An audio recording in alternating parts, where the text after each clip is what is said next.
Adam Hatch presents The Strange Dr. Weird.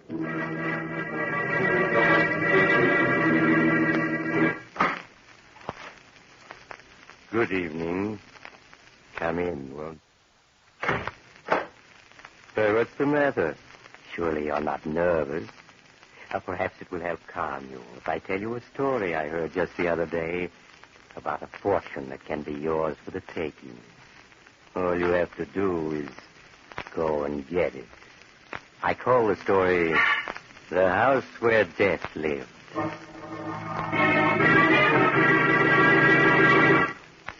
Before you and I walk into the terrifying darkness of Dr. Weird's world, I think it's only fair on behalf of our sponsor to warn you that you'd better hurry if you want to see the latest fall line in up-to-the-minute Adam hats. Believe me, gentlemen, there's no better hat value anywhere in America than an Adam, worn by the famous, favorite of millions. There are thousands of Adam hat shops and authorized dealers from coast to coast. Stop in your nearest Adam hat shop tomorrow. Now, Dr. Weird. My story, The House Where Death Lived, begins with two men crouching in the bushes, staring at a great lonely old mansion on top of a windswept hill. Well, there it is. Spooky old joint. Yeah, I don't like this job. Hey, you're nuts. We couldn't ask for anything easier. Yeah, but somehow that place gives me the creeps. What do you mean? You're a detective, remember? A private dick here to protect the old boy. Yeah, all right. Well, okay, let's get on inside and tell the old guy the detectives, Murphy and Smith, are here. Now, wait a minute. In town, they said old man Crawford has a handyman who stays with him until after dark and then goes home. We're going to wait. I'd rather see the old man alone. You get me?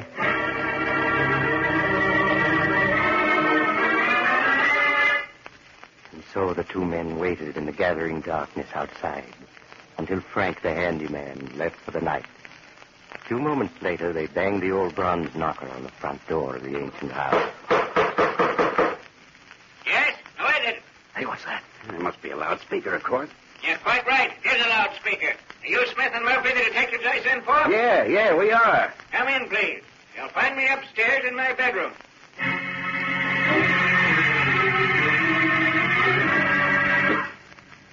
A minute later, old Joshua Crawford, sitting up in bed, surveyed his two visitors. So you're my detectives. Which of you is Murphy and which of you is Smith? I'm Sam Murphy, and this is my partner, Bill Smith. I'm glad you're here. Very glad. I have work for you to do. In a vault in the cellar are jewels worth $250,000. And those jewels must be carefully guarded. Because they're bait for a trap I'm setting. A trap to catch 7 murderers. Trap to catch 7 murderers? Yes. 10 years ago, I was a wealthy man. I had a home on Long Island. And I had a daughter whom I loved. I had a son-in-law who was like a son to me. Then one night when I was away on business, a gang of thieves, 7 of them, invaded my house. They were after the jewels I kept in a vault there. A vault to which only I knew the combination. Hey, do you mean to say... Shut up. Go on, Mr. Crawford. Those 7 men would not believe I was the only one who could open that vault. In the end, they killed my daughter and her husband. Huh? I see. So you're that Crawford, huh? Yes. I spent my entire fortune trying to trace the criminals. In the end, I succeeded. Huh? You did? Yes. I learned their names. They were called Big Jim Donovan, Trigger Thompson, Nicky Lavender, Tony Morton, Freddie Lake, Johnny Frisco, and Lefty Williams. A tough bunch of monkeys. How do you know they're guilty? I know. I spent $1 million to find out, and all my money was gone. All but the jewels for which my children were murdered, those I kept. I came here with them to bait a trap for murder. You mean that... Listen, I know where 5 of those 7 men are. All except Johnny Frisco and Lefty Williams. Now, if I say I know those men are guilty, even though I couldn't prove it in court, would you agree that they should be punished? Absolutely, Mr. Crawford. And if I can lure them here, would you help me execute them? Execute them? Yes. Help me to punish these men I've named, and the jewels in the vault are yours. Well, what do you say? We're your men. Those rats deserve executing. And, Mr. Crawford, if you can get them inside this house, we'll be the executioners.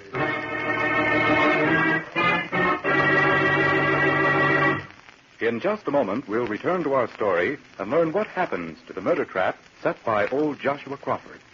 Meantime, I believe Dr. Weird would welcome a brief escape from his shadowy world. Am I right, Doctor? Yes, young man, you are right. All of us welcome the world of bright sunshine, far from the terrors of the night. I could say more, but... You rest a moment, Doctor. I'll say more. How pleasant it is, gentlemen, during these bright days of fall sunshine to step along knowing you're feeling right and looking right. And nothing gives that right look to a man like a really smart fall hat. Next time you're near an Adam hat store, stop for a minute and glance into the window. Some style, huh? Notice the variety of fall hats on display. Then step inside and try one on. You'll find the hat for you. Perfect fashion, perfect fit, no matter what shape head you have.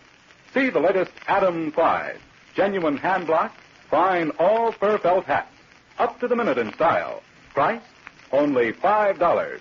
They're America's famous hat value. Other Adam hats are $3.45 to $10. Now, I see Dr. Weird is ready for the rest of tonight's play. Doctor? Now to continue my little story of the house where death lived. Old Joshua Crawford, promising to tell the detectives more about his strange plan for vengeance in the morning, has dismissed them and fallen asleep. And Smith and Murphy are talking.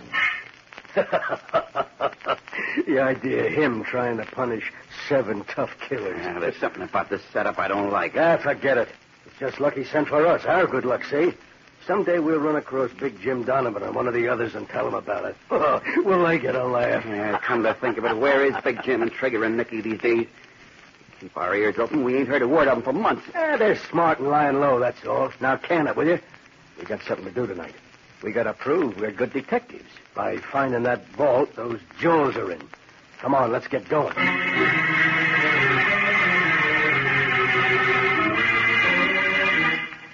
For an hour, the two men silently prowled the big house while old Joshua Crawford slept. Then, in a far corner of the cellar... Hey, I found it. This door's a dummy, see? Look, here's the door of a vault right behind it. Yeah, but look at it. It's like a bank vault. We'll never get it open. Well, what are we going to do? Wait till tomorrow and see if we can get the old man to tell us the combination? No. We'll get that combination from him tonight.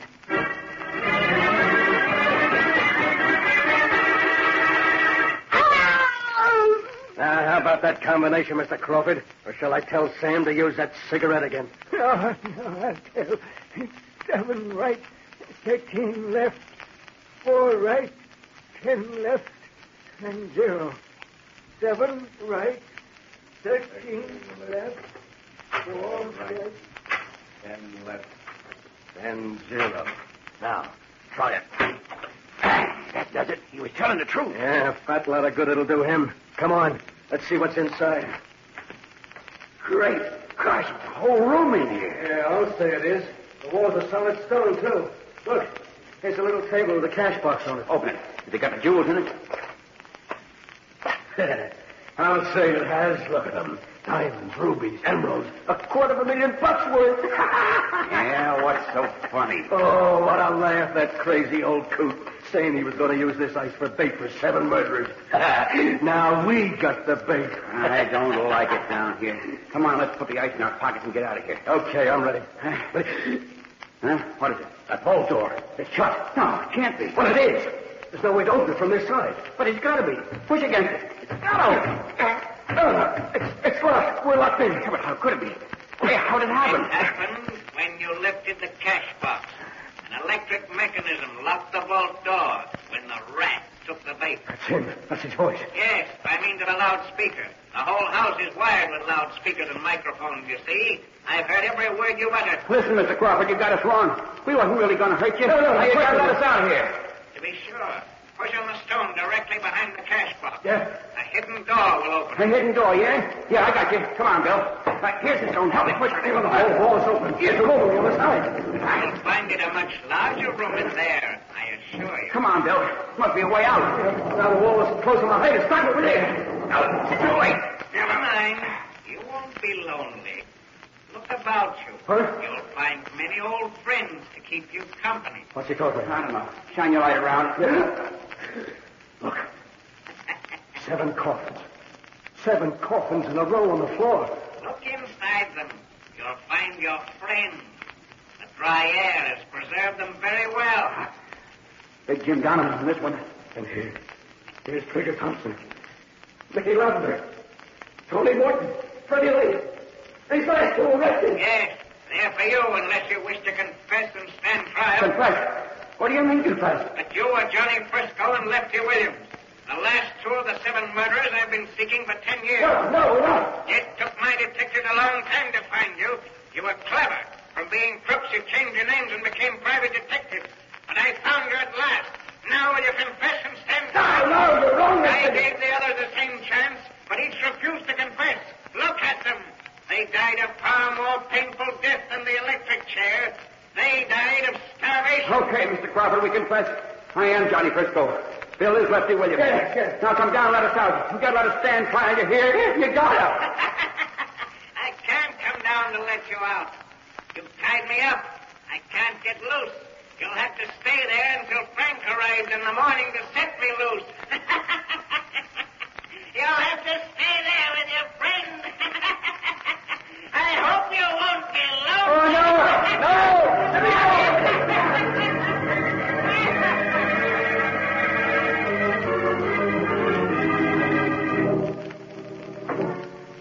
Unfortunately, poor old Mr. Crawford was unable to release his 2 victims from the trap he'd set for them. In the morning, he was found tied up and laughing, unable to speak a single intelligent word. He's in an asylum now, still laughing. Frisco and Lefty, they're still down in that secret room. Their pockets stuffed with jewels. But by now, of course, they're probably quite dead. So if you want the jewels, you only have to go there and open the vault, and you'll have to go now. Too bad. But perhaps you'll drop in on me again soon. I'm always home. Just look for the house on the other side of the cemetery. The house of Dr. Weird.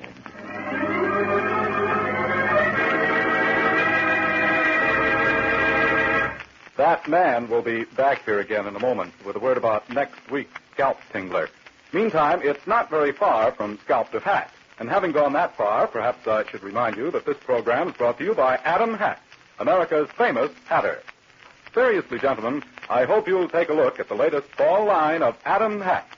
They're top quality, identified by the famous Adam crest, and their price, $3.45 to $10. Visit your Adam Hat shop tomorrow. Now, that man, Dr. Weird. I hope you'll drop in again next week. I want to tell you about a cat that had a human soul, or at least acted as if it had. And so, but the rest of the story will have to wait until your next visit. Good night.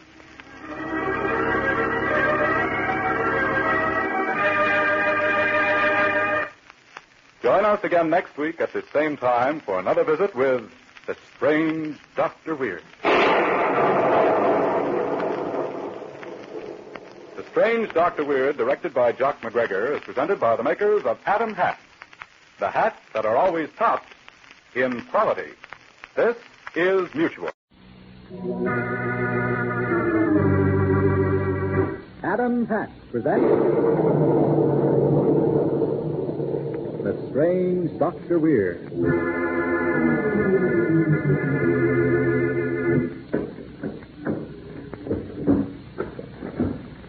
Good evening. Come in, won't you?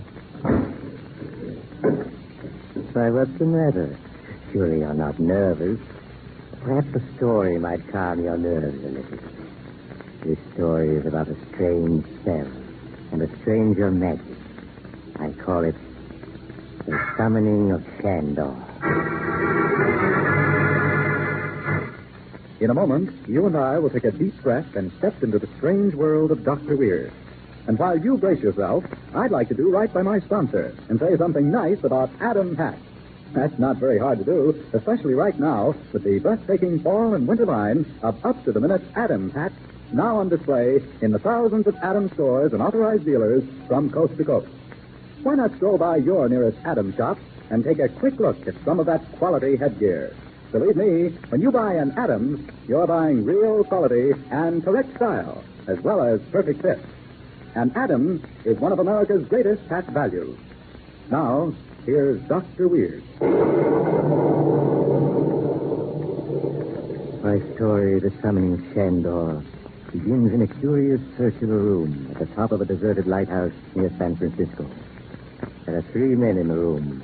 One is bound tightly to a chair, his face wet with the perspiration of agony. The second is small and ferret-like.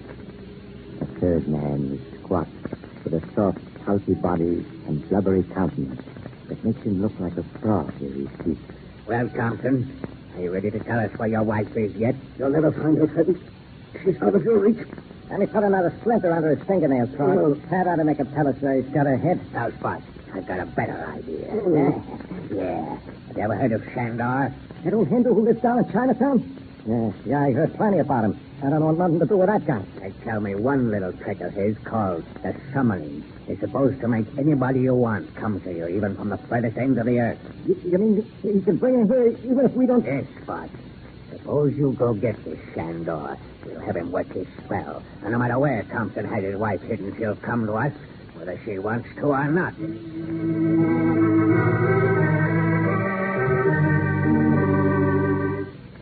And so, half an hour later, the door of a tiny, strangely furnished room, deep in the heart of Chinatown, slowly opened.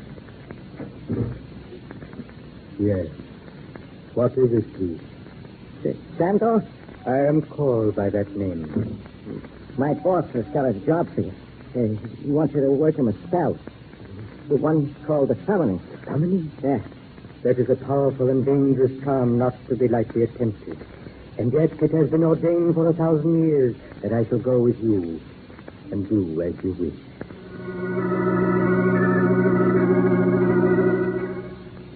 A few minutes later, Chandor, followed by Spot, was climbing the endless steps that led to the top of the deserted lighthouse, where Frog Fenton and his prisoner were waiting.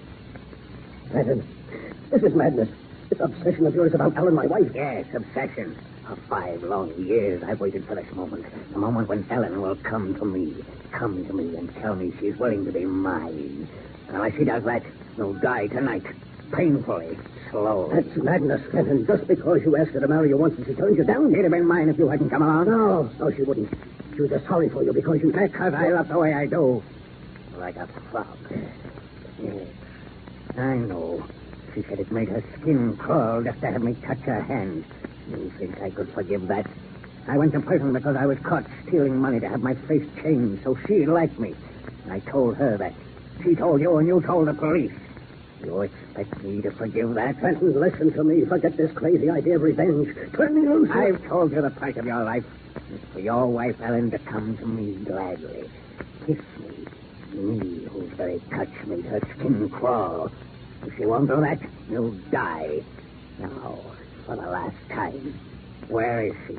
She's where you can never find her. Never. You're far. Yeah. Thompson. You're unconscious.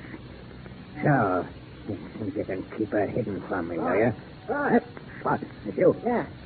Go on in, Chandor. I obey. You know what you're here to do? This man has told me. Does? We have a friend, a young woman. She's lost, and we can't find her. We want to bring her here. You'll be well paid. I do not use my knowledge for pay. Have you a picture of the one who is to be summoned? Yes. Here. Yes, she is young and fair. Now, get busy and get her here. And if your spells don't work, I'll throw you out that window down to the rocks below. Understand? Chandor has no fear of you. First, the incense must be lighted. That's strong stuff. Shut up, Spot. Get down below and wait there. Okay. Two snakes first. First, you must call the one who is wanted and ask her to come. All right. Ellen, come to me. Ellen, come. Ellen, come. Ellen, come. Ellen, come.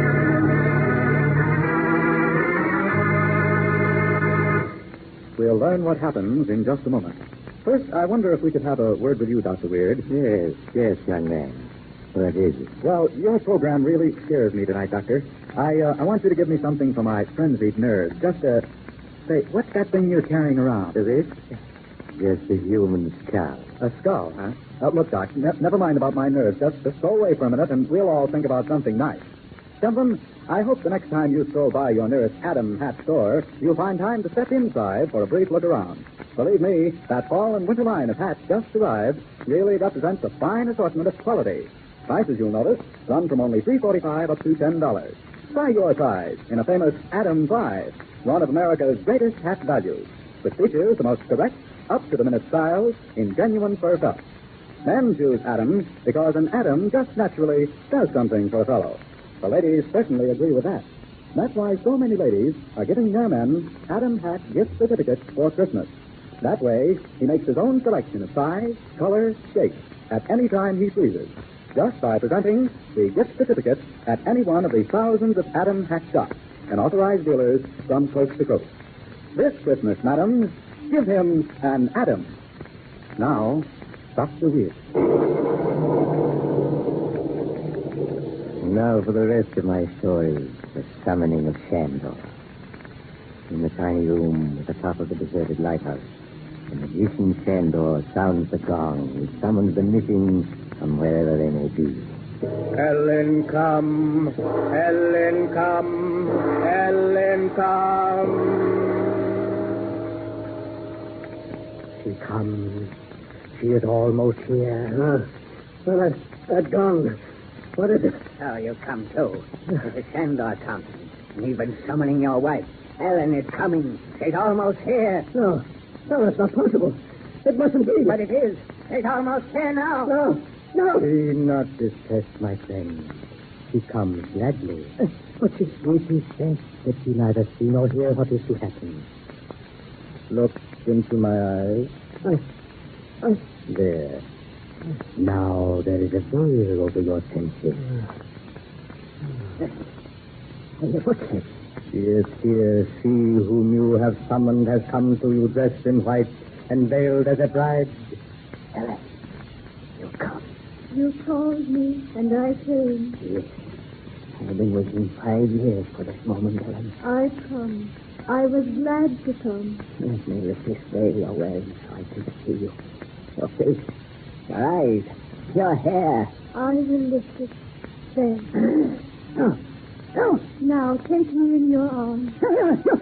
You summoned me. You cannot turn from me now. No. Stay away from me. I'll shoot you. I'll kill you. You summoned me. I shall remain with you as long as you live. You're still coming toward me. I saw the voice hit you. Why else you dead? You summoned me. We shall be together always now. Always. No, stand back, please.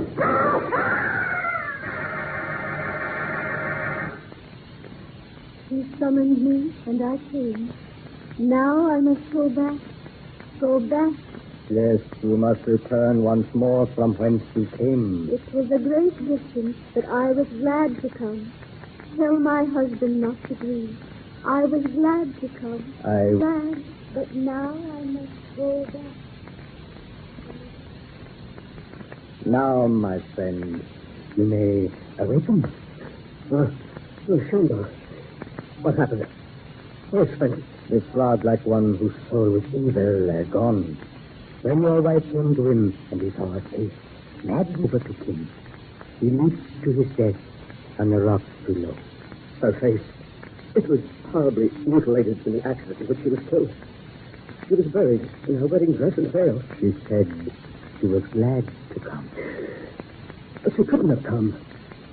She's dead. She's been buried for years.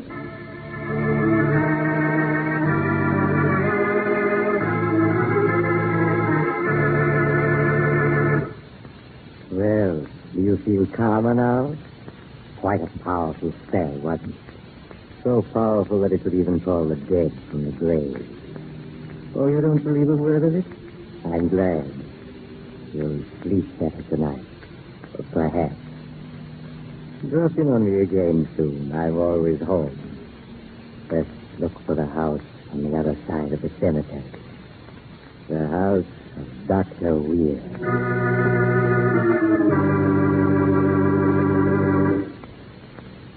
That man will be back in a moment with a word about next Tuesday night's program. Meanwhile, between now and then, why not buy an Adam Hat Christmas gift certificate for the man in your life?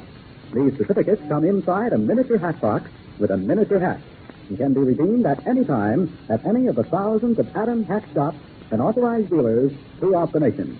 Give an Adam gift certificate so that he may choose exactly the size, color, and shape he wants at any Adam Hat store or authorized dealer. Prices $3.45 to $10.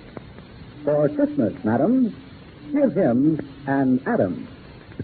Now, Dr. Weir. I hope you'll drop in on me again next week. I want to tell you a story I call Death in the Everglades.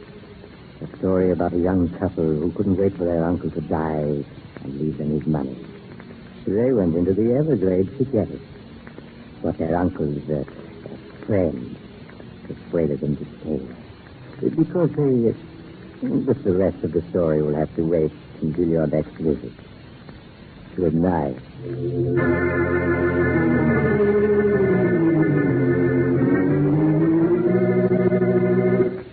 Join us next week at the same time for another visit with The Strange Dr. Weird. The Strange Dr. Weird, directed by Jock McGregor, is presented by the makers of Adam Hats, the hats that are always top in quality.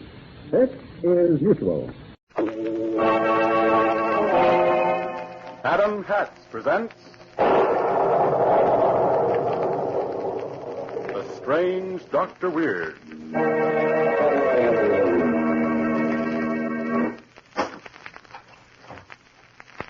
Good evening. Come in, won't you? You seem a bit nervous. Perhaps it would calm you a little if I were to read to you from the secret journal of Professor Drake. It's a fascinating tale. I call it Journey into the Unknown.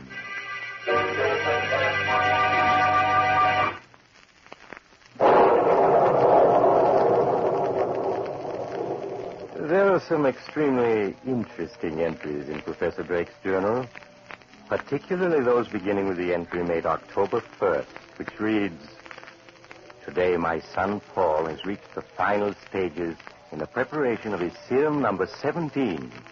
After 2 years of intensive work and 16 failures, he believes that he's at last succeeded." But just think of it, Paul. Before you took the serum, you could only lift 200 pounds. But now you can lift 400. Why, your strength has been doubled. Yes. With the added strength my serum will give him, man will be able to resist diseases that he succumbs to now. His lifespan will be lengthened by 20 or 30 years. Perhaps he... No, I'll answer it, Paul. Oh, it's you, Julia. Yes, I want to, Paul. Oh, you can't, Julia. He's right in the midst of an But experiment. I haven't seen or heard from him in 2 weeks.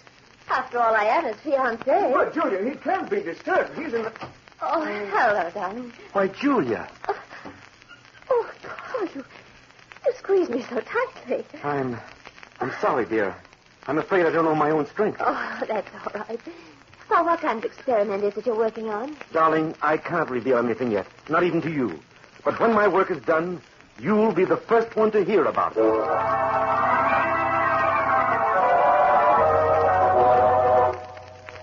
Here's the entry for October 7th. Serum number 17 is effective beyond Paul's wildest hopes. Oh, think of it, Paul. Today you were able to lick up 600 pounds with ease. Yes. Why are you staring at yourself in the mirror so? Father, do you notice any change in the shape of my head? Why, no, Paul. And I'd certainly notice a change if there were one. Yes, of course. It must be just my imagination.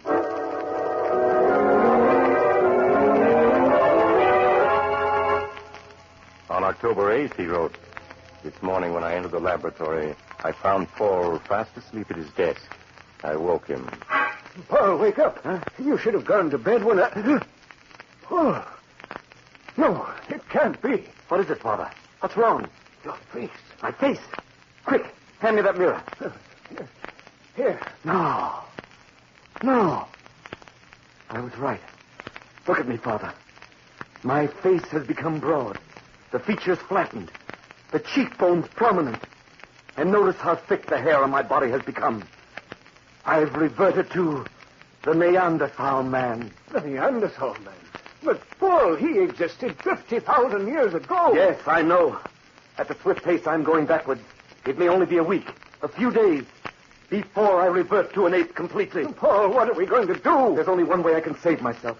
I must find a neutralizer that will stop the serum from changing me into an ape before it's too late.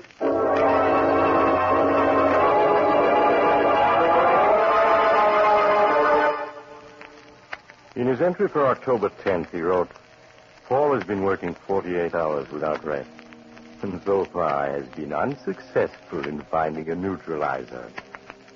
This morning, when I entered the laboratory, I could see that he is looking more and more like an ape every day. Paul, you just can't go on this way. You've got to get some rest. I can't rest. Every minute is precious. I lost 4 hours last night. What? You lost 4 hours? I don't understand. While I was working here last night, I glanced at the clock to find it was just 3 o'clock.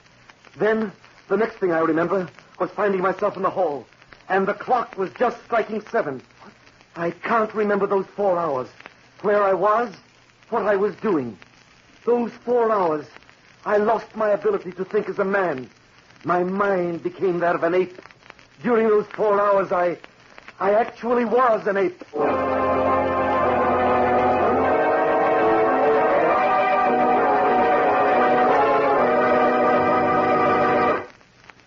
We return to the story of the terrible danger threatening this young scientist in just a moment. Meanwhile, for a breathing spell, a word from Dr. Weird. Yes, a breathing spell. Something pleasant to think upon. And what subject would be more appropriate at this fall season than hats?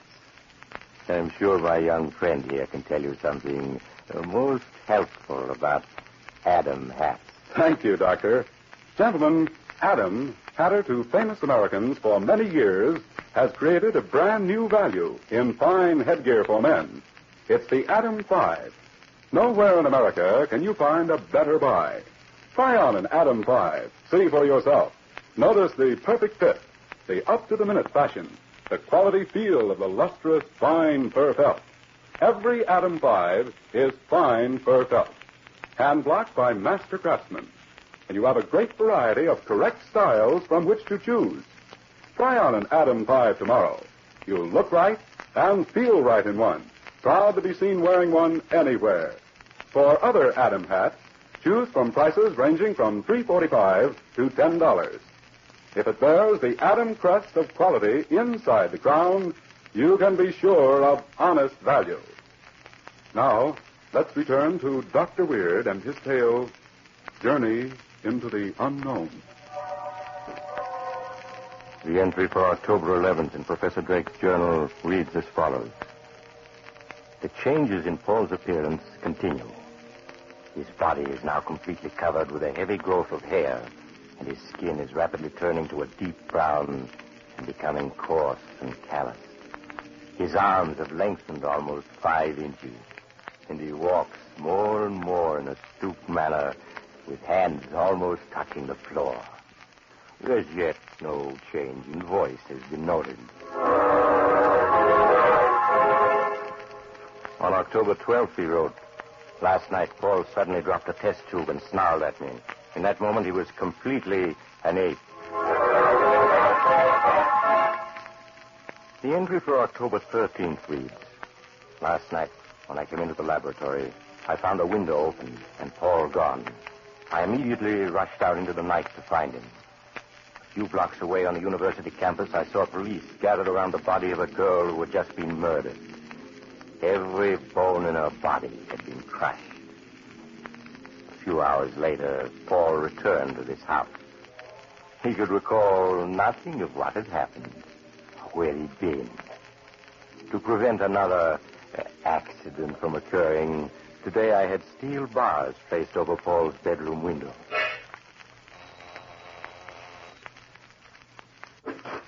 Oh, it's you, Julia. Good evening, Mr. Drake. I want to see Paul. No, I'm sorry, Julia, but Paul can't be disturbed. He's asleep in his room. You've been putting me off for days, but this time I am going to see him. Julia, come back. You can't see him now. The light is... Oh, here it is. Julia, you should... Wait. He isn't here. This room's empty. He isn't here. Why were those bars put over Paul's windows? It's all part of the experiment, Julia. Oh, this window over here. As though someone had bent the bars apart to escape. But no man could have bent bars as strong as these. That ape. What ape, Julia? The one that the police believe crushed that poor girl to death last night. No, really, Julia, do you think for a moment You were using an ape in the experiment. This room was his cage. And now it's escaped. Julia, you're wrong, I assure you. Paul's out looking for that ape, isn't he? And the ape's the killer. Please, Julia. I'm going to get the police.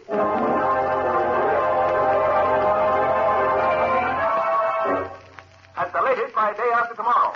And now, a special message from police headquarters. 20 minutes ago, an unidentified girl was found crushed to death. It is believed she was killed by the ape that murdered Betty Ryan late last night. All residents are warned to get off the street. Father, I heard what that announcer said. I killed that girl tonight, didn't I? And the one last night, too. I'm a murderer. Paul, listen to me. The police are looking everywhere for you. We haven't a moment to lose. The neutralizer we were working on last night. It should be ready by now, shouldn't it? Yes. And this time I'm certain it will work. You must take an injection before it's too late and you revert forever, money. Open up there. The police. Quick, Father. The neutralizer before it's too late. I have to fill this hypodermic, Paul, before I can give you the injection. All right, you men. Break the door down. Hurry, Father, hurry. I am. It's too late. The ape, there he goes, man, out the window. Paul, come back. Mike, flash a warning to every patrol car. Issue Tommy guns to all the men. The orders are, shoot to kill.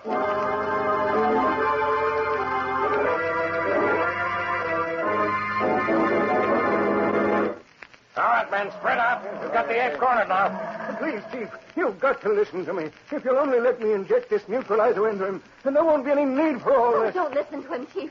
That ape's a killer. Yeah, we're going to put an end to that ape once and for all. No, you can't. You don't understand. It isn't an ape. It's my son, Professor Drake. Your son. I know an ape when I see one. Yes, I know, but it's my son changed into an ape. This neutralizer will bring him back to You normal. must be crazy. Okay, Mike, let him have it. No, I won't let you. I'm coming, Paul. I'm coming. Right, come back. Come back, you hear? Hold your fire, Mike. Here I am, Paul. Paul, it's Father. I have the neutralizer. Paul, I have the injection. Here, give me your arm. Paul, no! All right, Mike, drop the old man's body now. Let him have it.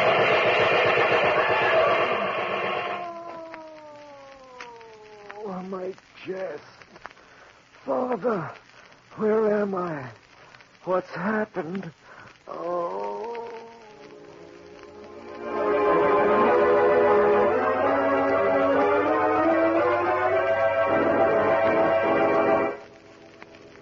It was a great pity about poor Professor Drake, wasn't it? He was so young.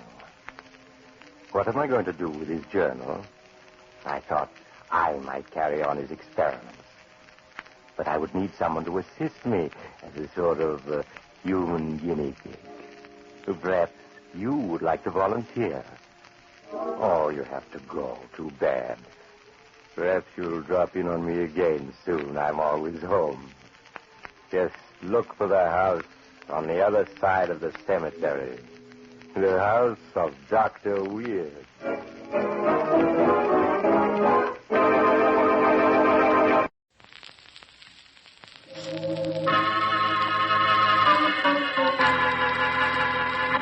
Adam Hatz presents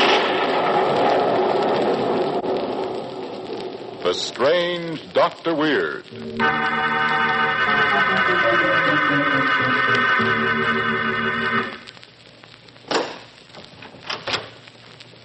Good evening. Come in, won't you? Why, what's the matter? Surely you're not nervous. Or perhaps it will calm you if I tell you a story. The story of a prodigal son's homecoming. I call it Murder Comes Home.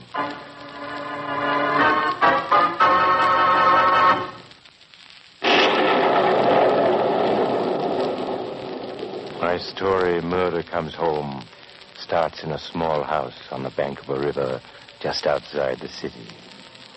Mrs. Barnes, who was very feeble, lived there with her younger son, Tom.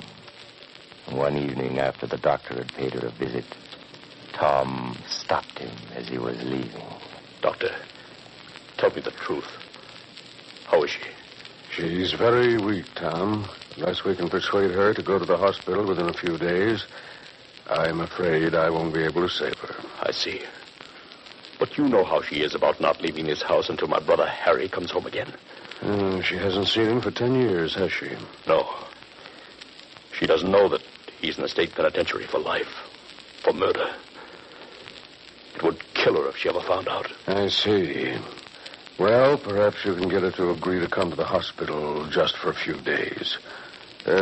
Suppose you go in and see, huh? I'll wait downstairs.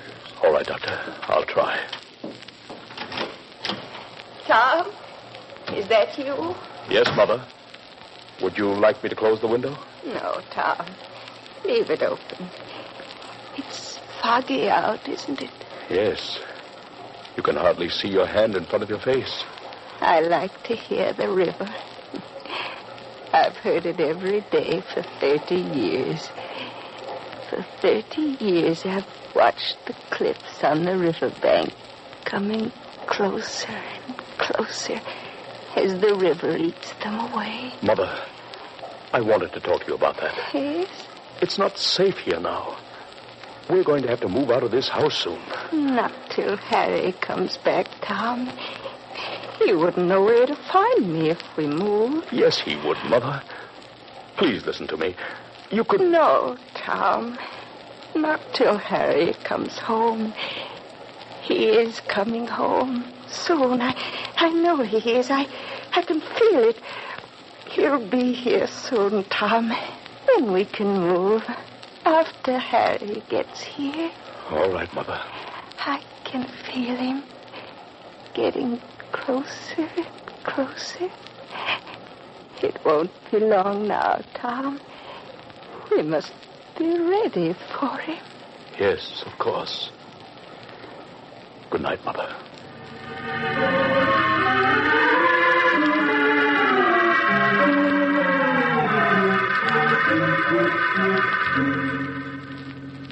It's no use, Doctor. She has a mind made up that Harry will be here any minute. Well, that's rather... Excuse me. Certainly. Hello? Yes, speaking. Oh, hello, Sheriff. What? He did? Yes. Yes, I understand. Of course I will. Goodbye. Doctor, that was Sheriff Goodright. He said Harry and a companion escaped from the penitentiary early this evening by killing a guard. What? Then they stopped the motorist and took his car. The sheriff thinks they may be heading this way. Maybe that's why Mother felt Harry would be here soon.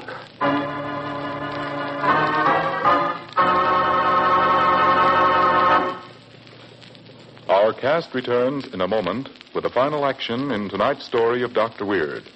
Meantime, I'd like to ask the good doctor one little question. What question, young man? Do you always think of horrible, terrifying things? No. Only last evening I was out getting a breath of air. Ah, you breathe. Yes. And I saw some Adam hats. They were fine-looking hats. I walked in, tried one on. And what do you think? What?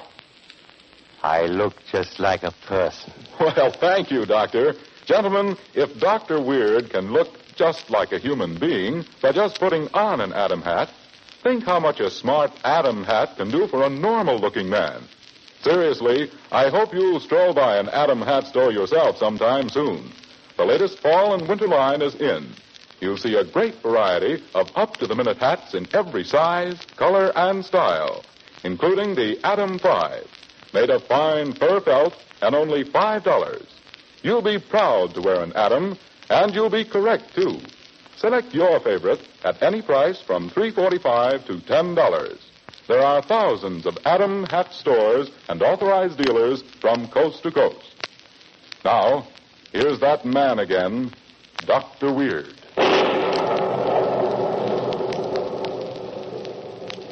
Now I'll finish my story. Murder comes home. After the doctor left, Tom remained on guard with a loaded revolver. And just after midnight... Hello, Tom. So you did come here? Where else would I go? Come on, Jake. Okay. No, you can't come in. It would kill Mother to... Oh, yes. How is Mother? Tom? Tom? Isn't that her calling now? Quiet. Yes, Mother? Tom? Is that Harry? Yes, Mother. It's Harry.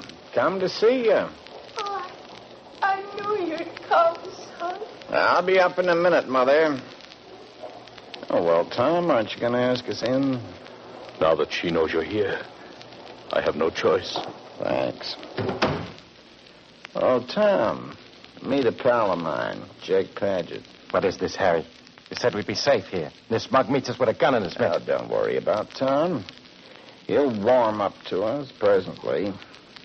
Now, you stay here and talk to him while I run upstairs and say hello to my dear old mother.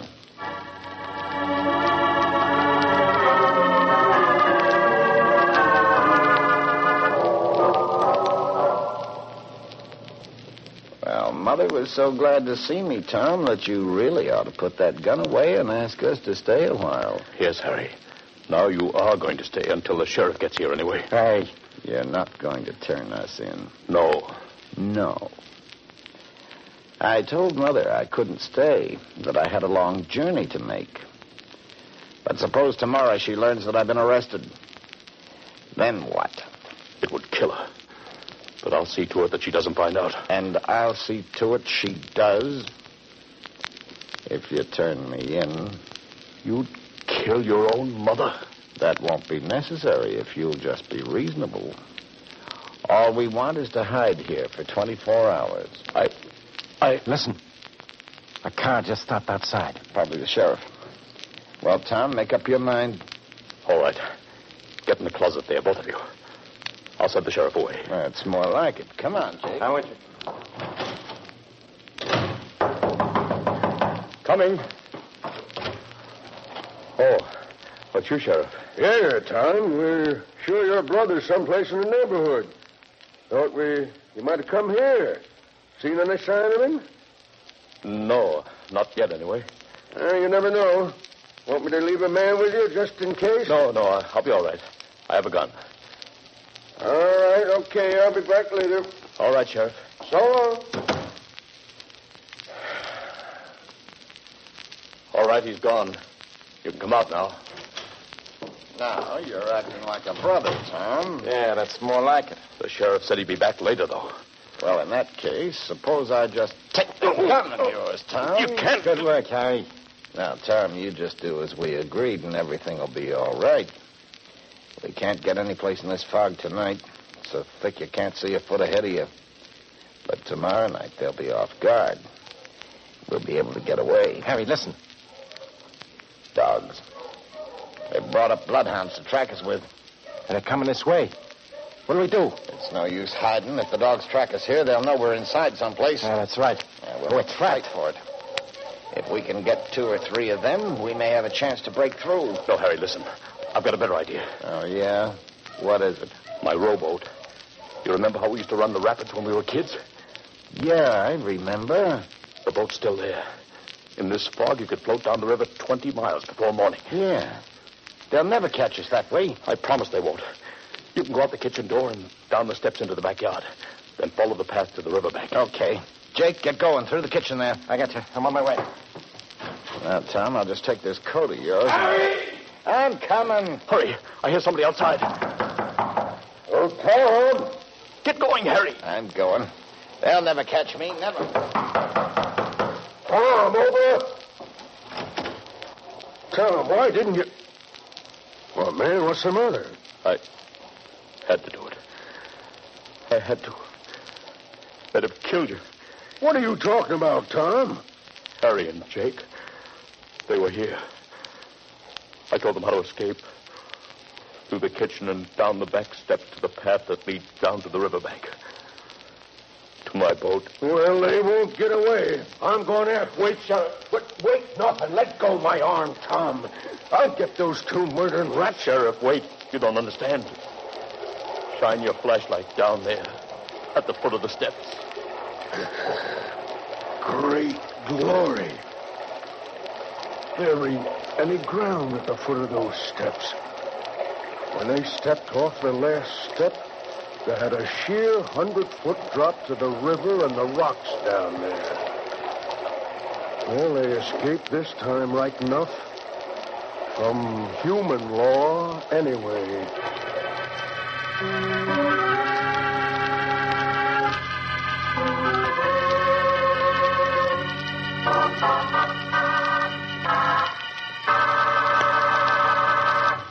Yes, Harry and Jake escaped all right. Even if it was in a way they didn't quite expect. And Mrs. Barnes at last agreed to move. Just in time, too. The house was merely standing on the edge of a cliff. And it was only a month or so before another slide carried the house away completely. Do you live at the top of a cliff? If you do, you... Oh, you have to go now. Too bad. But perhaps you'll drop in again soon. I'm always home. Just look for the house on the other side of the cemetery. The house of Dr. Weir.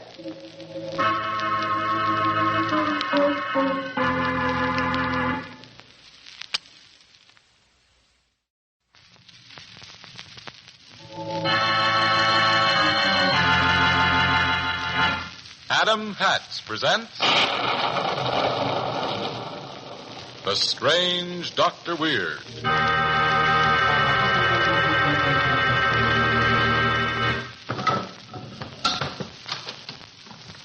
Good evening.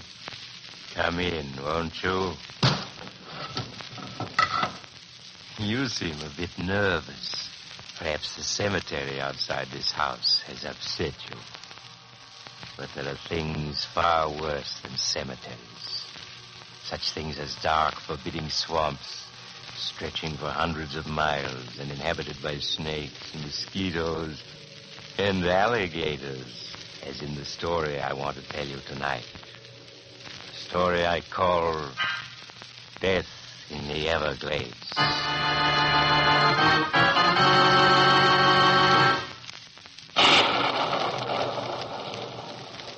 My story begins in the vast shadowy wastes of the Florida Everglades.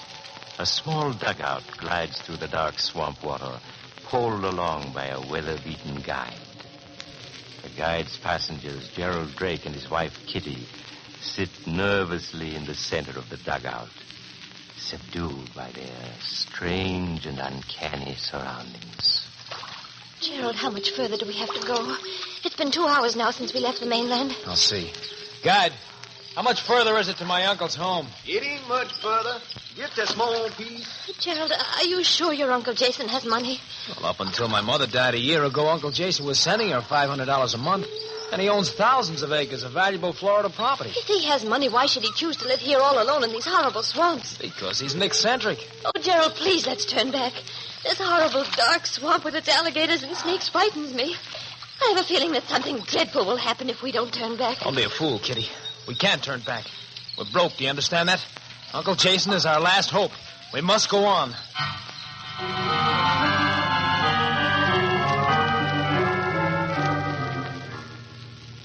Why have you come here, Gerald?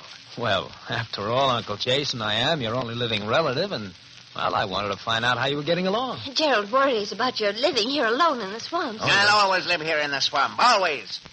It's quiet and peaceful here. And I have my friends. Your friends? Yes. Didn't you see them as you came here? Singing in the trees, swimming in the water. I know them all. They're my friends. They protect me from harm like true friends do. Yes, of course, Uncle. I know why you come here. You want money. That's why you come here, isn't it? Well, yes. You see, Uncle Jason, we... Get out. Get out, you hear? I won't give you a cent. Not a cent. But, Uncle Jason, after all, you must remember that I'm your only... Leave my house at once. Get out! We can't.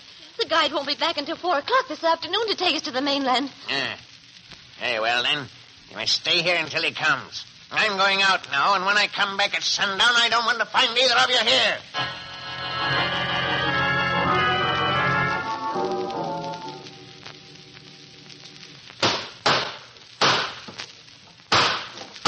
Gerald, what are you doing? I'm trying to break the lock on this metal cash box. Cash box? Yes, my darling. A short talk with Uncle Jason convinced me that he kept his money someplace in this house. It wasn't too difficult to find his cash box.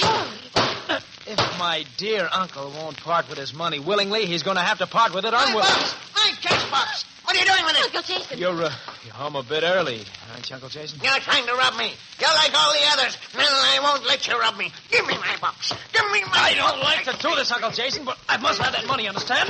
Come on now. You may kill me, but you'll never get away with my box. Give me that. My friends in the swamp, they'll see you don't. You'll never leave this swamp. Never you. Very well, Uncle. If you insist. Gerald, let go of him. Let go or you'll kill him. That's exactly what I'm doing. You're the one who's never going to leave the swamps, Uncle. You're going to stay here with your friends forever. While I go back to the mainland with your money. There. Gerald, you've killed him. You've killed him. They'll send us to prison for this. Don't be a fool. Anyone should come looking for Uncle Jason, they won't find a trace of him. What do you mean? We're going to get rid of dear Uncle Jason. Yes. Give me a hand with this body, Kitty. We're taking Uncle Jason to his friends.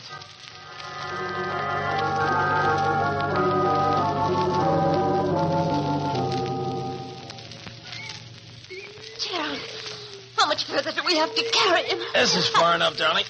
Just set him down here. Here? By the water's edge? Yeah. It'll do perfectly. Let's drop his legs. Yeah. That's it. There we are. Gerald, you aren't just going to leave him here, are you? Why, of course, darling. Uncle Jason's friends will look after him. His friends? Why, yes. We'll go over there. See him swimming this way? Alligators. Monster alligators. Gerald, they're coming up out of the water. Yes, so they are. Look. One of them is crawling up to Uncle Jason's body. He's going to... Yes. Goodbye, Uncle Jason.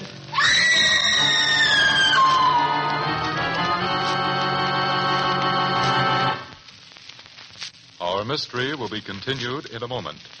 But, Dr. Weird, if you'll come over here, I have a mystery of my own.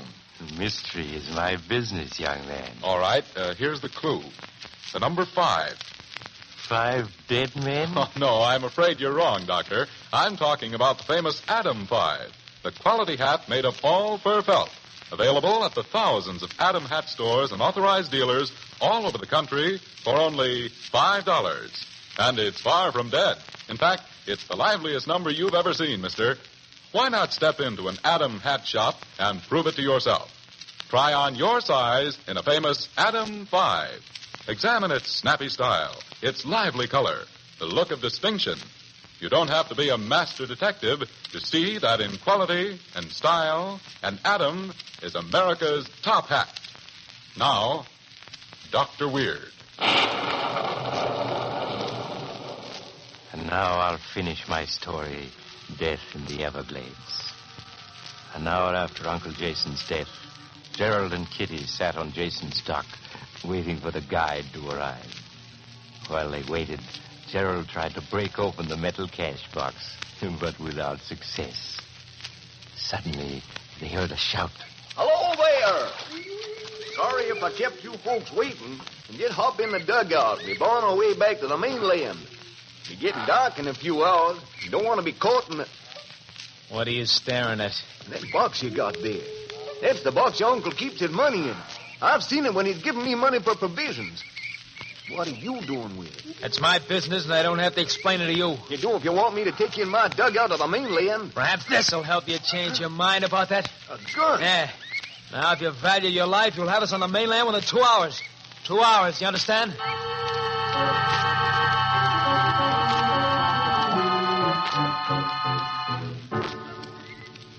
If 2 hours are almost up.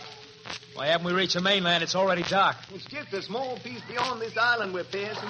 Yeah, that, Kitty. A few minutes, we'll be on the mainland. But, Gerald, the guide will go to the local sheriff and tell him everything. Don't you worry about the guide. I'll take care of him. That fool. Why's he going so close to the island? Have us aground if he doesn't Gerald! want... Gerald, he's gone. He's not in the boat. Gone? Hey, you're right. He must have swung on an overhead branch as we were passing the island. Gerald, there he is. Is he standing in that small clearing on the island? Find your own way to the mainland, you thieving murderer! I'll never take you there! Oh, Gerald, what will we do without him? Kitty, get hold of yourself. We're going to reach the mainland safely. Oh, but how can we find our way? The sun's setting. It's already dark here in the swamp. We may be miles from safety. Miles of these tiny winding streams. These horrible cypress trees growing together over our heads, so we can't see where we're going. Stop it, Kitty! Listen to me. We're not in any danger, do you hear me? I admit that we can't get out of the swamp tonight. All we have to do is stay right here in the dugout until morning. When it's light again... No, we'll never find our way out. Even the guides get lost in the Everglades sometimes. And anyway, they won't let us go. They'll stop us just like he said. Who'll stop us? Uncle Jason's friends. Listen to them.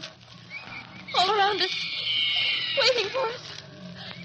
Look there in the water. They're coming for us. The alligator. Kitty, you mustn't say that. We're going to make it, do you hear me? And we'll be rich. There's a fortune in this cash box. I'll open it for you. Then you'll see how rich we are. Here. There's a hard lock to break off. Maybe I can shoot it open. Kitty, the lock's broken. Kitty, look. Money. Money? Yeah. It's 50, 100, 150, 200, 210. I mean, there's only $210 in that box. Yeah, but look. There's a paper in the box. It'll probably tell us where the rest of the money's hidden. Come on, let's see. It's a real estate deed. 20,000 acres. Assessed value, $1,000. No, can't be. Your uncle was a wealthy man. He had money and land. He has $210 and 20,000 acres of worthless swamp. What? There must be more than this. There's got to be. Stand up, Gerald. Look around you. 20,000 acres of worthless swamp. It's all yours, Gerald. If we committed murder to get it... Kitty, sit down! Sit down, do you hear me? You'll turn the dugout over. We're lost in your vast kingdom full of snakes and alligators. Why don't you ask one of your loyal subjects how to get to the mainland? Go ahead, Gerald. Kitty, look out! We'll turn it over! Kitty, are you all right? Where are you? There I am, hanging on the dugout. Swim over this way. Kitty, listen, church bells. They're ringing in the village church in the mainland. We can't be more than a few hundred yards from the mainland. Well, that means we'll be able to reach the mainland. Yeah. All we have to do is right the dugout and... Gerald! Something bumped against me! Kitty, where are you? What happened? No!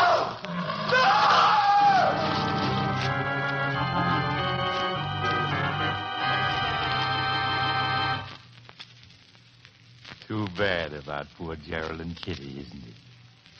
Such a nice young couple. But so unlucky. How were they to know that Uncle Jason's cash box contained only a few $100s and a deed to some worthless swampland? And then to die in such a horrible way, only a few hundred yards from safety, in the jaws of Uncle Jason's friends, the alligators. You know, it occurs to me that perhaps Uncle Jason buried his fortune someplace in the swamp.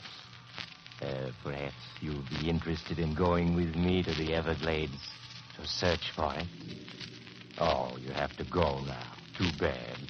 But perhaps you'll drop in on me again soon. I'm always home. Just look for the house on the other side of the cemetery. The house of Dr. Weird.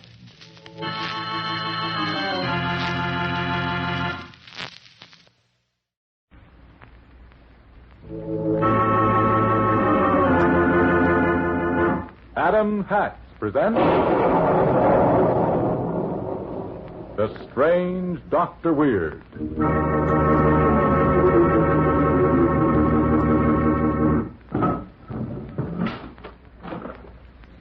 Good evening. Come in, won't you? Why, what's the matter? Surely you're not nervous. Perhaps it will calm you if I tell you a story. It's a rather odd story about a rather odd individual. You see, he was a morgue keeper. I call his story The Man Who Talked with Death.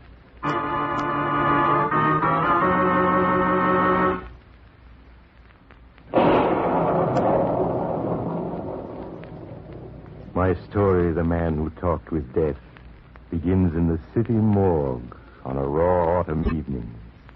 Two men have just entered the badly lighted basement of the gloomy stone building. Whether it's colder in here or outside. Where's Pop Hansen? I want to get my pictures and get out of here. This place gives me the creeps. Oh, Pop's around someplace. He probably... Hey, isn't that him? Talk to somebody down there by the ice boxes where they keep us stiffs? Yeah.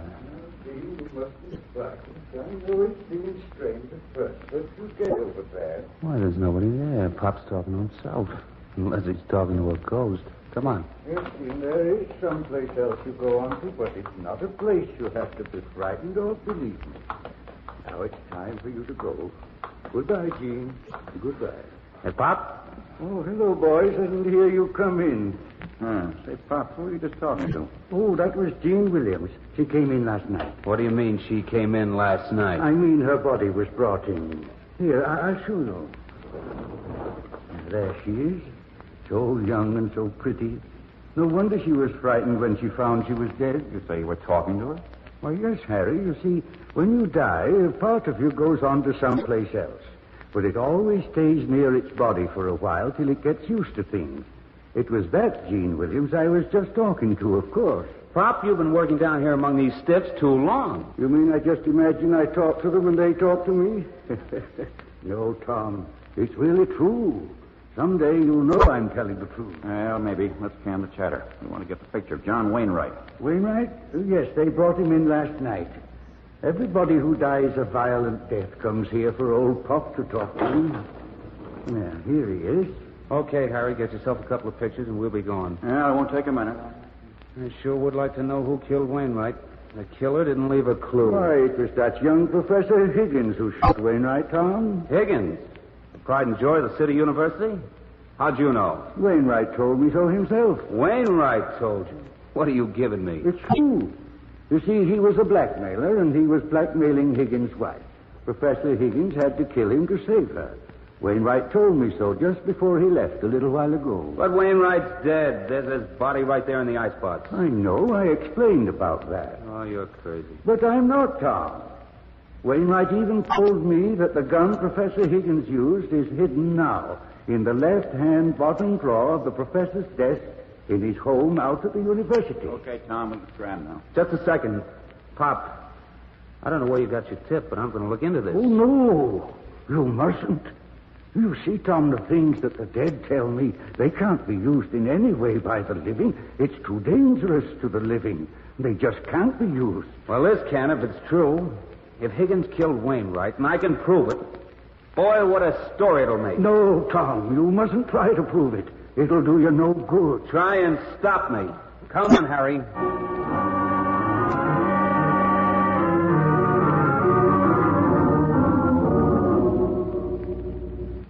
Thanks very much, Dean. Goodbye. There you are, gentlemen. You've just talked to the dean himself on the phone, and he's told you I was playing cards at his home at 11 o'clock last night. Does that satisfy you? Yes, Professor Higgins. Wainwright was shot at 11, so the alibi lets you up. Who in the world ever suggested that it was I who shot Mr. Wainwright? Nobody in the world, Professor. It was a ghost. Wainwright's ghost. I'm afraid I don't understand. Oh, it's just a gag, Professor. Thanks. Come on, Harry. Let's get back to town.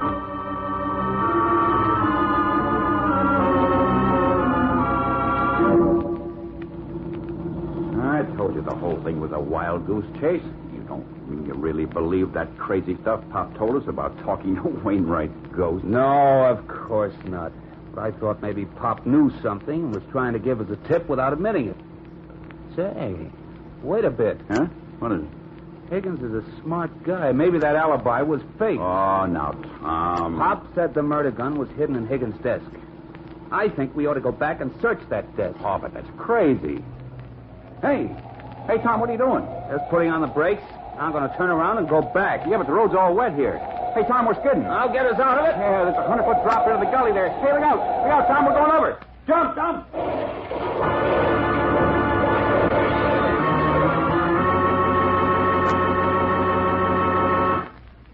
While my dimples go away and we all wait to learn what happens next, I'd like to ask Dr. Weird a question. Yes, young man. I'm all ears. Well, point them the other way, please, and answer me this. One of our listeners wants to know why you're on the air only 15 minutes instead of a half hour. If we can scare people half to death in 15 minutes, why take twice as long? Very logical, Doctor. The Adam Hat people use similar logic in their business. Take the famous Adam 5, just for instance. Their feeling is, if we can deliver real hat quality for $5, why charge twice as much? And so on with Adam hats in every price range. Every Adam hat might well sell for more. Master craftsmen design every Adam style, up to the minute in fashion, correct in the best of good taste. Stroll into the nearest Adam hat store and look around a bit. Try on a few that strike your fancy. You'll find perfect fit, perfect style, and perfect price. And Adam does something for a man. Now, Dr. Weird. Now I'll continue my story of the man who talked with death. It's a few moments after the crash, and Tom and Harry are picking themselves off the ground on the very edge of the deep gully into which their car has just plunged. Harry, where are you? Over here. Oh, just making sure I'm all in one piece. How about you? I'm all right, I guess. It's a miracle we weren't both killed. Look at the car down there. Folded up like an accordion. Yeah, I got the car door open. I thought we were going over and must have both been thrown clear, but now what are we going to do? We're going back to the university. And we're going to get into Higgins' office and see if the murder gun is really there in his desk. Pop was just talking nonsense when he said we'd find it there, Tom. Maybe and maybe not. I don't believe in his little conversations with ghosts, but I do believe he knows something. And if he does, I'm going to crack this case.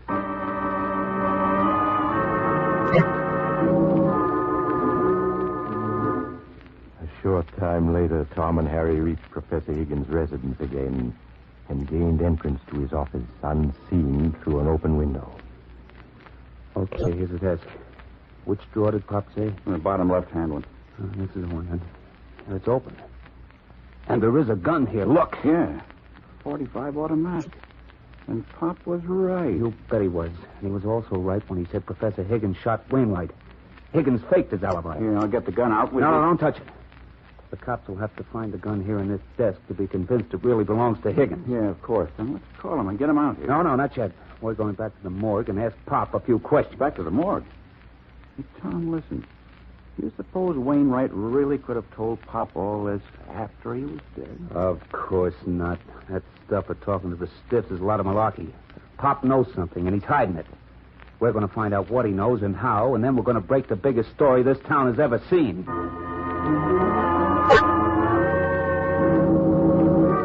Slipping away in the darkness, Tom and Harry tried vainly to thumb a ride back to the city. In the end, they had to walk the whole distance.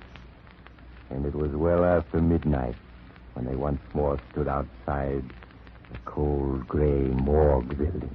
Oh, what a night. I've never walked so far in my life. Hey, why do you suppose those drivers wouldn't stop and give us a lift? I don't know. I guess they're afraid of a stick-up. Well, let's get inside and give Pop the old third degree. Yeah, wish we didn't have to. Kind of hate to go in there again, Tom. This place upset me. Oh, come on. We're the lucky ones. We can walk out again. Hey, somebody's left the door open. Come on in. Tom, I'm frightened. I don't want to go in there where they keep the bodies. I just don't want to. Oh, you're acting like a kid. Now, come on. There's Pop over there by the ice boxes. Oh, Pop. Oh, hello, boys. I've been kind of expecting to see you, too. Pop, we want to ask you some questions. Tom, you went out to talk to Professor Higgins, didn't you? And I asked you not to. I told you it wouldn't do you any good. Not any good at all. Oh, but it did. We found the gun just where you said it'd be. Boy, what a story this town's going to read tomorrow morning. Oh, they'll never read it. The Wainwright shooting's never going to be cleared up. It's always going to be a mystery. It has to be that way. Like fun it does. Pop, how'd you know about Higgins and that gun? Don't you realize yet I was telling you the truth? That Wainwright himself told me after they brought his body here? Tom, I think Pop's telling the truth. Well, you may be crazy, but I'm not. Now, Pop, come clean. I should never have told you, Tom. That caused all your trouble. I'm sorry, Tom. I'm awful sorry, but I warned you not to go, remember? If you hadn't, it would never have happened. What are you talking about? What would never have happened? Tom, I think I know what Pop means. I think I know. Sure you do, Harry. Tom will understand in a minute, too. Look, Tom. Look here. Two bodies badly smashed up. Well, so what? Tom, don't you know now? It's true. Pop really can talk to the dead. He really can. That's why he can talk to us. Harry, get hold of yourself. What's the matter with you? Tom, those two bodies, they're ours. We're both dead. We were killed when our car crashed into that ravine.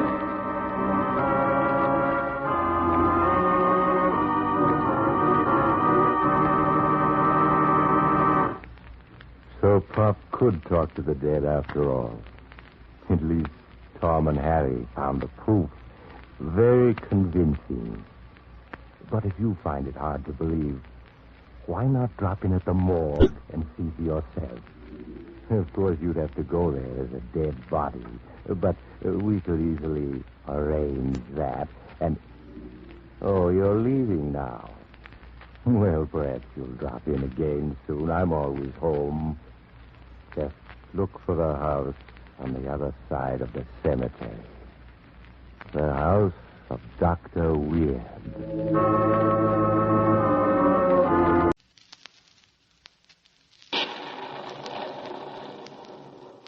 The Strange Dr. Weird.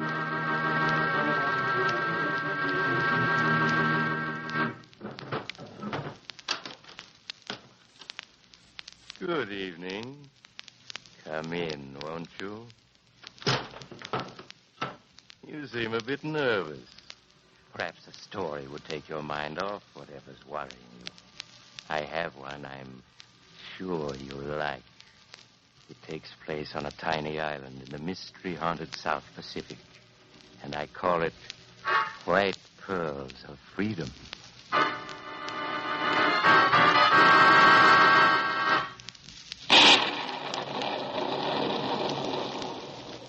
And now for my story, White Pearls of Terror.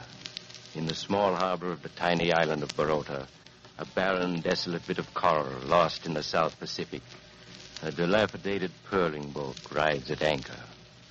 In a trading shack of corrugated iron on the shore, two burly, bearded white men watch a half-breed merchant gather together supplies, listening as they wait to the monotonous beating of a native drum in the darkness outside. For Pete's sake, Wong, what's that infernal racket anyway? Honored father sacrifices chicken to turn away anger of the storm god, Captain Blake. Well, tell him to stop it. It's getting on my nerves. Take it easy, Blake. We'll be gone in a few minutes. The glass is falling fast, and there is a storm coming up. We're in the typhoon season now, you know. And I'll be plenty glad to see the last of this rotten speck of coral, believe me. Even though we're leaving with empty pockets, we can't go too soon. Wong, sorry you'll find no pearls. Another year better, maybe. Here's supplies. $11, please. All right, pay him, Phelps. In a moment. Wong, why do you and your father live all alone here on Barota? Don't you ever find it lonely? Wong, an honored father, never lonely, Mr. Phelps. You know, Wong, in Tahiti, I met a native who knew you. He told me your mother was Chinese and your father used to be a Tahiti witch doctor. It's true. You pay now, please? He told me something else, too. He said the two of you live here because you know a secret pearling bed down the reef. No. And that even in that stinking back room of yours, you have a leather bag full of the finest white pearls that ever came out of the South Seas. No, it's not true. I think it is. Grab him, Blake. No, let go. Stand still, Wong, or I'll break your arm. It's not true. Wong, an honored father, have no pearls. And I say it is true. And so we're not leaving Barota with empty hands. Before we leave, Wong, you're going to tell us where you keep those pretty white pearls.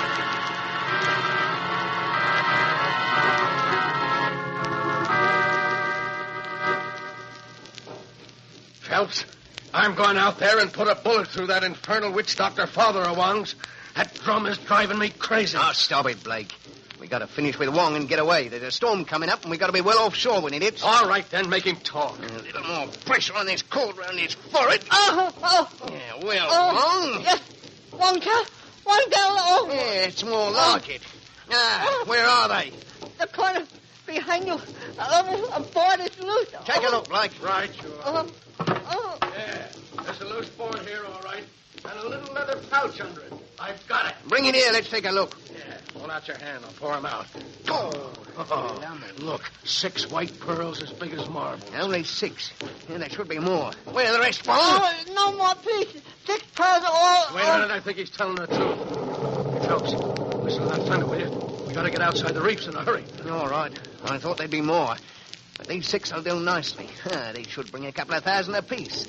In 2 months, we'll be in San Francisco living like kings. No, too late. What do you mean? Listen. The drum. It's getting louder. Listen to it. Now it stopped. And God of the storm hath answered. Prayer of honored father for vengeance accepted. What are you talking about? Honored father knows you torture Wong. In the darkness, he makes prayer to bring punishment. Now he will make sacrifice. Listen. What was that? Honored father makes greatest sacrifice to his gods. He gives his own life.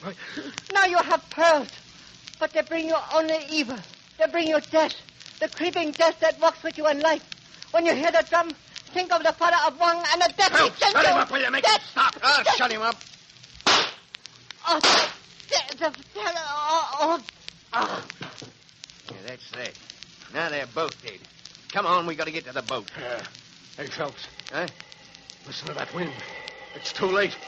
We can't get away. We can't get away.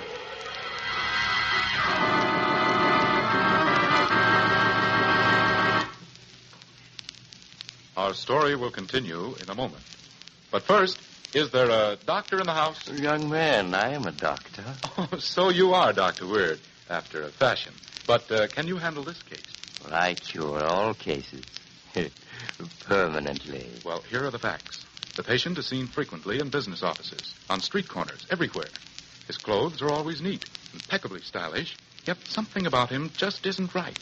Brief diagnosis shows he's in perfect shape, except for his hat. Gentlemen, this may be your case. Too often, a poorly made, shapeless hat can spoil your whole appearance. Don't take chances. Choose a smart, up-to-the-minute Adam. They're correctly shaped and styled and made of the finest all-fur felt. No wonder men who are tops in the business, sport, and entertainment world wear an Adam. For Adam is tops in hats. So stop in at any Adam store or authorized dealer. There are thousands from coast to coast, and set yourself up in a nice new Adam hat. Now, Dr. Weird. And now to continue my story, White Pearls of Terror. For 2 days, a typhoon raged over the tiny island of Barota, while Phelps and Blake cowered inside the trading shack that had belonged to the dead half-breed merchant Wong. The wind hurled their boat on the reefs and sank it, blew down most of the palm trees on the island, carried away the storehouse where Wong's provisions had been kept.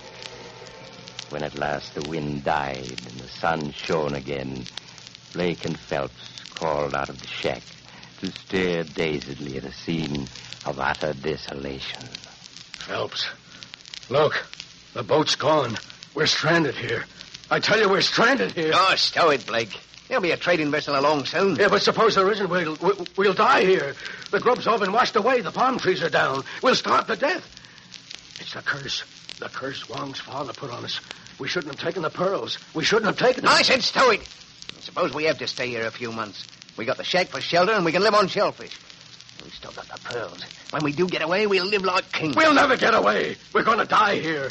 All during the storm, I heard that drum beating, the witch doctor's drum, telling us we're going to die here. Get a grip on yourself, will you? Wong's dead, and the old witch doctor's dead, too. Their bodies are gone. The sharks have finished them by now. When we're rescued, we only have to say they were killed in a storm, and we'll be in the clear. We'll be all right. No, the drum. I heard it beating. We'll never get away. We're going to die. This'll shut you up. Oh, yeah. I say we're going to be all right.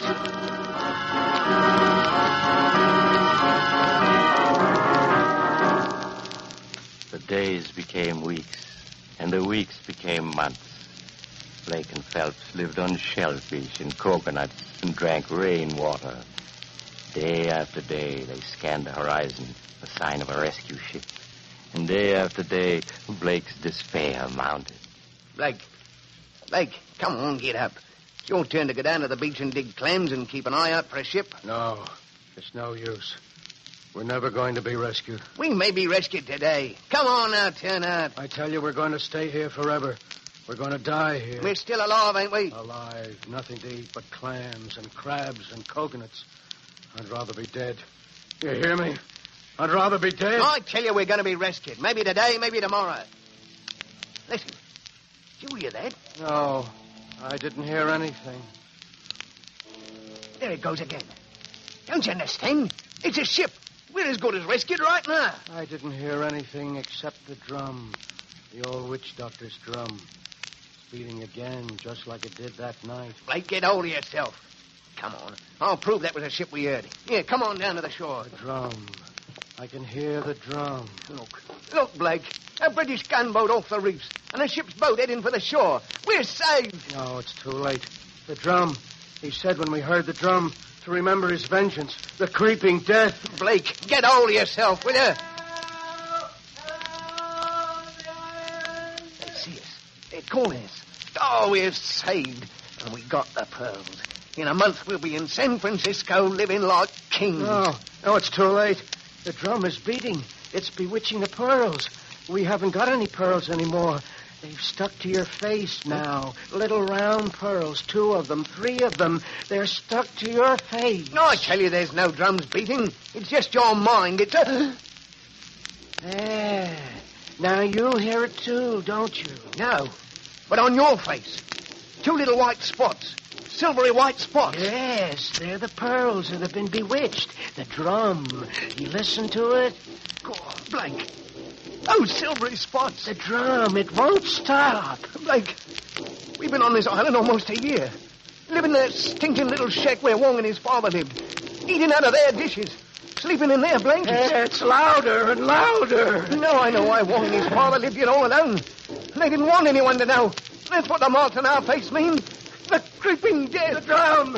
It says that we're never going to get away. That we're going to die here. Yes, you're right. We are going to die here someday. Because now nobody's ever going to take us off the island.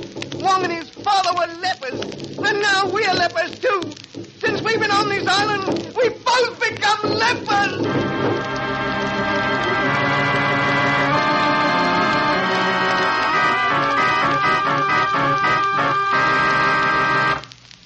Well, how do you feel now? Perhaps what you really need to steady your nerves is a nice trip. A voyage to the South Seas. You could stop at Baroda and meet Phelps and Blake. Yes, they're still living there, quite alone. They'd welcome a little company and... Oh, you're going? We'll drop in again soon. I'm always home. Just look for the house on the other side of the cemetery. The house of Dr. Weird.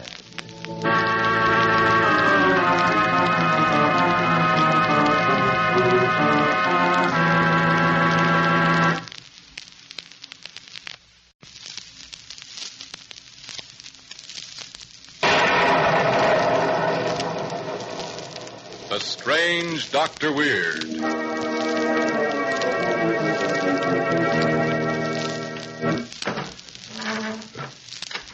Good evening.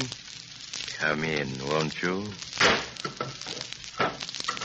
Why, what's the matter? Surely you're not nervous.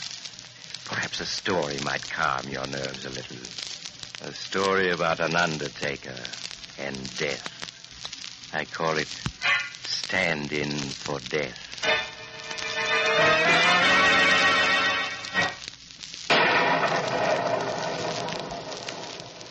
My story begins in the small, dimly lit undertaking parlor of Charles Thompson. Thompson and his son, Paul, are listening to the news broadcast. As yet, there has been no further news about Tony Williams, the notorious gangster who less than an hour ago shot and killed Detective Walter O'Hara and fatally injured a 6-year-old child in making his getaway in a stolen car. The entire police force is on the search for Williams. It is believed that... To think that Tony Williams is our cousin, a man like that. Oh, Dad, you mustn't take it so hard. After all, No, I'll answer it. Tony. Shut up. Want the whole neighborhood to know I'm here. Lock the door and pull on the shades. Yeah. Hurry up. Why have you come here, Tony? What do you want? I need a hideout, and this is going to be it. No, Tony. I won't let you hide out here. You're nothing but a mad killer. Yeah? Tony, put away that gun. This gun's the reason you're going to hide me out here, you understand? Yeah. You understand? We understand. And just do as I say, and you may live. I'll have to lay low here for a couple of days until the heat's off. I've had a chance to make some plans. Well, come, Paul. It's 4 o'clock. We must leave. Wait a minute. Where you going? We're taking old Luigi Gambone to Woodcrest Cemetery to bury him. Woodcrest? It's about 5 miles out of town, isn't it? Yes, that's right. Are there going to be any mourners at old Luigi's funeral? No. Luigi had no relatives. The city was going to bury him in a pauper's grave until we claimed his body. This gets better and better. Why are you so interested in old Luigi's funeral? Because old Luigi's funeral is going to be my funeral. What? What are you talking about? This. I'm substituting myself in a coffin for Luigi. All you two have to do is drive to the cemetery. There, I'll get out of the coffin and head for my hideout. After I'm gone, you bury the empty coffin and nobody will be the wiser. But Luigi's body. What do we do with that? That's your problem. No. Oh, no. No, I won't do it. You'll do as I say. It'll be 3 corpses in this room instead of 1. Now dump Luigi out of that coffin and make it fast.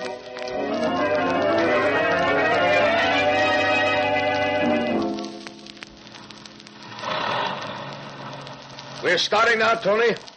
Okay. Remember, if the cops stop you, don't let them get suspicious or us. No, Tony, we won't. Paul, there's a man signaling us to stop. No tricks. If you try anything, I'll come out of this coffin shooting, and the first 2 bullets will be for you. Be quiet, Tony. Here he comes.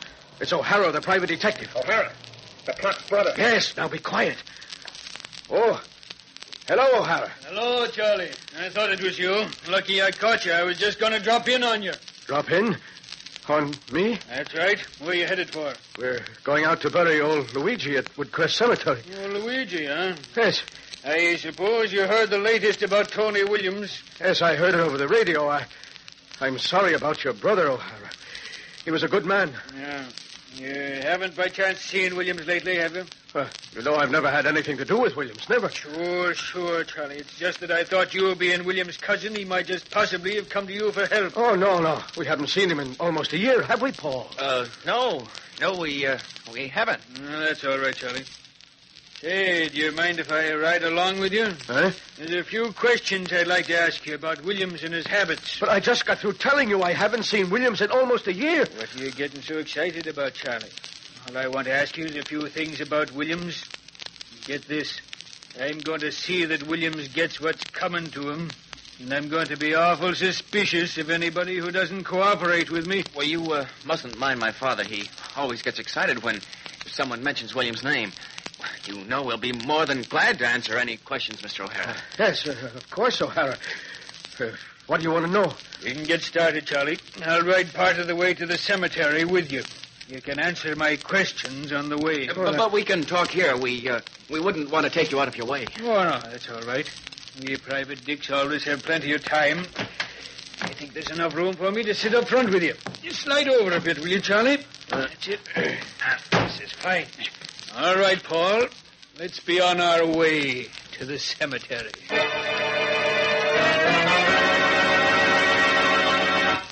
Dr. Weird's merry tale will be continued in a minute. Which reminds me, Doctor, did you have a Merry Christmas yesterday? Young man, don't mention Christmas to me. Why, what's the matter, Doctor? I was hoping to get a skeleton this year, but... Oh, Dr. Weird, I know just how disappointed you are. And, gentlemen, if you were hoping for an Adam hat this Christmas but didn't get one, I can sympathize with you, too. The new line of Adams this year certainly are tops in design and quality workmanship. So don't be disappointed. Get an Adam yourself. Walk into any of the thousands of Adam hat stores or authorized dealers from coast to coast and try on a fine-looking Adam. There's an Adam hat just for you, styled to bring out your best features. The soft-looking, genuine all-fur felt And the smart new colors also add distinction to the wearer of an Adam. And remember, that fine array of hats you see in the Adam store window is on the shelves, too. You're sure to find the hat that's right for you in an Adam store. Now, here's Dr. Weird. Now I'll finish my story. Stand in for death. The hearse has left the city behind and is nearing Woodcrest Cemetery. Mile after mile, Paul is driven in silence as O'Hara questions his father about Tony Williams. Well, here we are, O'Hara, the entrance to the cemetery. Huh? Oh, so we are.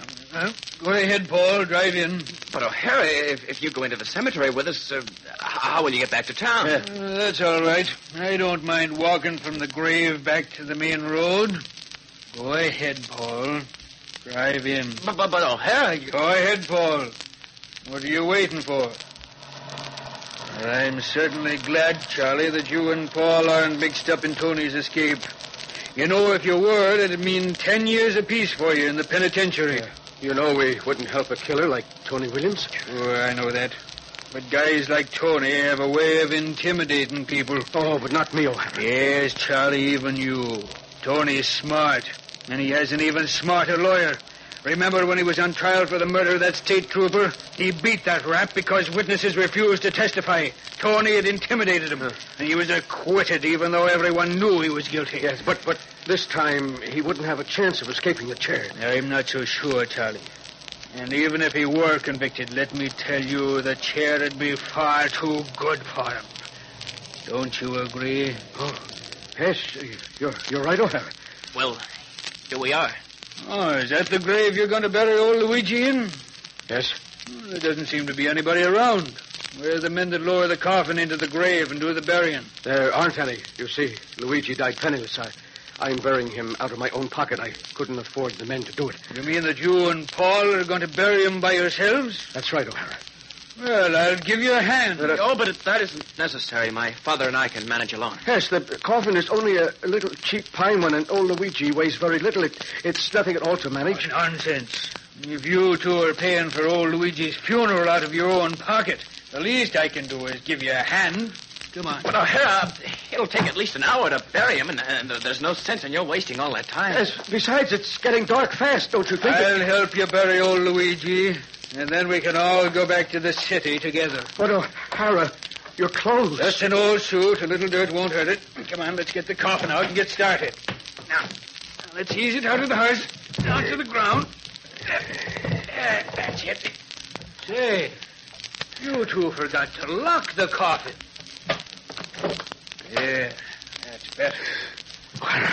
Did you want to say something, Charlie? If you and Paul were mixed up in Tony's escape, it would mean 10 years in the penitentiary. No, O'Hara, I didn't want to say anything. Okay. Paul, have you got the ropes you used to lower the coffin into the grave? Yes, here they are. All right, let's get it over with.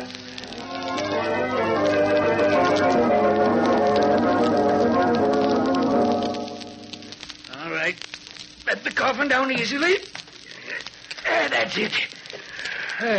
Old Luigi isn't as light as you might think. Where are the shovels, Paul? Here. Fine. You use one while I use the other. What? Charlie, you better take it easy. While Paul and I shovel the dirt in. No, don't do that. Let me out of this coffin. Let me out. Let me out. Oh, what's the matter, Charlie? You're as pale as a ghost. You look as though you're hearing voices. But, O'Hara, don't you hear? I don't hear a thing. O'Hara, listen to me. I surrender, O'Hara. I'll confess. I'll confess to everything. The state trooper I murdered. Killing your brother, the little kid I ran over. But let me out, O'Hara. Let me out. O'Hara, you heard what he said.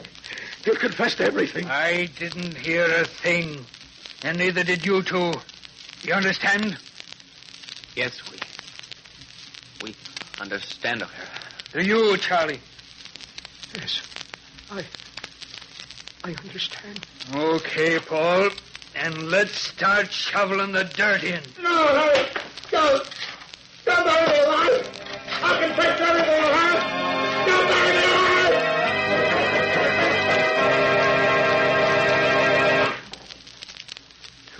bad about poor Tony, wasn't it? It must be unpleasant to be buried alive. You know, I've often wondered how long it takes a person to suffocate in a coffin. Now, if some brave soul were to volunteer for an experiment, I could... Oh, you have to go now. Too bad. But perhaps you'll drop in on me again soon. I'm always home. Just look for the house on the other side of the cemetery. The house of Dr. Weir.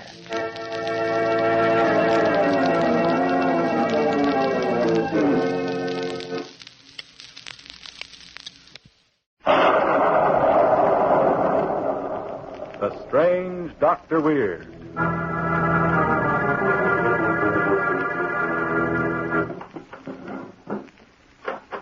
Good evening. Come in, won't you? Why, what's the matter? Surely you're not nervous.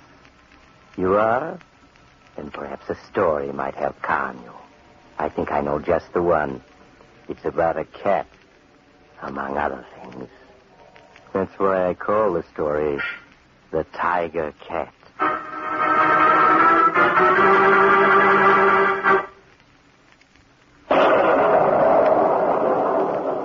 My story, The Tiger Cat, begins in a little homemade laboratory in a great gloomy old house in the suburbs. Young Professor Carl Emery is bending over a cage containing a huge rabbit when the laboratory door opens. Carl, have you seen Rana, Madame Elsa's cat? She's disappeared and Madame Elsa's worried. What? Oh, it's you, Laura. No, I haven't seen Rana. Carl, how are your experiments coming? I get so little chance to see you to ask you about them. I'm getting close, Laura. Look in this cage. That's a rabbit. Why, it's as big as a dog. Weighs 40 pounds and it's still growing. My vitamin injections have done that. Then your growth serum's a success. No, not quite. But I will succeed yet. If I can keep my experiments a secret from Madame Elsa. If she knew what I was doing, she'd throw me out of the house. Oh, that crazy idea of hers. That when people die, their souls go into animals. It's insane. It's the age-old theory of reincarnation, but she believes it, absolutely. Then she mustn't find out, that's all. Because once your growth serum is perfected... It'll revolutionize farming. Rabbits as big as horses, chickens as big as ostriches.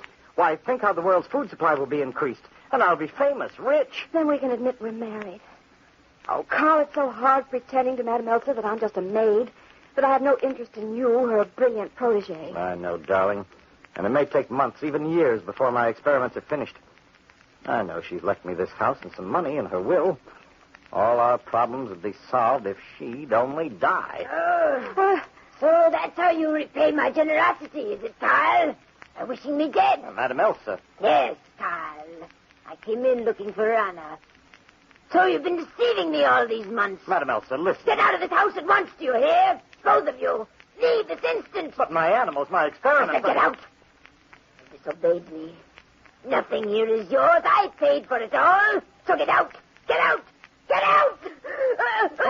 Catch her, Laura. My medicine. She's having a heart attack. Carl, get her medicine. It's in her room.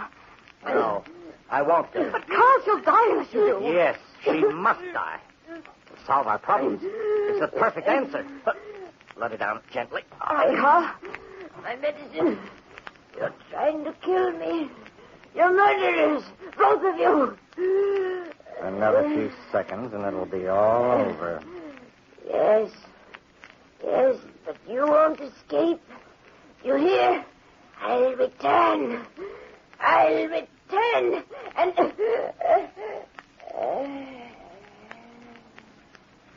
Carl, she's dead. And all our problems are solved. What's that? It's Rana, her cat. She's been hiding in the cupboard there. She knows we've killed Madame Elsa. Nonsense. She's just... Oh, so that's it. What, Carl? Why, the stork has just visited Rana. She's just given birth to a kitten. That's a peculiar coincidence, isn't it? Madame Elsa dies just as Rana's kitten is born.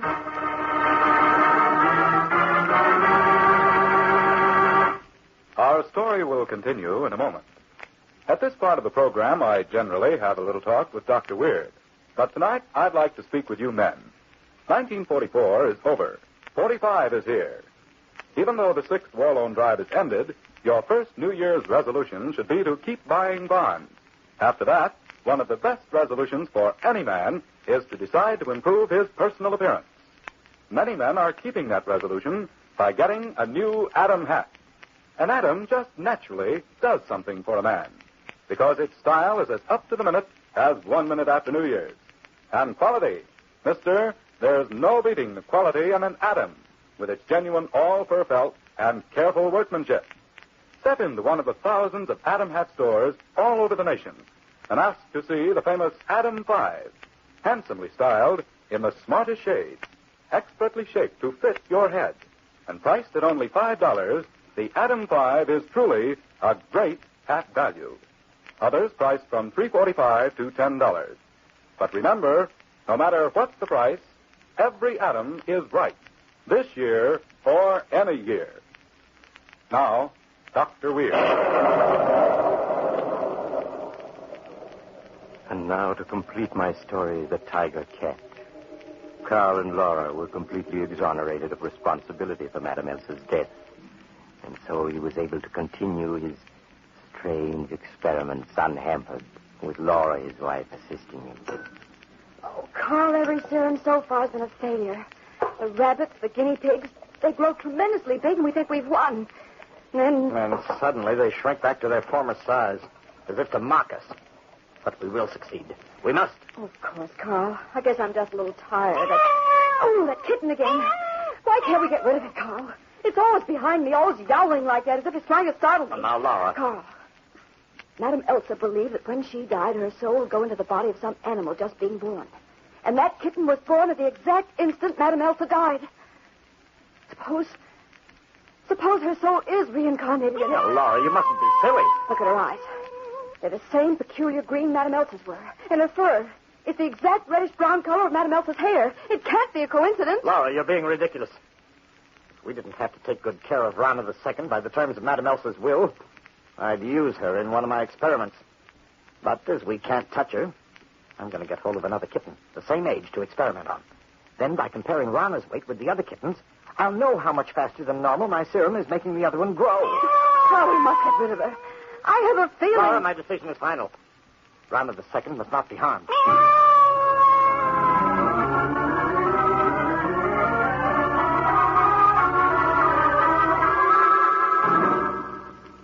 Laura, look. It's only a month since I injected my serum into this kitten, and she's already twice as big as Rana. I'm going to call her Tigress. At the rate she's growing, she'll soon be one. Oh, it's wonderful, Carl, but can't we get rid of Rana now, please? For heaven's sake, Laura, are you still harping on Rana? Why, she's just a kitten, perfectly harmless. I tell you, she sits and watches me as if she hated me. As if she were just waiting for the right moment to be revenged on both of us. See? She knows we're talking about her. Laura, if your nerves don't improve soon, I'll have to send you to Bermuda for arrest. Oh, I'm sorry, Carl. I'll try not to be upset. Well, that's better. I'm going to give Tigress here another injection. And I predict that in one more month, Tigress will be bigger than any house cat ever seen before on this earth.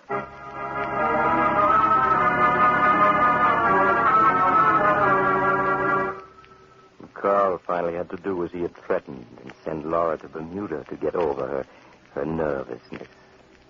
But in her absence, he carried on his experiments alone and was overjoyed to see the kitten he had named Tigress gain in size at an astounding rate. In fact, when Laura returned at the end of 3 months, Carl had an astonishing sight to show her. Now, Laura. Now, be prepared for a surprise when I turn on the light. Then you really succeeded at last, Carl. Succeeded? Look there. Carl! But that can't be Tigress. Oh, you're playing a joke on me. No, I'm not, Laura. In that special cage is the kitten we named Tigress only 4 months ago. Now she weighs 200 pounds and looks and sounds just as fierce as any wild tiger in the jungles of India. I can't believe it. Look, you see how small Rana looks standing there beside Tigress' cage? She's trying to get out. No, she's not. She's just playing with Rana. She and Rana have become great friends. Rana spends most of her time beside that cage. I believe that they really talk together. Listen. Well, they are talking to each other. And Carl, look. Rana is pawing at the bolt that keeps the cage shut. So she's trying to open it. Oh, now, Laura, Rana's just playing the way a cat will. Why, I've seen her pawing at that bolt dozens of times. But suppose she did slide it back and the cage came open. Tigers could kill us both. I tell you, Rana's just playing. Carl, no. Rana is trying to slide that bolt back. Laura, am I going to have to send you away? Carl, look. She's done it. Rana's pushed the bolt back. Tiger's cages unlocked. And Tigers is coming out. Quick, I have a revolver in the library. Come on.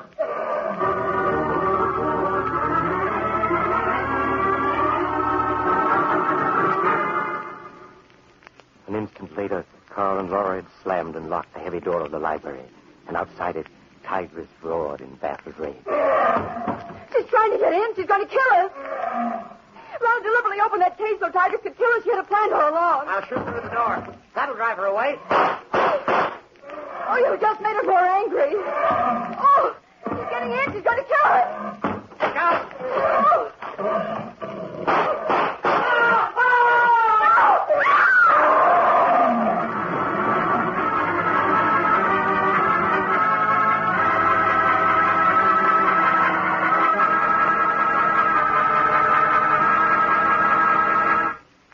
When Carl and Laura were found some hours later, they were quite dead, ripped to pieces by the strange tiger-like animal the police found in the room, killed by revolver bullets.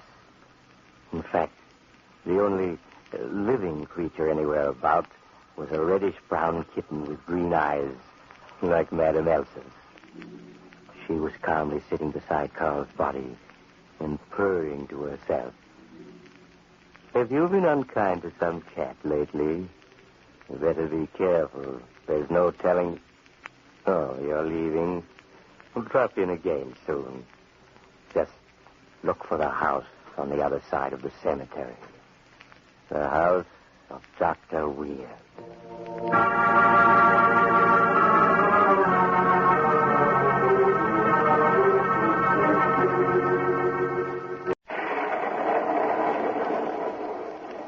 Strange Dr. Weird.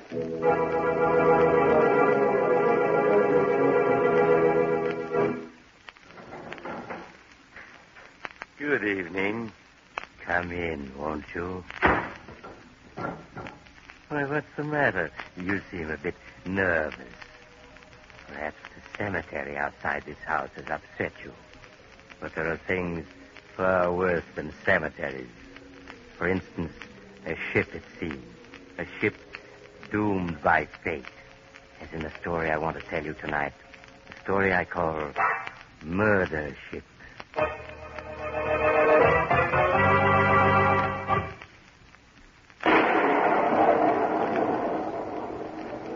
My story begins aboard a coastwise liner, the SS Arctic Star, as it slowly gropes its way through a thick, all-enveloping gray fog.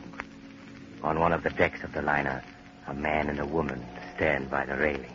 Now, look, Millie, you don't want to go ashore broke, do you? But Larry, I'm afraid. I tell you, I saw this guy Abbott's bankroll. He's carrying at least $20,000 in cash. Larry, it's too dangerous. There's nothing to it. The two of us go to his stateroom. You hold his attention, and I let him have it with a knife. When we dock 2 hours from now, you and me just walk off the ship with the other 500 passengers. But... We'll be on a train to New York with 20 G's in our pockets before they even discover the body. Larry, I have a feeling that we'll be caught. Please give it up. All right? That's the way you want it? Then you and I are through. You don't mean that, do you? I do. Unless you pull this job with me. All right, Larry. I'll do whatever you say.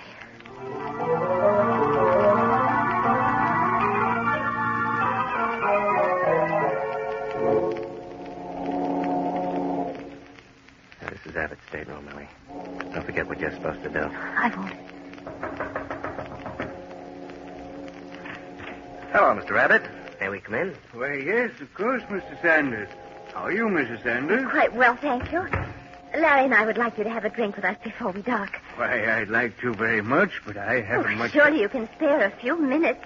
Well, if you put it that way, I guess... You stabbed me. Is he dead? Yeah. Now, where's that bankroll of his? Here it is. Look at the size of it.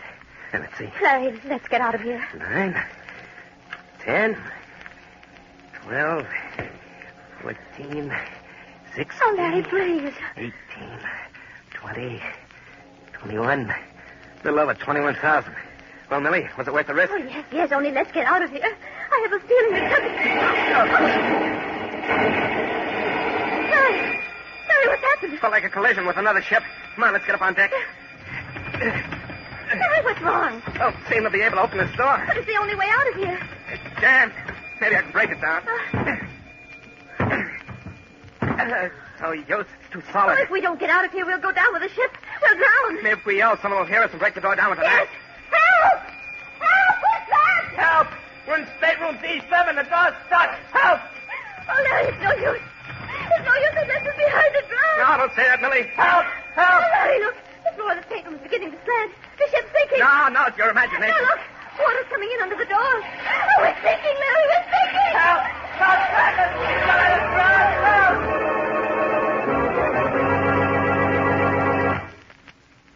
Dr. Weird's mystery will be continued shortly. Say, by the way, Doctor, is mystery your sole pleasure? Young man, what could be more pleasant than mystery? Well, music, for instance. That's Music, why, of course. Have you ever heard my clanking of chains? Doctor, I'm afraid you've got me wrong. I mean the kind of music men hum or whistle when they feel on top of the world. And, gentlemen, one of the many things that give you that tip-top feeling is the pleasure of being well-dressed. Perfect taste is the criterion. And in hats, there's nothing smarter than an Atom.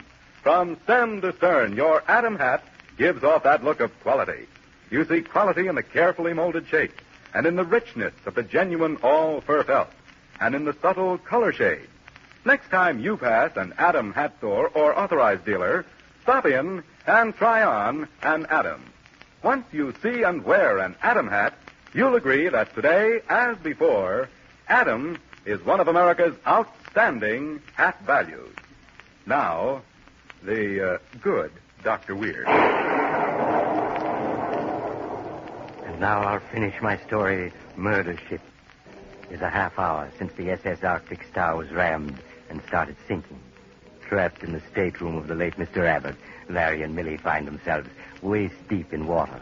Larry, fear in his eyes, stands by the porthole, looking out at the water, which threatens any moment to burst through and claim their lives. In the eerie semi-darkness of the stateroom, Millie sobs hysterically. Oh, it's no use. We're going to die. I know we are. Don't say that. Look, the water stopped rising. Crash must have closed the ventilator grating. Room's airtight now, and the pressure of the air's holding the water back. What difference does it make? We can't get out. They may send divers down to rescue us. Like they saved men trapped in sunken submarines. Yes, but no one knows we're trapped in here. There's always a chance of something. Sorry, what's happened? I think we've hit bottom. The ship doesn't seem to be moving anymore. The floor of the stateroom. It's still slanting downwards. Because the bow of the ship's on the bottom while the stern's above it. Oh, what's keeping the stern up? But the air pockets in the stern, just like in the stateroom. Oh, I know we're going to die trapped down here, hundreds of feet below the surface. Millie, let's say that. There's always a chance of rescue. No, we're going to die here. I know it.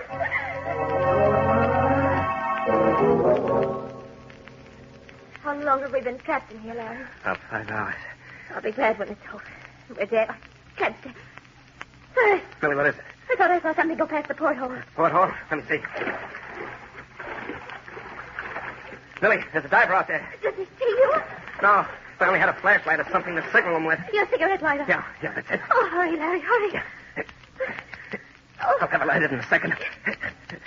There. Oh. Here. Does he see us? If only he'd look up. It's only a few feet below us. I'll move the lighter from one side of the porthole to the other. All right. Millie, he sees it. He's waving to me. He's trying to signal something to us. It's only up 4 fingers. Millie, you know what that means? We'll be rescued in 4 days. How can they possibly get us out of here? I don't know, but they'll do it somehow. All we have to do is hang on for 4 days, Millie. I better signal back so we'll know we understand. Yeah, look. He sees the 4 fingers I'm holding up. He's waving at us. Yes, you're right. Look, he's signaling to the surface. They're pulling him up. He's gone. Well, Larry, do you think they'll really be able to rescue us? Good. Send down a diving bell or something like that. I'll get us out of here, Millie. Only it'll take a little time. 4 days. Larry, what if the oxygen in here doesn't hold out? Yeah. You're right. There may not be enough air in here to last 2 people for 4 days. Oh, we'll just have to hope there is. I'm afraid I can't afford to take that chance. What do you mean? A knife? Yes, Millie, a knife. Larry, you're not I'm going afraid I must, Millie.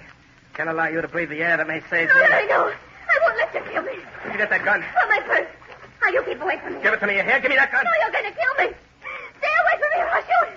Stay away.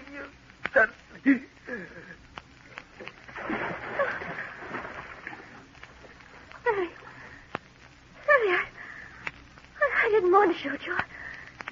You made me do it, Larry. Well, now I'm alone. all alone hundreds of feet under the surface. Harry. Harry, don't look at me like that. Harry, please don't stare at me like that. Harry, stop staring at me. I can't stand it here any longer. I've got to get out of here. The porthole. I'll leave through the porthole. I won't stay here with you another minute. As soon as I open this portal... I can't open it. It's stuck. I've got to find something to open it with. I've got to find something to open it with.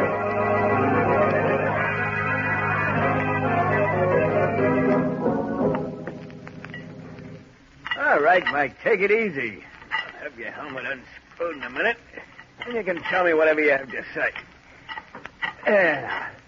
Take it easy while I take it off.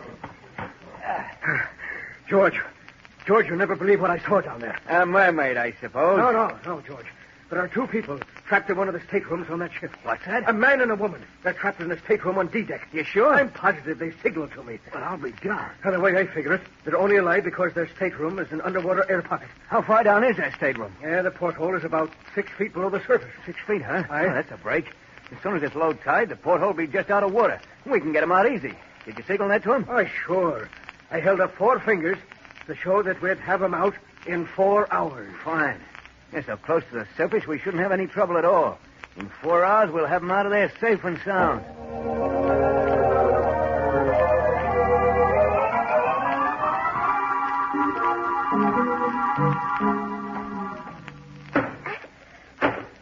This gun ought to force the bolt back.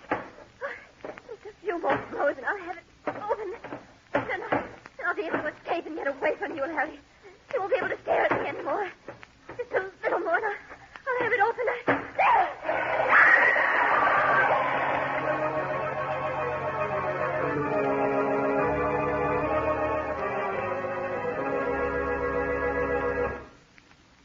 Millie should have known that as soon as she got the porthole open, the water rushing in would keep her from getting out. Too bad, wasn't it? Such a nice couple, but so unlucky to die in such a horrible way, only 6 feet below the surface. All because they couldn't wait just a little while longer. Their bodies are buried in the cemetery right outside my door. Perhaps you'd like to visit their graves, and Oh, you have to go now. Too bad. But perhaps you'll drop in on me again soon. I'm always home. Just look for the house on the other side of the cemetery. The house of Dr. Weird.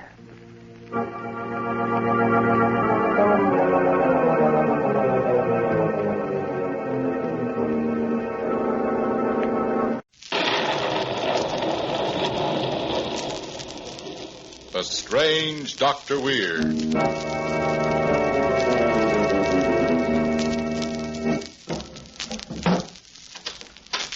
Good evening. Come in, won't you? Why, what's the matter? You seem a bit nervous. Perhaps the cemetery outside this house has upset you. But there are things far worse than cemeteries. For instance, the feeling of being cut off from the world by an insanely jealous man, as in the story I want to tell you tonight. The story I call Beauty and the Beast.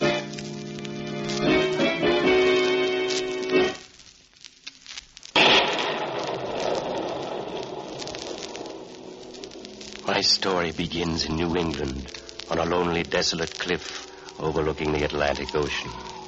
Near the edge of the cliff, which towers 200 feet above the rocks below, a young man stands, a mere shadow in the darkness of the night. Time and time again, he impatiently turns to look at the huge, foreboding old manor house, which is perched near the cliff's edge.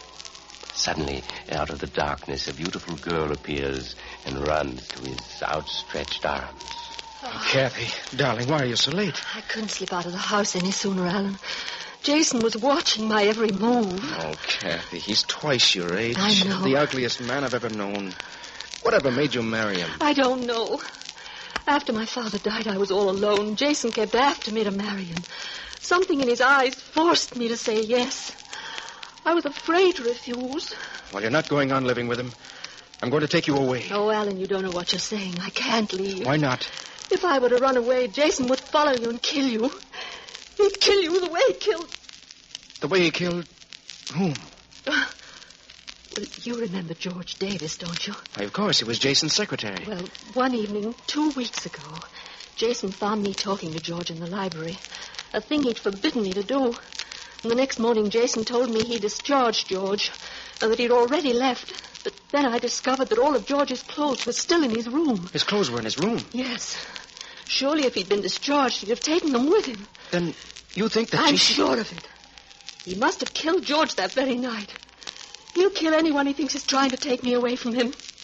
Oh, darling, I couldn't stand to have anything happen to you. Oh, darling, nothing's going to happen to me, nor to you. I'm taking you away from here. What time can you meet me here tomorrow night? I think I can manage to slip away around 9 o'clock. All right, darling, 9 o'clock it is. Now, you better return to the house before Jason misses you.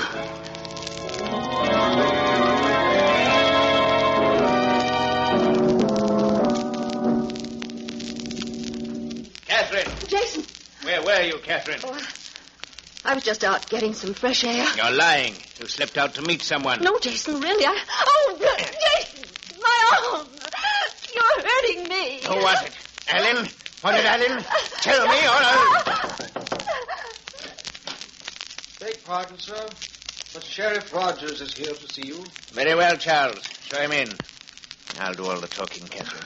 Good evening, Mr. Winthrop. Miss Winthrop.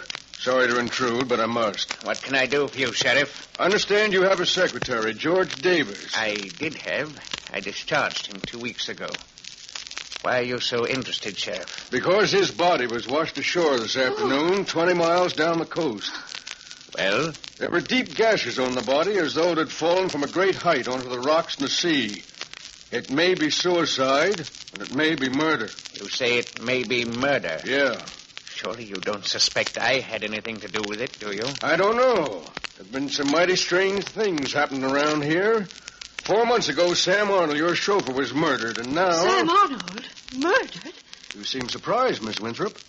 Don't you know he was murdered? I'm afraid she doesn't, Sheriff. She's been ill for quite some time, so I kept the news from her. Oh, then she doesn't know that Arnold was stabbed to death less than 100 yards from this house. Oh, no. I thought he'd been discharged. Who did it? Well, we haven't found Sam's murder yet, Miss Winthrop. Now we have another mystery on our hands, the death of George Davis. Mr. Winthrop, I want you and your wife to be at the coroner's inquest in the village day after tomorrow. Quite a few questions we want to ask you about the deaths of both Sam Arnold and George Davis. There's a lot more going on around here than meets the eye.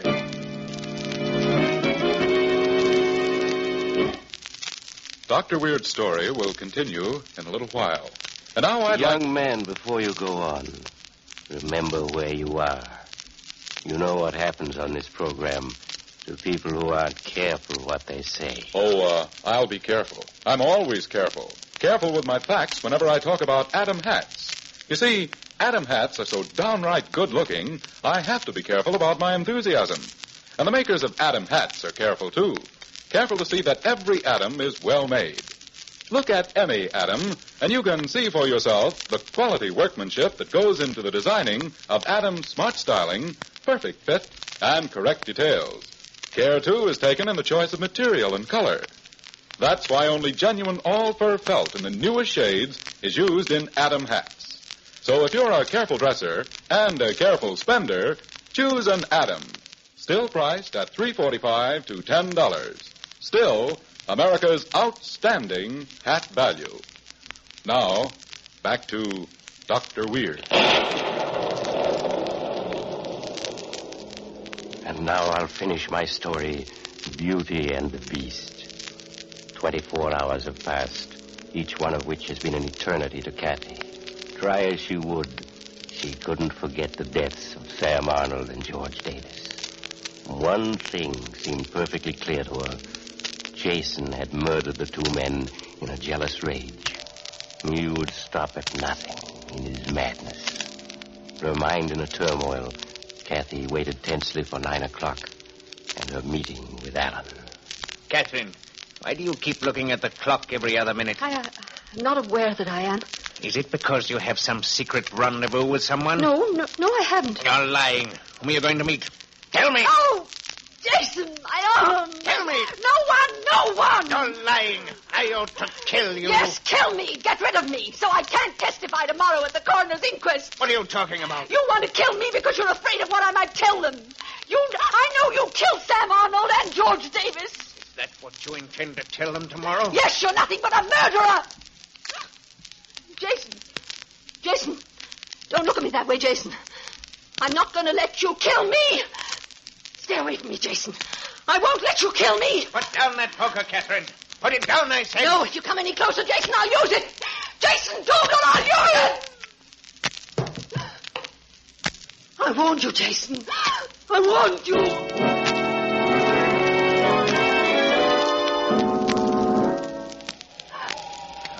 Kathy, you mustn't cry. You struck Jason in self-defense. Oh, Alan, what are we going to do? We're going through with the plans I've made. I have 2 tickets in a plane for Mexico, and we're going tonight. Catherine! Jason! Oh, there you are. You're not dead. I didn't kill you. No, the blow you struck me only...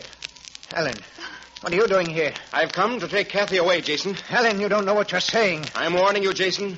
Don't try to stop me. You don't understand, Ellen. She's a murderess. She killed 2 men. What are you saying? I never killed anyone. Ellen, I'm telling you the truth. She killed Sam Arnold and George A. Davis. You're lying.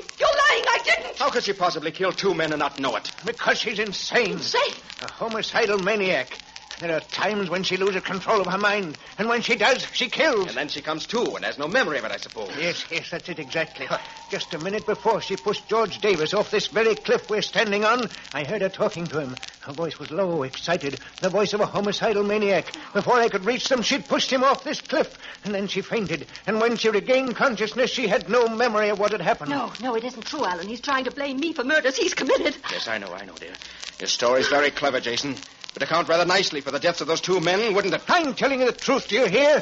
And I'm going to tell it to the coroner's jury tomorrow. I've protected her as long as I can. You're not going to tell the coroner's jury anything tomorrow. Ellen, she's insane. No. She has to be exposed for both our sakes. Right.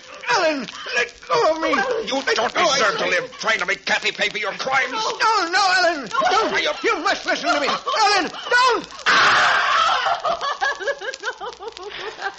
There was no other way out, Kathy. He was insane. Utterly insane, trying to make it appear that you murdered Sam Arnold and George Davis when he did it himself. Why, Alan, what is it? What's wrong? I just remembered something. When Sam Arnold was murdered 4 months ago, Jason and I were on a hunting trip in Canada. Why, we heard the news together over Jason's portable radio. You mean Jason didn't kill Sam Arnold? I know he couldn't have. But if Jason didn't murder him, who? Kathy. Alan, why are you looking at me like that? You don't think that I did it, do you? Kathy, if Jason didn't do it, then what he said about you might have been true. You believe that it is true, don't you? I can see it in your eyes. You do believe I murdered Sam Arnold and George Davis, don't you? Kathy, the voice, it's different. You do believe I murdered them, don't you? Your voice is just the way Jason said it was before you pushed George Davis off the cliff. It's true. You did kill him, didn't you? Yes, I did. At times like this, I can remember. I killed Sam Arnold with a knife, and I pushed George Davis over the cliff. Would you like to know how I did it, Alan? Kathy, your voice, your eyes. Kathy, what are you up to? I pushed him off the cliff like this, Alan, like this. Kathy, Alan. look out! Alan, I'm slipping. She's gone. She was trying to kill me, and she fell over herself. She was the murderer. And nobody dreamed of suspecting her because she was so beautiful.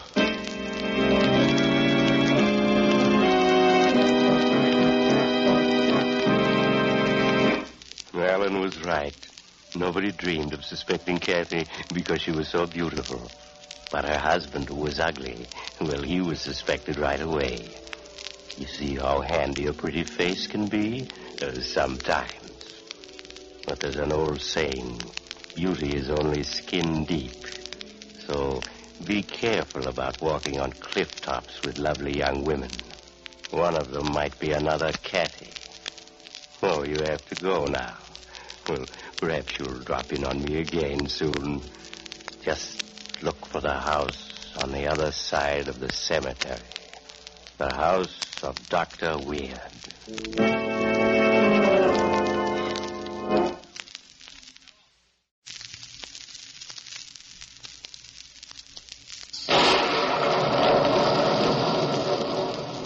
The Strange Dr. Weird.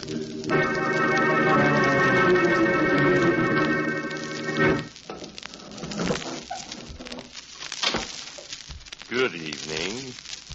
Come in, won't you? Why, what's the matter? You seem a bit nervous. Has the cemetery outside this house upset you? There are things far worse than cemeteries. For instance, being lost in an Arctic storm, as in the story I want to tell you tonight. The story I call Survival of the Fittest.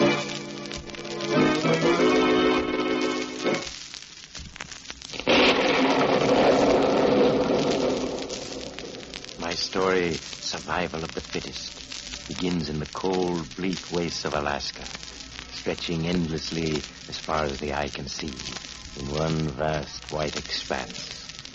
The fierce winter wind hurls itself at a small cabin almost buried by the snow. In the cabin, 4 men are huddled around the embers of a fire. Mike, what are we going to do? We're leaving the first thing in the morning for Goldfield. In this storm? It's either make a try for Goldfield or die here of starvation. Mike's right, Paul. We're to stay here, our food would be gone in 5 days. Much better we try to get to town. Kiana, how's the weather look to you? You think it'll blow over by tomorrow? Storm bad. Not blow over soon. All right, that settles it. We're getting out of here first thing in the morning.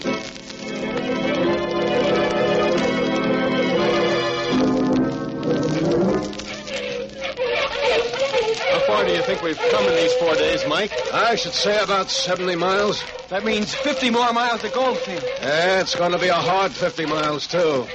Dogs are all worn out. We only have food enough for 1 day. Mike, you don't think we'll have any trouble making it, do you? In this country, you always have trouble. Only the strong and ruthless survive. Hold up! Hold! Here! Kiana, come here. Keep calm. Why are you calling Kiana, Mike? Kiana's having trouble breaking trail for the dogs. He's slowing us down, eating food that might pull us through. He's no longer useful to us. Be here. Kiana? What do you want? I'm afraid we don't need you anymore. You not understand. Huh? Maybe this'll make you understand. Mike! No, don't!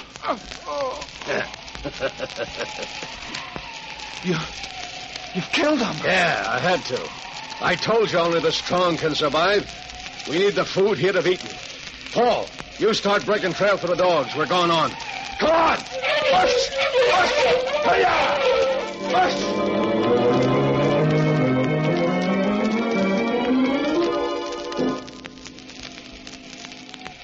Mike, it's been 2 days since we've eaten anything. We can't go on without food, Mike. Why don't we kill one of the dogs? Yeah. Because we need every dog we have to pull the furs on the sled. All right, Paul. Start breaking trail for the dogs. We've rested enough. No, I can't. I'm too tired. The dogs can break their own trail. Why, you young whelp. Go ahead. Shoot me. Like you did Kiana. You're not worth wasting a bullet on. If you're too tired to break trail, you can remain behind. Well, Mike, you can't leave him here to die. Oh, can I? Are you ready, Victor? Yes, I'm ready. Paul, run along behind the sled. All right, Victor. Mush! Mush, you hear? Mike, why don't you let me throw away this bundle of furs I'm carrying? Then I could break trail for the dogs. Throw away $500 worth of furs? I should say not. Come on! Mush! Paul! Paul, don't drop behind. Keep running. I will, Victor.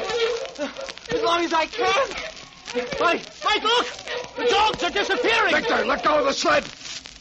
Mike, the dogs in sled have vanished in that crevasse in the ice. Yeah. A year's furs lost in a few seconds. What do we do now? Now we'll start floundering through the snow towards Goldfield. If our strength holds out, we'll make it. If it doesn't, We'll die. Right now, Doctor, I've got a quickie mystery of my own I'd like to solve. A mystery? Mystery of two men. You see, these two gentlemen are both nice-looking fellows, act alike, talk alike, even wear similar clothes. Yet there is a difference. The appearance of one somehow seems more distinguished than the other. Ah, you've guessed it.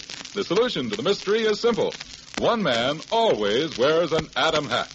Yes, gentlemen, the perfect style and quality of an Adam does make a difference. A difference that all well-dressed men recognize at a glance.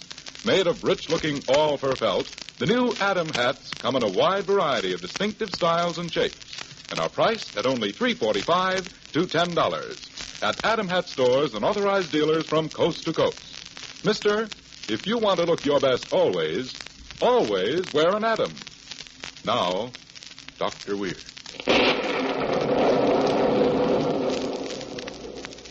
And now I'll finish my story, Survival of the Fittest. It is early the next morning. 3 figures, mere specks on the vast white expanse, make their way slowly and painfully across the snow. Finally, one, unable to go any further, stops and sinks into the snow. Mike, wait! Paul's falling down. Paul, you must get up and keep going. If you don't, you'll freeze to death. I can't walk another step, Victor. I'm too tired. Ah, so he's fallen down, eh? Well, Paul, you'll either get up and start walking or stay behind and die. Mike, if each of us took him by the arm, we could help him along. Nothing doing. It's every man for himself. I'm not going to waste my strength. Paul, you must get up. Here, let me help you. No, leave me alone. I can't go any further. Mike, we can't leave him here to die. Why can't we? Because it's inhuman. It's common sense. The weak die and the strong live. Now, are you going on with me, or are you going to stay behind to die with him? Paul, you must get up. Can't you say nothing can save him now? He's half frozen already. Are you coming, Victor? Yes, I'm coming, Mike. Goodbye, Paul.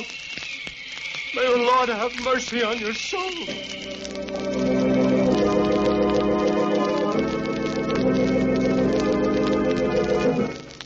As the 2 men continued on their way, the snow swept over Paul's body and soon hid it from sight.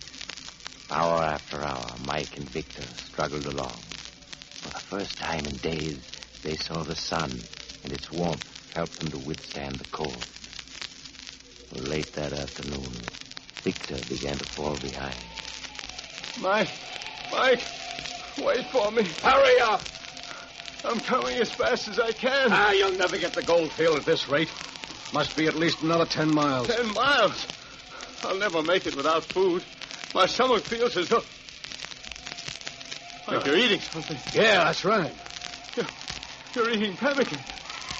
Where'd you get it? Get it? I had it all the time in this pouch. You mean the food didn't run out 4 days ago? It ran out for you and Paul, but not for me. I just finished eating the last of it. So you stole the food that might have saved Paul and myself.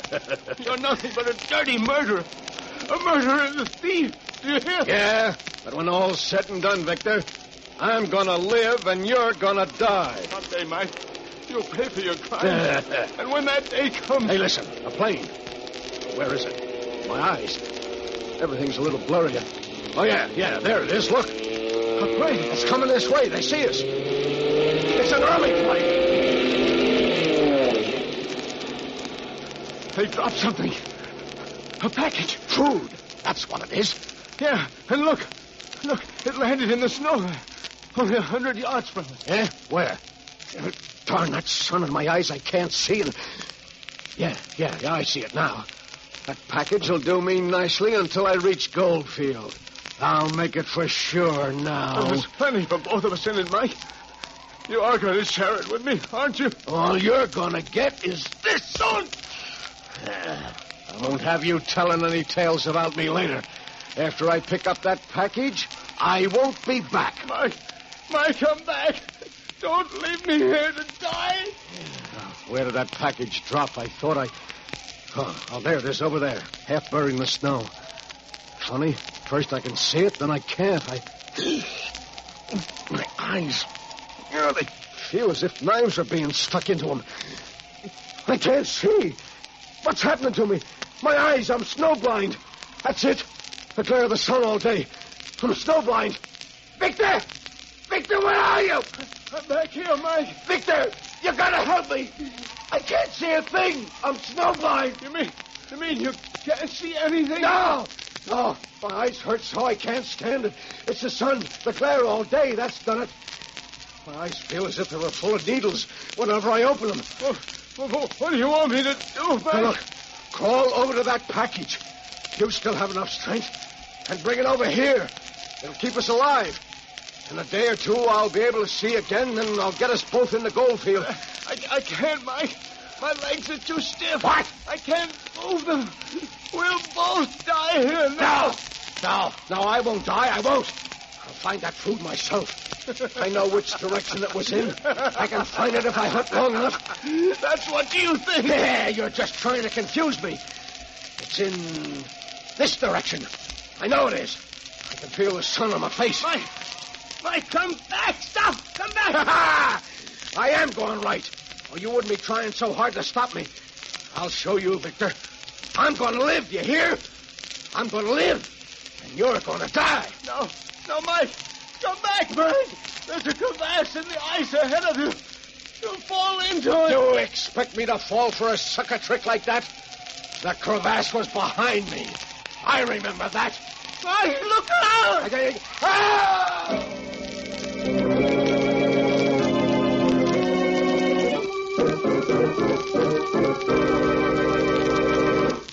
Too bad about Mike, wasn't it? Or was it? It was really his own fault he fell into the crevasse. Because, you see, Mike, being the kind of man no one could trust, he felt he could trust no one. Victor? Oh, yes, Victor lived. He finally managed to get to the package of food and survived until a rescue party could reach him next day. So if you're ever tempted to sacrifice your friends to save yourself, just remember that... Oh, you have to go now? Well, perhaps you'll drop in again soon. Just look for the house on the other side of the cemetery. The house of Dr. Weird.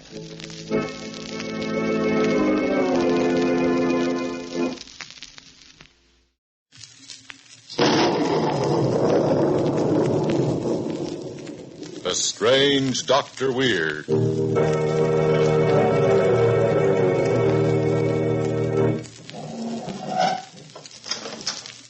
Good evening. Come in, won't you? You seem a bit nervous. Perhaps it would help if I told you a story about a friend of mine who had a most unusual experience. You see, he was executed first and then committed murder afterwards. I call his story The Man Who Lived Twice.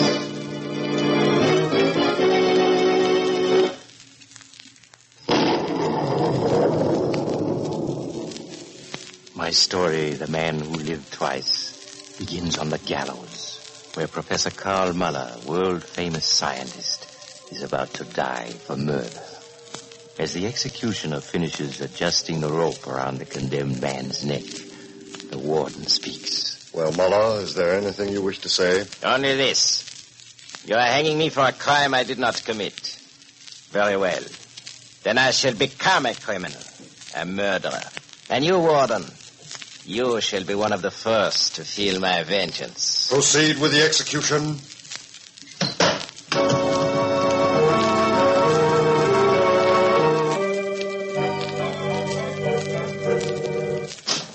Professor Williams. Yes, come quickly. Of course. Everything's ready and waiting. Right here. Good. Start the artificial heart pumping. Of course. Thanks to the governor's special order, everything went smoothly. Look, John. So you got it? Yes. The law has Professor Muller's dead body, but we have his head. The head containing the wonderful brain of Karl Muller. The governor thought I wanted to dissect it, but we'll bring it to life. We must work fast. In 10 minutes, with luck, we'll have brought back to life the genius that was Karl Muller.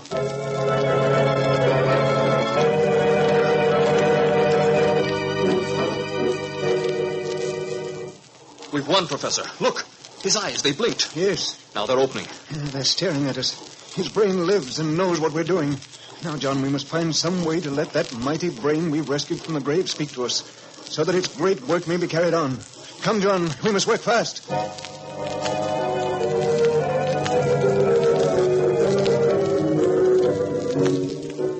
For many days, Professor Williams and John tried to build some kind of vocal apparatus which would enable Karl Muller's still living head to speak to them. But each effort failed, until at last they became desperate. Another failure. John, I'm afraid we're beaten. There must be some way, Professor. Look, Muller's eyes are watching us. He knows what's happening. I'll bet he could tell us what to do if he could talk. Yes, but he can't.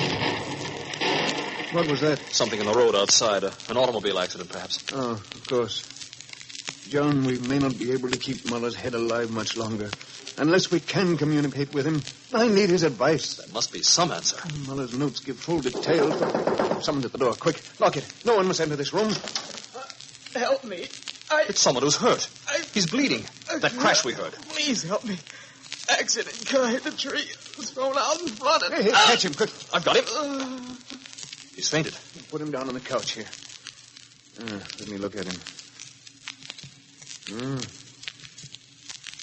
What is it? This fellow's dead. A bit of steel has apparently entered the temple here and pierced the brain. I'm surprised that he even lived to reach the door. Dead? Well, then I better phone the police to send the morgue wagon. Yes, No. Wait. Yes, Professor? John, look at this stranger whose dead body fate has brought us. His head is the same size and shape as Karl Muller's. Professor Muller's brain should fit into this stranger's head almost exactly. Yes, but... Listen. Here we have a sound body with a damaged brain. Over there is Muller's brain alive, but with no body. John, we're going to do it. We're going to put Muller's brain into this stranger's body and truly bring Muller back to life again. Say, Doctor, tonight's story has me a little worried. Do you think you could give us a little idea of what happened next? Certainly. You're going to spend no more than 40 seconds talking about Adam hats. Oh, I can do it in 30. Gentlemen, the way an Adam hat keeps its smart appearance is something to marvel at.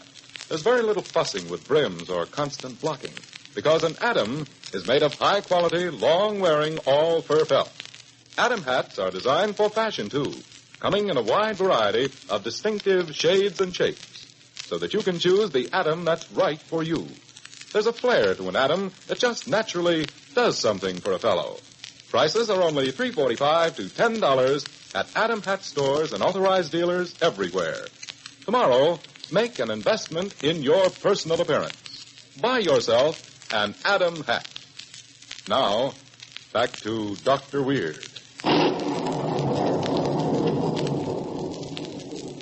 And now to continue my story, The Man Who Lived Twice. For an hour, Professor Williams and John worked swiftly to carry out the task of transferring the living brain of Karl Muller into the body of the stranger, so providentially brought to them by fate. At the end of that time... Look, John, he's breathing. The operation was successful. Yes, I can feel a pulse beat. Switch off the pumps. See? He lives. He lives. The body, yes. But the brain, will that live too? Only time will tell us.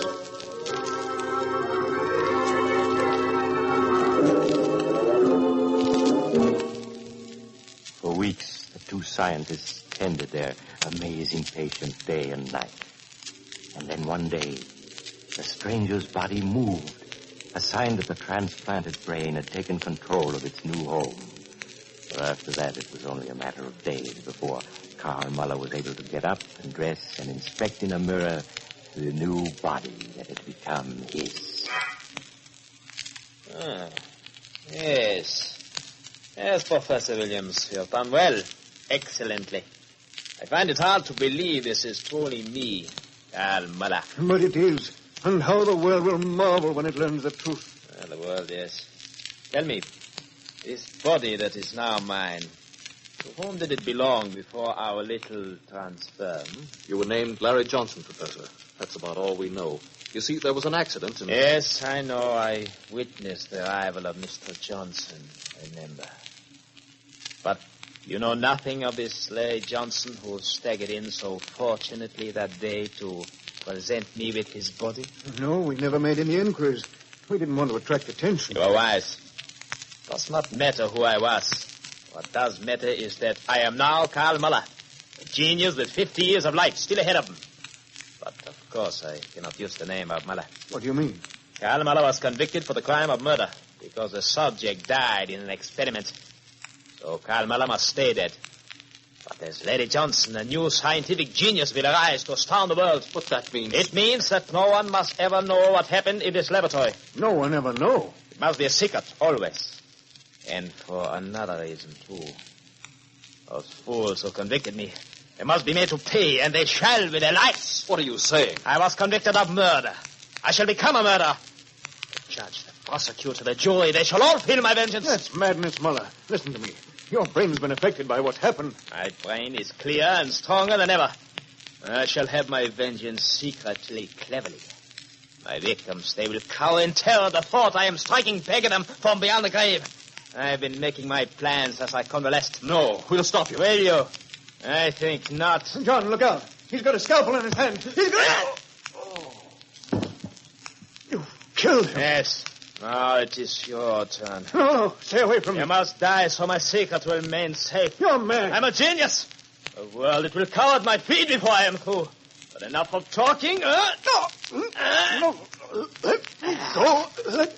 All who stand in my way shall suffer the same fate.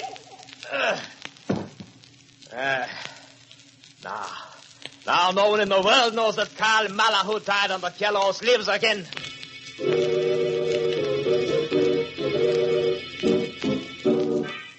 A few hours later, Karl Muller left the house. His plan was simple. He would take over Larry Johnson's identity, claiming that the accident he had been in had given him amnesia, and he could remember nothing of his past. Confidently, he walked into town, and then stopped to ask the first policeman he met the way to the address he had found in Larry's wallet. Pardon me, officer. Which way is Michigan Avenue, please? Why, you... Larry Johnson. Why, yes, of course I'm Larry Johnson. What of it? What of it? I'll show you what of it. There, put up your hands or I'll plug you. Oh, just a moment. What is this? I have done nothing. You have done nothing. Look, officer, I've been in an accident. My memory... You'll be in a worse accidit if you try anything. I've got you now. But I don't understand. What... You'll understand when the judge sentences you to hang, you murdering rat. Hang? No, this can't be. You'll find out. No, I've done nothing. Let go of that gun. No. Let go. I'll plug you. Give me that gun. I'll shoot it. I'll shoot I warned you. Well, you had it coming. I've only saved the state the price of a trial. Yes. Yes, you have. What was Larry Johnson wanted for, anyway? What were you wanted for? For holding up a bank messenger and then killing Officer Clancy in your getaway, that's all. Yeah, and for stealing a getaway car which you wrecked and abandoned out in the suburbs. No. Wanted for murder. The body I took was wanted for murder. No.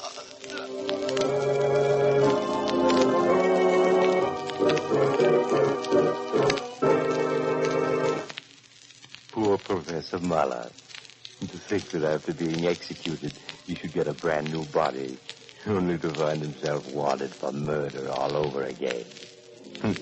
It looks as if fate was determined he should stay dead, doesn't it? And he has, since then. In fact, he's buried in the cemetery outside.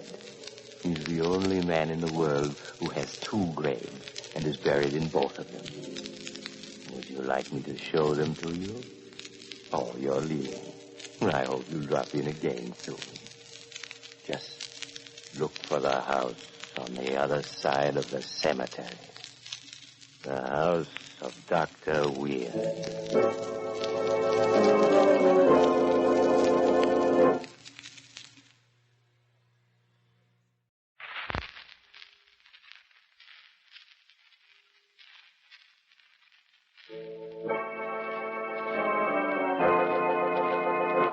Adam Hatch presents strange Dr. Weird.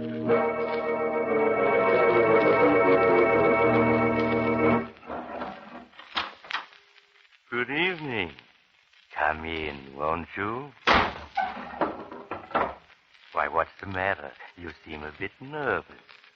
Perhaps it would help calm you if I told you a story that I just heard. A strange story about a raven as black as sin that could talk like a man. I call my story The Dark Wings of Death. Before Dr. Weird takes you to his world of mystery, a brief look at the world of fashion. When the new Atom 5 was first designed, Atom's expert hatters spared no time nor expense to make sure that the Atom 5 would be smart, down to the very last detail. They got what they wanted, and so will you, for just $5. The new Atom 5 is now on display at the thousands of Atom hat stores and authorized dealers from coast to coast. Step into the one nearest you and ask to see an Atom 5. Notice the handsome style, the perfect fit, the quality all fur felt. Then, try it on. Yes, sir. You'll look like a new man in your Atom 5. Now, Dr. Weird. And now for my story, The Dark Wings of Death. It begins in the small East Side apartment of Ned and Helen Kennedy, who are having a slight discussion. Ned, I tell you, if your Uncle Simon won't lend you the money, you'll have to kill him and take it, do you hear? But look, Helen, if we just wait a little longer, he's so old and feeble, he may die any day now. We can't wait. That shortage in your accounts will be discovered by next week. We've talked this all over before. Why are you hesitating now? You're afraid? No, it's not that. It's that pet raven of Uncle's. It makes me so uneasy. His raven. So that's it. You're afraid of a bird. Now, wait a minute, Helen. That raven isn't an ordinary bird. The way it watches me with those red eyes and the way it screeches whenever I'm in the room. Well, it almost acts as if it knew I was thinking of killing Uncle Simon. All right, Ned, go to prison then. No. I'll do it if I have to. I'm going to try to borrow the money from him first. You can try, but you won't get it. Now, you'd better get over to that horrible old tenement he lives in with his supper. After he's eaten it and fallen asleep, remember just how we planned everything. Turn on the gas heater, unlighted, so it'll look as if it had been blown out and he died in his sleep.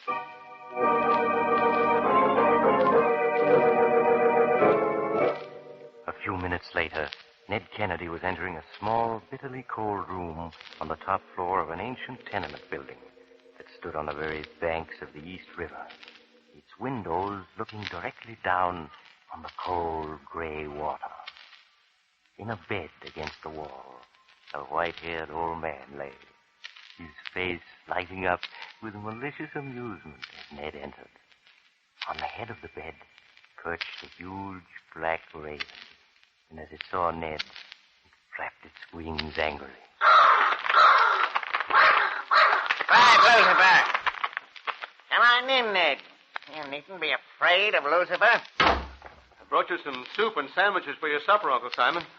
I'll put them on the table here. Not poisoned, are they, Ned? Not poisoned by that pretty little devil you married? Uncle, for heaven's sake, don't be absurd. Here, eat your supper before the soup gets cold. All right, Ned. Now then, what's on your mind? You want something, I can tell. Out with it, Ned. All right, Uncle Simon. I'm $4,000 short in my accounts at the gas company. Huh?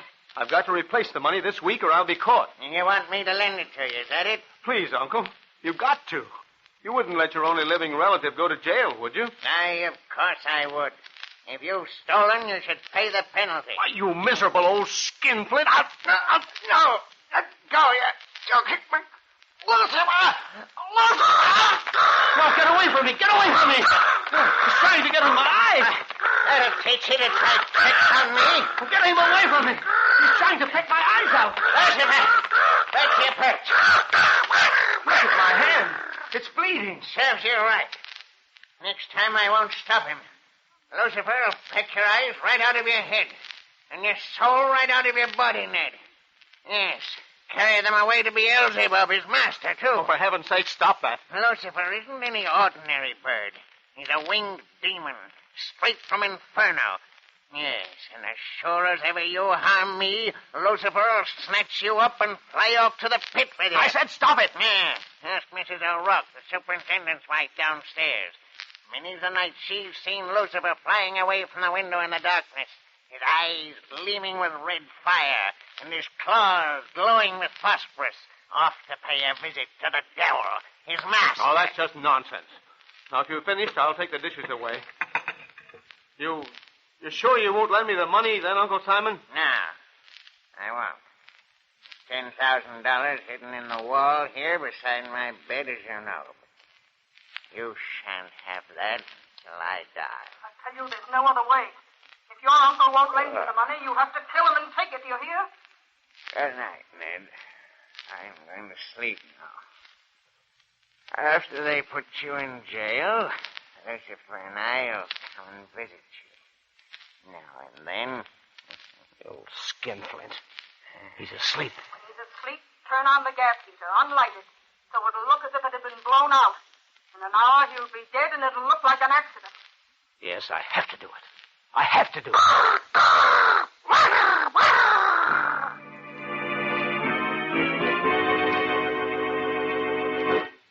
Before you take a rest, Dr. Weird, would you tell me the time? You're not leaving already, are you? Oh, not yet, Doctor. I just wanted to remind the man of our audience that whatever the hour, they're usually meeting people whose opinions they just naturally value. Calling on business associates, joining a friend at lunch, going to the theater.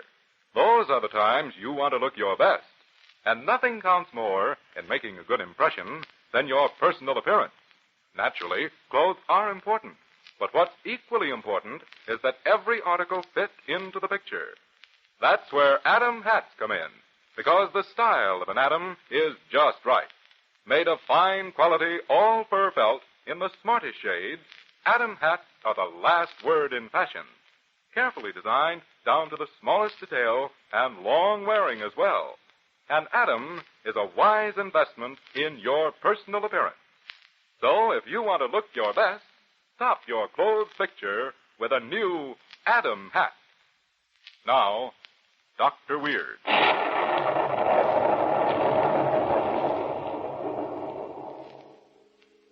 And now to continue my story, The Dark Wings of Death. After leaving the gas heater turned on full and unlighted in his uncle's tiny room, Ned has just reached home. Helen! Helen! Ned, you did it, didn't you? I can tell by your face. Yes, I had to. He absolutely refused to lend me the money. I told you he would. You got it anyway, didn't you? Where is it? Let me see it. Why, I haven't got it yet. You haven't? Why not? Well, I couldn't get it until he was dead, of course. Till the room was filled with gas and he's breathed it for a while. Oh, yes, of course. But I said it'd be easy, and it was, wasn't it? Yes. Except for the raven. It attacked me. Look at my hand. Just a scratch. Don't tell me you're still worried about that bird. Well, suppose it attacks me again when I go back for the money. Forget it. The raven will be dead, too. The gas will kill it. Oh, yes, of course. In any case, I'm going back with you. I'll wait until midnight. He's sure to be dead by then. Oh, and another thing. The room will be full of gas. We'll have to wear masks of some kind. Masks? Why, I hadn't thought of that. Well, I did. As auditor, you have keys to the gas company office. We'll go down now and get 2 of the masks the workmen use when they're repairing leaks in the mains. In the morning, you can replace them and no one will ever know.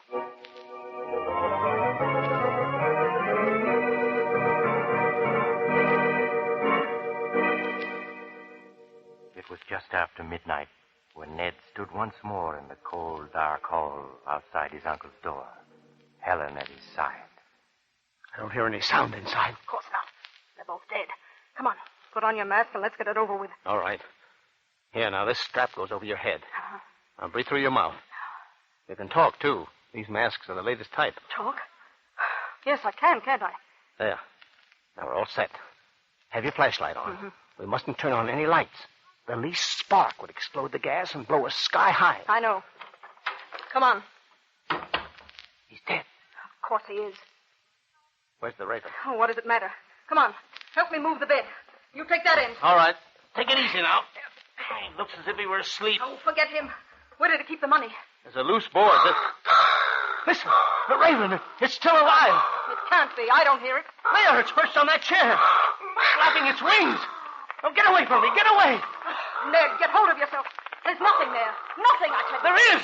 It attacked me. Look out! Here it comes again. Trying to get at my eyes. Keep it away! Keep it away! Ned, stand still. You've backed us right up against the window. I tell you, there's nothing there. It's just your imagination. It's coming at my eyes again. I'll stop it. I'll stop it. Ned, that gun, where'd you get it? I brought it with me in case of an emergency. I'll stop that raven. Oh, don't use that gun, you fool. This room is full of gas.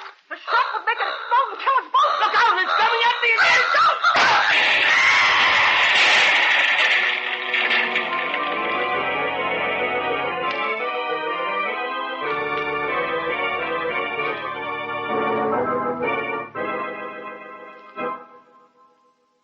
A short time later, Mrs. O'Rourke, wife of the superintendent, was telling the police a strange story. Just at midnight it was, officer.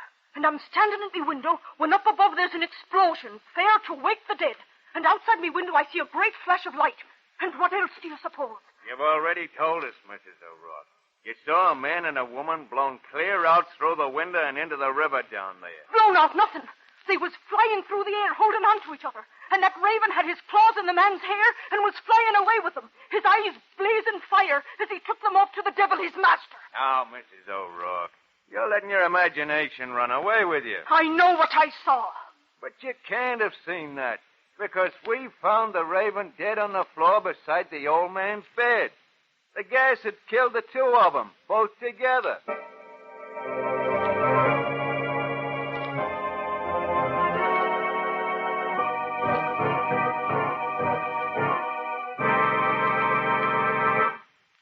Strange about Ned and Helen, wasn't it? Their bodies were never recovered from the river. It was almost as if they really had been carried off to someplace not on this earth. But since Lucifer the Raven was found dead beside his master's bed, what do you suppose it was that flew at Ned in the darkness? Birds never have ghosts. Or do they? Oh, you'll have to go. Then perhaps you'll drop in again soon. Just look for the house on the other side of the cemetery. The house of Dr. Weird.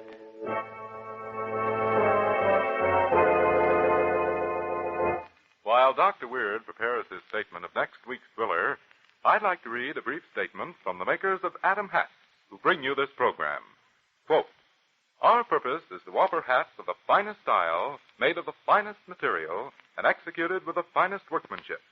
We want you to know that your Adam hat is a quality hat. At the same time, we want your purse to know that Adam offers a great value. So we present our smart line of Adam hats at prices which we honestly believe give you the most for your money. Millions of men agree with us, and we're sure you will too.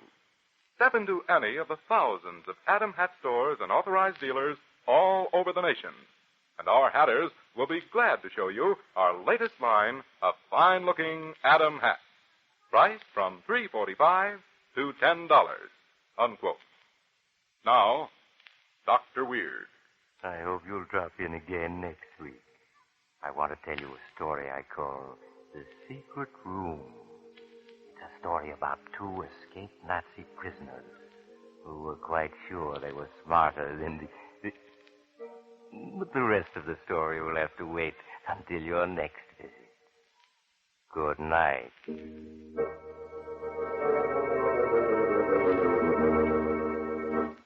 Join us again next week at this same time for another visit with the strange Dr. Weird. The Strange Dr. Weird, directed by Jock McGregor, is presented by the makers of Adam Hats, the hats that are always top in quality. Dick Willard speaking. This is Mutual.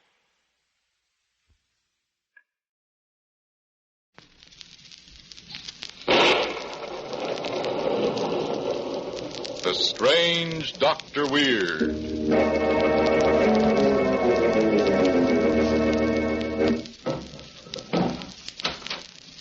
Good evening. Come in, won't you? Why, what's the matter? You seem a bit nervous. Perhaps the cemetery outside this house has upset you. But there are things far worse than cemeteries. For instance, knowing that you are cut off from the world and that death awaits you inevitably, as in the story I want to tell you tonight. A story I call The Secret Room.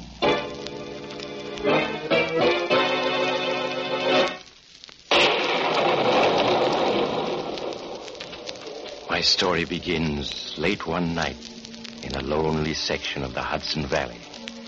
A few yards away from the huge old Baxter mansion, two men hide behind a large elm tree, studying the mansion closely. By the half-light of the moon, initials can be seen on the backs of their blouses. The initials P.W., standing for Prisoner of War. Carl, why are you wasting time watching that house? Any minute now, they discover back at the poison camp that we killed that guard and escaped. I'm not wasting my time. See that little gray-haired man there in the house? Talking to the big fat man? Yeah, sure. What about him? He's going to supply us with money and clothes and food. Ah, one of our secret agents? No, it's my father. Your father? Yes. He brought me into this country as a child. He's caretaker of the house. For 15 years I lived in the house. I was old enough to run away and join the army, the Third Reich. Oh, 15 years in America. That's why you speak such perfect English. Yes. Carl, it's your father. He's a Nazi. No. The old man's one of those stupid fools who believes in democracy. And the other man in there, who's he? John Baxter, the owner of the house. Come on. What are we going to do? We're going to get food, money, and clothes from him. He'll give it to us because I have this gun.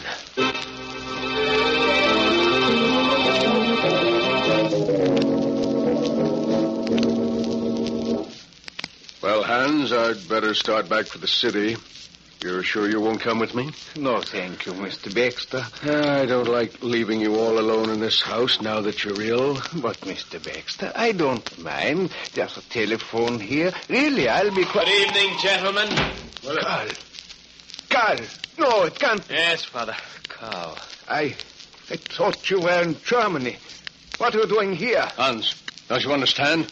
Look at their uniforms. They're escaped prisoners of war. So, Carl, you fought with the Nazi scum against humanity.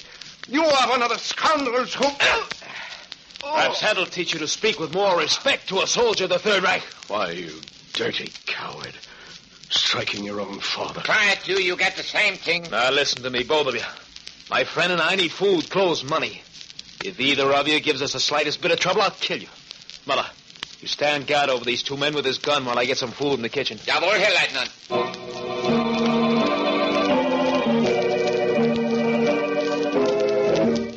So, old man, you actually believe that the United States can defeat the armies of the Third Reich? What a fool you are. Here, Franz. Here's some food for you. I'll got... Franz, where's Baxter? Baxter? Well, he's sitting right... He's gone. You fool, he escaped. Give me that gun. But he was sitting right in that chair. Come on. We've got to find him if he... Listen. That's right, Sheriff. 2 escaped war prisoners. One of them has a gun. You'd better hurry over here before... So here you are.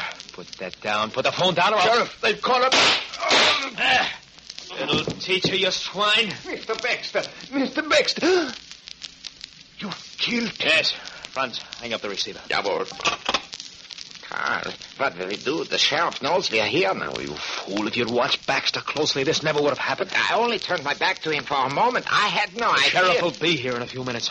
There's no use our running for it. They'd have every road blocked. But we can't stay here. Wait a minute. We can stay here.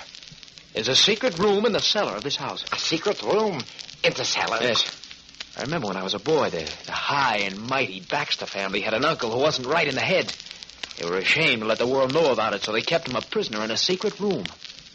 My father can show us where that is. Where is it, Father? I'll never show you. Oh, yes, you will, or I'll kill you just as I killed Baxter. Then go ahead. Shoot. Oh, no. That would be quick, easy. I believe in putting a man to death slowly, like this. No. Oh, Carl. Go of me. You see, this way, it takes hours. No. No. Will you show us the secret room? Yes. Now you're being sensible.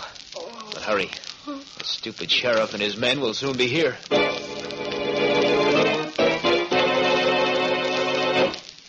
While Dr. Weird looks for skeletons in the closet, let's take a quick look into your wardrobe. If there's an Adam hat in there, that's fine. If there's more than one Adam hat, that's even better. Because it takes more than one good hat to make a man's wardrobe complete. Every well-dressed man knows this, and well-dressed men also know that you can't go wrong with Adam hats. For there's no better hat value anywhere in America. Adam hats are made of fine fur felt, smartly fashioned, smartly blocked. You can choose from a wide variety of shades and a complete assortment of all the latest styles. You can easily afford more than one Adam because they are sensibly priced. You're welcome to stop in and look at the latest Adam hats in your nearest Adam hat shop. Now, Dr. Weird. And now to continue my story, The Secret Room. It is a few minutes later. Holding a flashlight in one hand, Hans Reiner leads the two escaped Nazis through the huge, musty old cellar. Karl, his gun in his hand, cautiously follows a few feet behind his father. And Franz, staggering under the weight of John Baxter's body, brings up the rear. At last, Hans comes to a stop. Here we are. Oh, very clever. One would never suspect there's a secret room behind that solid stone wall. How do you make the section of the wall open, old man? I press this concealed button here.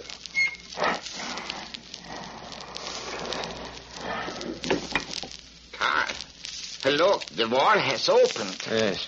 Old man, shine your flashlight into the room. It's rather small, but it'll do for a few hours. All right, Franz, go on in. You too, Father. Very well. All right, old man. Close the door. Very well.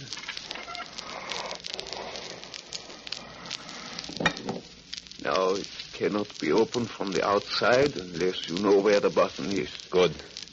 Now, all we have to do is stay in here until the sheriff and his men have searched the house.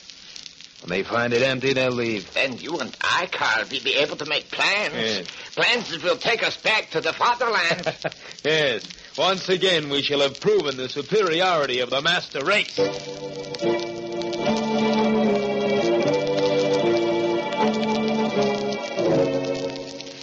Carl, they've been gone for over an hour. Surely it's safe to leave now. Yes, I think it's safe. All right, old man, open the door. Open the door. I'm afraid I can't. You can't? What you mean? This door only opens from the outside. It only opens from the outside. No, I forced it open. Franz, you fool. Stop throwing yourself against the door. Stop it, I said. But he said the door only opens from the outside. That means we're trapped. What kind of a Nazi are you? Going to pieces like that? Can't you see he's lying? Would he be here if there wasn't any way to open the door from the inside? Yeah, you're right. He would not have allowed himself to be trapped in here, too. So, you swine, you lied to us. Would you take this? Now open that door quickly before I hit you again. I told you, the door can only be opened from the outside. So, you're going to be difficult, huh? Well, we're quite experienced in making men talk. Franz, hold his arms back. Jawohl, Karl. Before I'm through with you, you'll wish that you'd open that door when I first asked you to. No!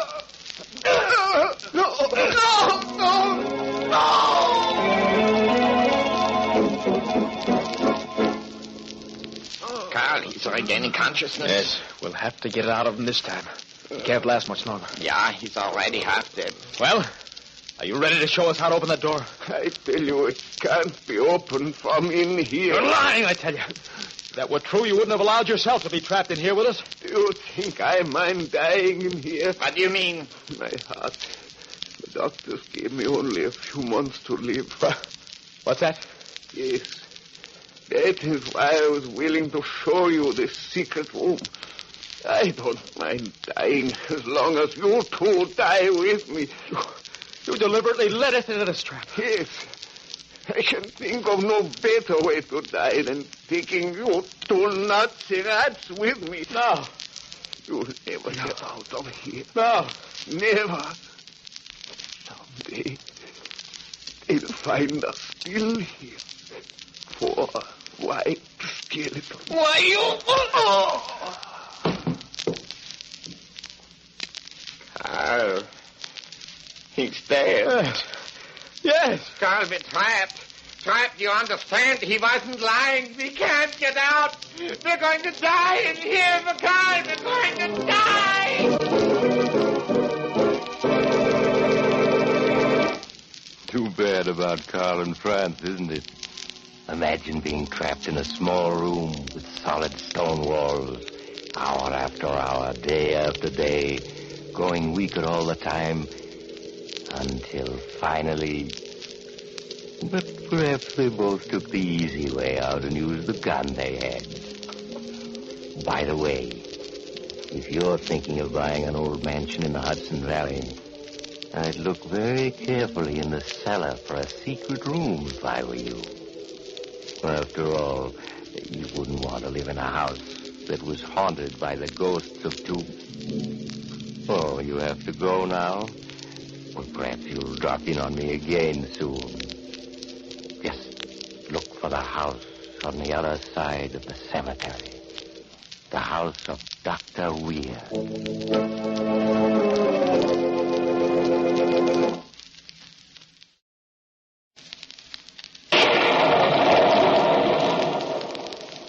The Strange Dr. Weird.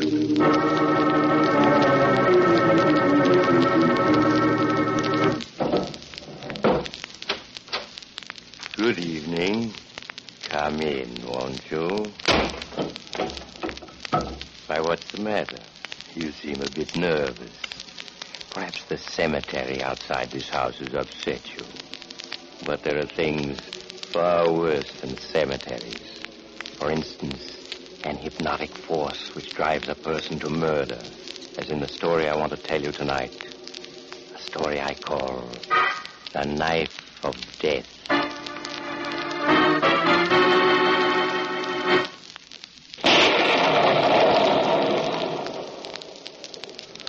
My story, The Knife of Death, begins several years ago in the city of London. All London is blacked out, waiting for the nightly visit of German bombers. Henry Hawkins, an air raid warden, slowly makes his way through a street filled with wreckage with the aid of a blackout lantern. As Big Ben strikes the hour, Hawkins stops and listens. Is that you, Albert? Yep. None other, Henry, me lad. It's 10 o'clock and I'm here to relieve you. Look at this street, will you? Pretty mess them Jerry's made of it last night. Aye. It's hardly outstanding. Well, I'd best be getting on home, Albert, before the missus begins worrying. I'll walk a bit of the way with you, Henry. Thanks, Albert. Yeah, you mind the wreckage now, Henry? Oh. This lantern ain't much, but without it we'd break our necks. Half a minute, Albert. Shine your light this way, will you? What's up? I kicked something that was... Here it is. Blimey, it's a knife. Aye. Wait till I clean it up a bit. Henry, look. The handle of that knife. Why, it's blood red. Aye. The handle seems to be carved out of some kind of stone. Looks like ruby to me. Now, does it that? Look at the way it gleams and glitters, Henry. I've never seen anything like it. Nor have I. The handle looks like a pool of blood. And when you hold the lantern close to it, the fire of the stone seems to go right through you. Henry, what's come over you? Come off it, will you? Fire of the stone makes me feel all warm inside and strong. It does, eh? Let me hold it a bit, Henry. No. Now, just a minute, Henry. Half of that knife is mine. I helped you find it, didn't I? Stop reaching for it. It's mine, I tell you. Half of that knife is mine. I got a right to hold it. Now, give it here. Try to take it from me, will you? Well, take this, Henry. Don't.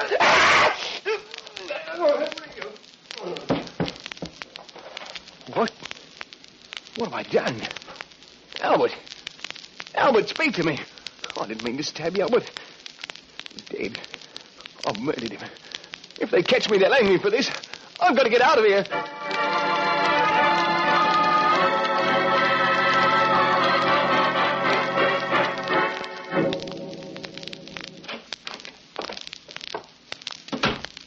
Is that you, Henry? Yes. Where have you been? It's 12:30. I stopped at the corner pub. Henry, you've been drinking. Well, what if I have? The man has a few drinks and he acts as though he's murdered someone. Well, I got a right to take a few drinks. Stop shouting, Henry. I'm not deaf. Here, I'll hang up your coat for you. I can hang it up myself. What fell out of... Why, it's a knife. Henry, what are you doing with a knife? Oh, I found it. Here, let it alone. Come on. Why, there's fresh blood all over the blade. Oh, look, Millie. It's just the color of the ruby handle. Henry, how did blood get on that blade? It glows and glitters like it was alive. It makes me feel all warm inside. Warm and strong. Henry, you frighten me when you talk like that. You'd best give me that knife. No, take it anyway. It's mine. Henry, you're drunk. Now give it here. Give it here, I say. No, I'll give it to you. Like this. Oh. Henry, you stabbed me. What have I done? Millie, speak to me. Oh, I didn't mean to do it, love. It's this knife. It's a cursed knife that made me do it. Oh, Millie, what have I done?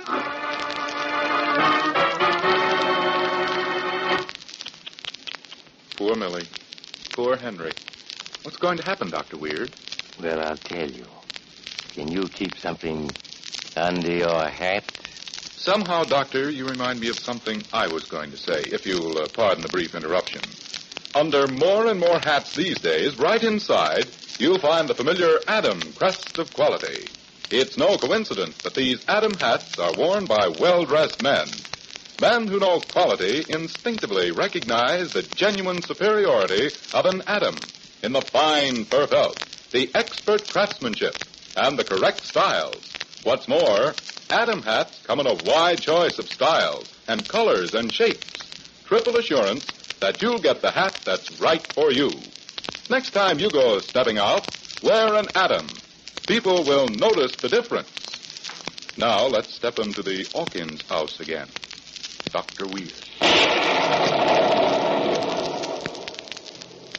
And now to continue my story, the knife of death. The neighbors, hearing Mrs. Hawkins cry out as she was stabbed, called Corporal Mason, a bobby who was on duty nearby.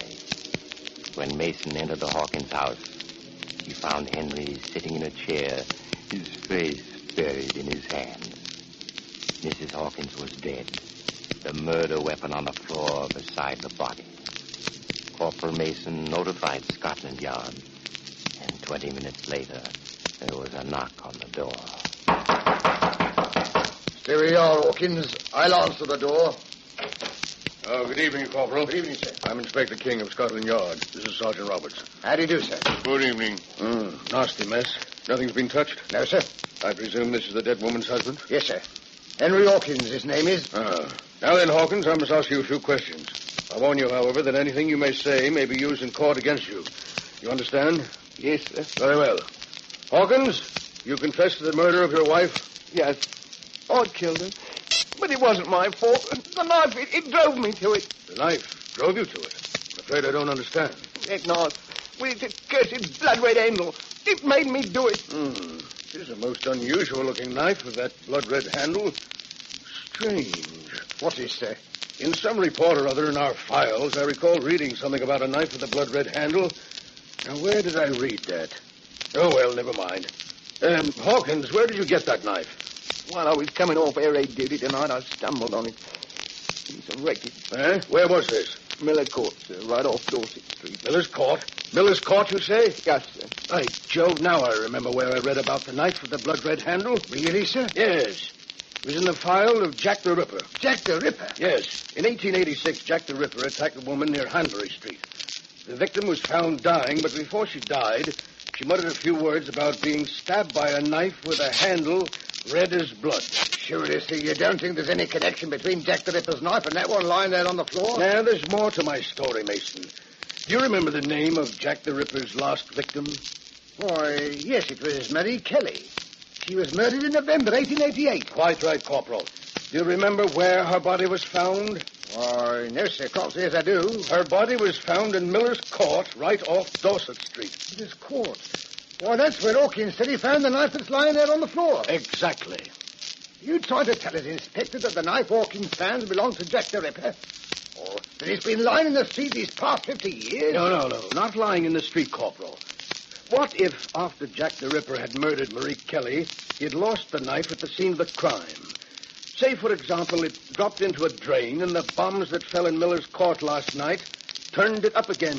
Oh, come now, sir. Why, unless you be saying that Hawkins is right, that there is something about that knife that drives people to commit murder with it. There is, I tell you. There is. When you hold it in your hand, it seems to come alive.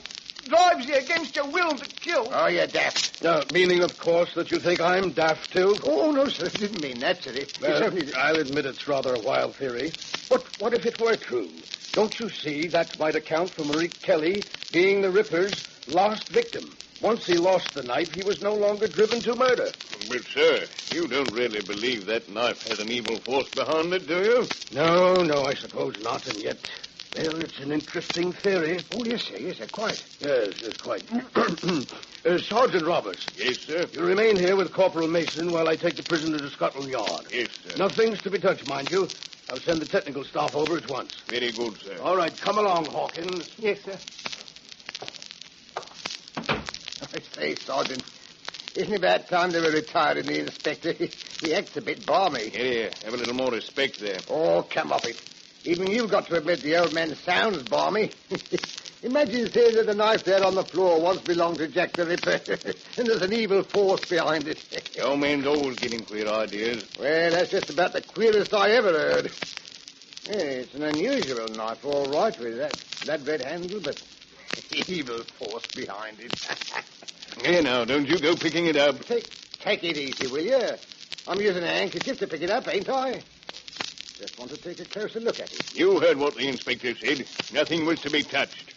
You know, the handle does seem to sort of glitter and glow. It makes you feel warm inside. Now you've done it. You put your hand all round the handle and spoil the fingerprints. Feels good to hold it like this. Mason, as your superior, I order you to put that knife down. Put it down, do you hear? Makes you feel strong. Here, give me that knife. No, it's mine. Keep away. You daft. Give it to me. Stay away from me. I'll teach you to disobey an order. You'll hand it over or I'll... Take it from me, would you? All right, take it. Ah! He's dead. I killed him. This bloody knife. It drove me to kill him. I didn't want to do it, but it made me. Inspector, he must have been right. It's the knife. It is the knife of Jack the Ripper.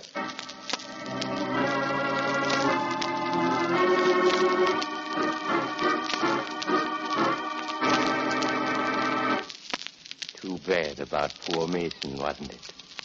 But as everyone knows, a knife is a dangerous thing to play with. Particularly a knife with a blood-red handle that glows and glitters with a hypnotic force.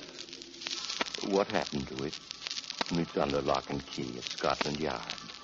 And strangely enough, when Henry Hawkins and Corporal Mason were tried for murder, a death weapon wasn't offered in evidence.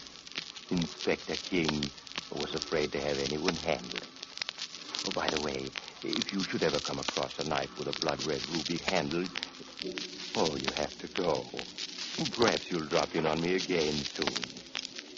Just look for the house on the other side of the cemetery.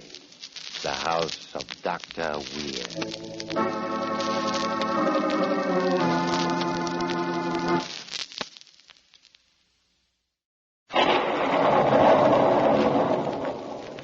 The Strange Dr. Weir.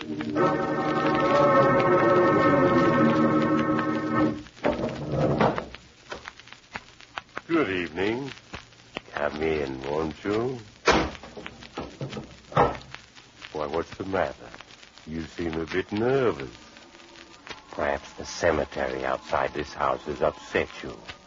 But there are things far worse than cemeteries. For instance, a mad desire to kill. As in the story I want to tell you tonight. A story I call Murder Will Out.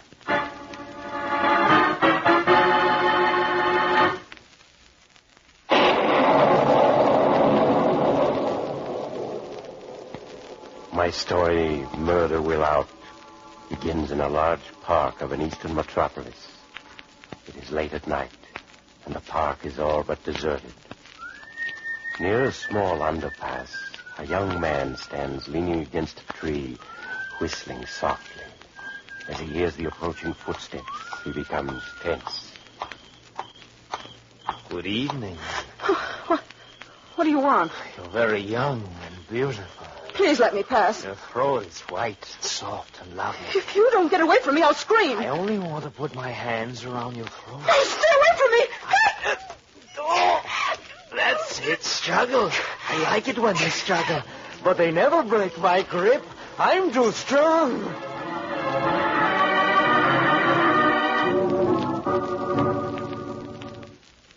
Good morning, dear. Morning. Philip, did you have to work so late in the office last night? Why, it was after 1 when you got home. Oh, I'm sorry, Helen, but you know how busy I get towards the end of the month. Morning paper come yet, dear? Yes, here it is. Philip, they found another girl strangled to death last night. Oh, you don't say. Isn't it horrible? 5 young girls in less than 2 months. It's getting so I'm afraid to go out alone at night. Oh, Philip, speaking of going out, will you be working tonight? Well, I don't know yet. Why do you ask? Well, Claire Winthrop made an appointment for me tonight with that marvelous new fortune teller, Andre Duval. And I want you to go with me. Helen, you know what I think of fortune tellers. They're all a pack of frauds and charlatans. Oh, but Duval isn't a fraud, Philip. Oh. He's predicted some of the most amazing things that have come true. Helen, that's nonsense, pure nonsense. I tell you he's a fraud, just like the rest of them. All you're doing is wasting your time and money. Nevertheless, I want to try him. And I want you to go with me. Please, Philip. But I may have to work tonight. Well, my appointment with Duval isn't until 10 o'clock. Surely you can manage to meet me there by then. Well, all right, Helen. I'll be at Duval's tonight, and I'll prove to you that he's a fake, just like all fortune tellers.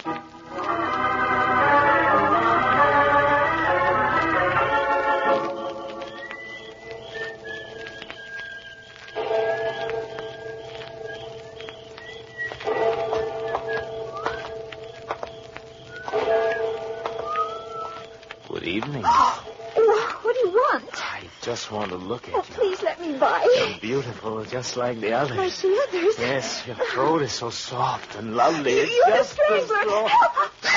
That's it. That's it. Struggle. I like it when you struggle. But you see, you can't break my grip.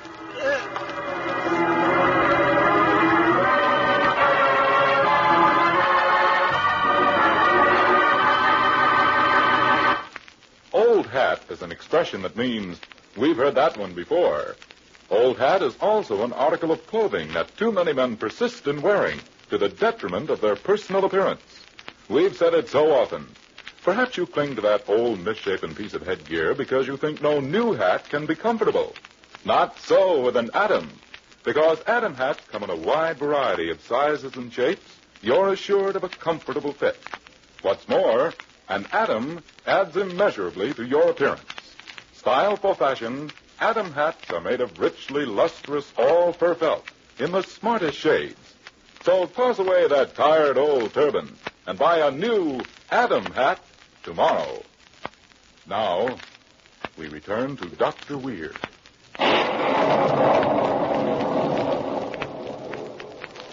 And now I'll continue my story, Murder Will Out.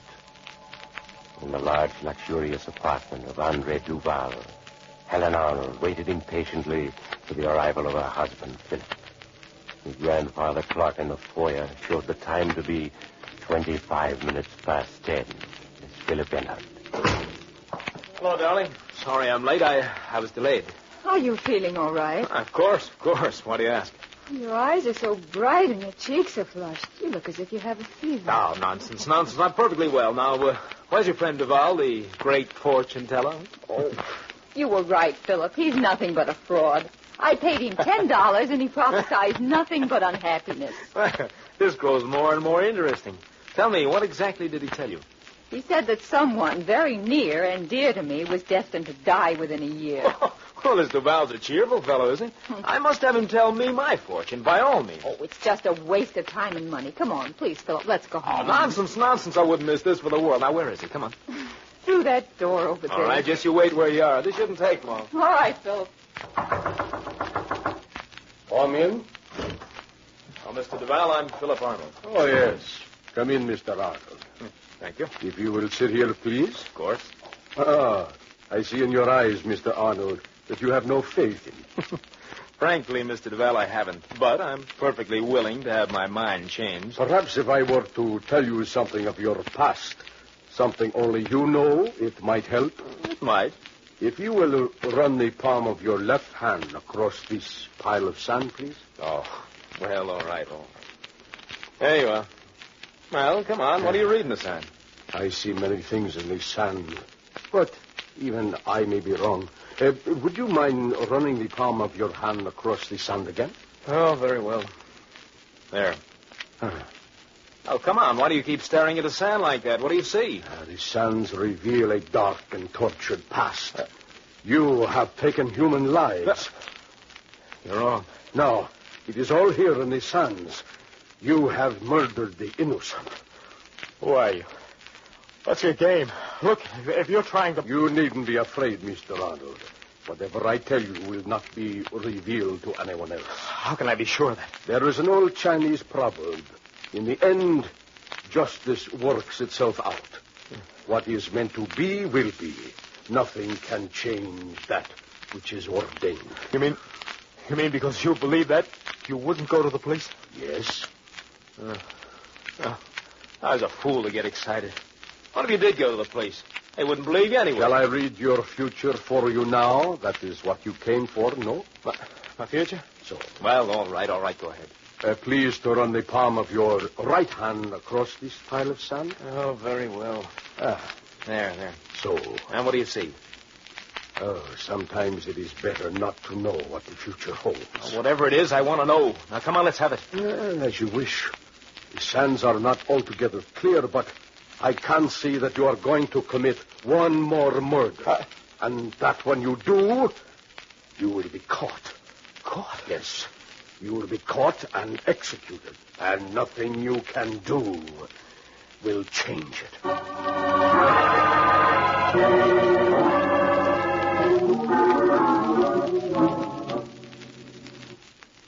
Philip, what's wrong with you? Ever since Duval told your fortune the other night, you've been nervous as a cat. I'm perfectly all right, I think. Oh, you're not. You haven't slept a wink for 3 nights.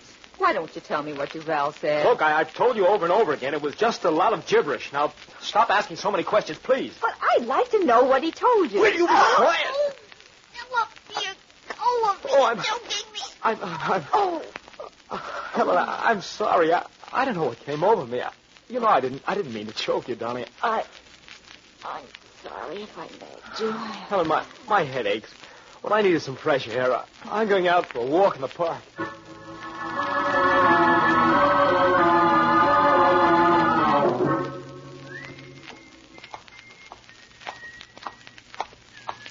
Good evening. Oh, you startled me. I'm sorry. What do you want? Please let me pass. You're so young. You have such a lovely white throat. You're the strangler. No, don't. Oh, such a lovely throat. You are going to commit one more murder. No. And when you do, you will be caught. No. Wait. She's gotten away. It's all Duval's fault. Yes, Duval.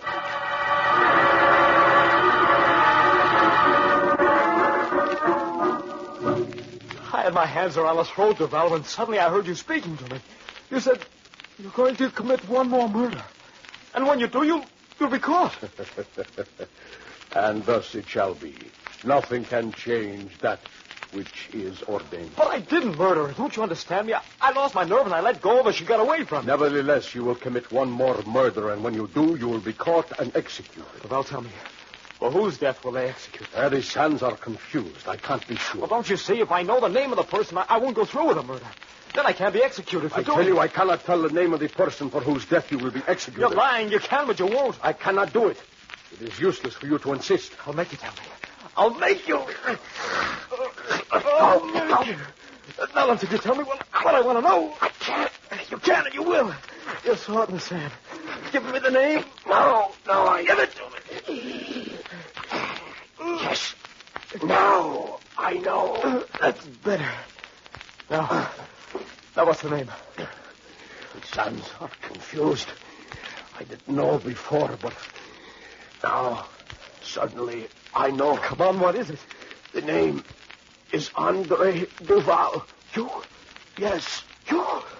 Yes, But Brad, you're not going to die. You're going to be all right. No, I am dying. The strain and the shock have been too great for my weak heart. No. I have only a few moments.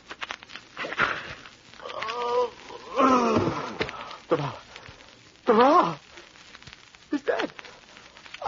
I've murdered him. What's going on in there? Open up. It's the police.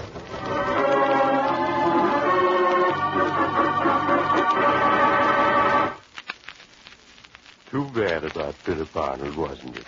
When he was sentenced to death for Duval's murder, his friends were all mystified because he didn't appeal his case. But of course, Philip knew it was hopeless. What is written in the sands of time cannot be changed. And sure enough, bright and early one morning, they did hang him. Oh, by the way, if you know any fortune tellers, you might be wise to give them a wide berth. If you don't, you too might... Oh, you have to go? Perhaps you'll drop in on me again soon. Just look for the house on the other side of the cemetery. The house of Dr. Weir.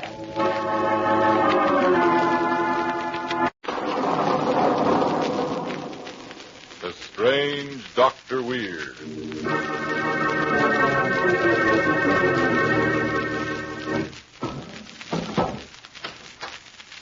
Good evening.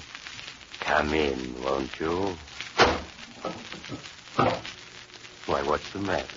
You seem a bit nervous. Perhaps the cemetery outside this house has upset you. But there are things far worse than cemeteries. For instance, a woman with murder in her heart is in my story tonight. A story I call The Voice of Death.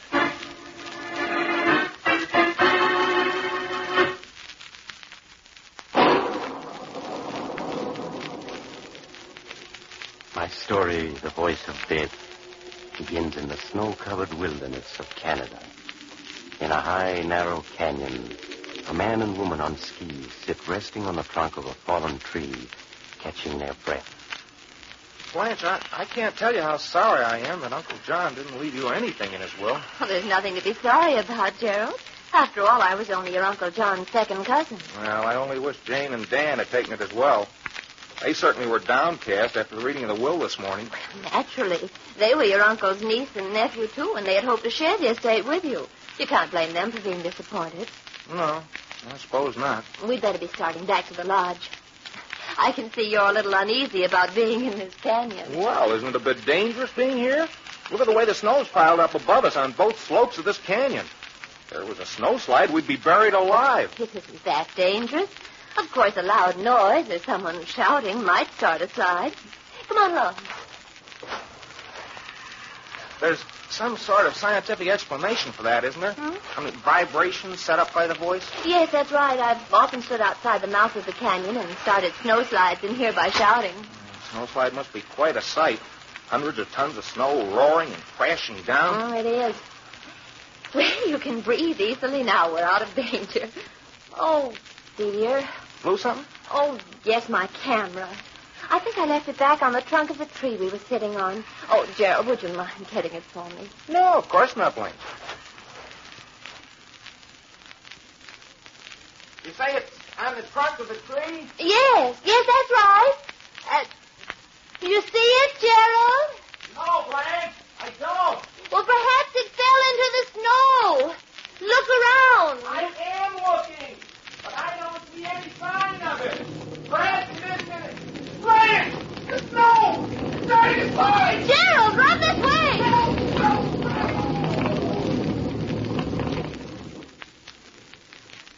Too bad, Gerald. But that's what happens to people who stand between me and $1 million.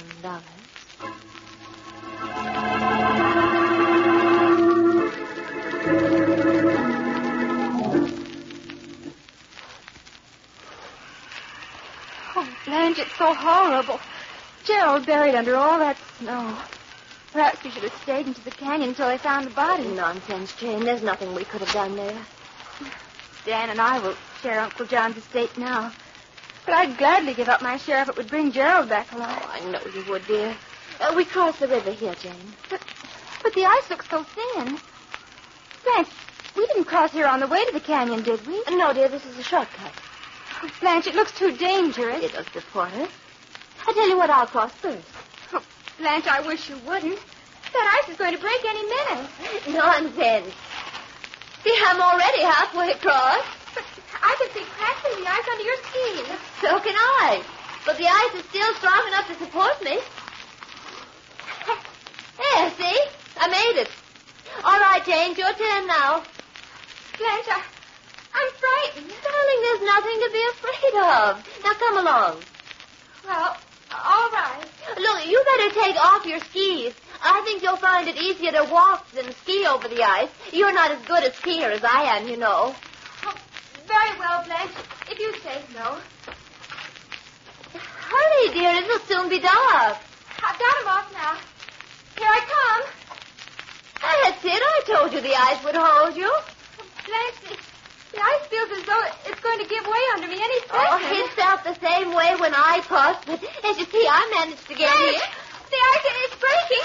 Help me! Blanche, I can't swim. Blanche, don't let me drown.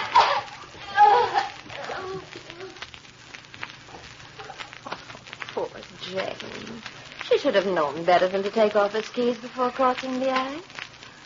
Well, now that leaves only Dan.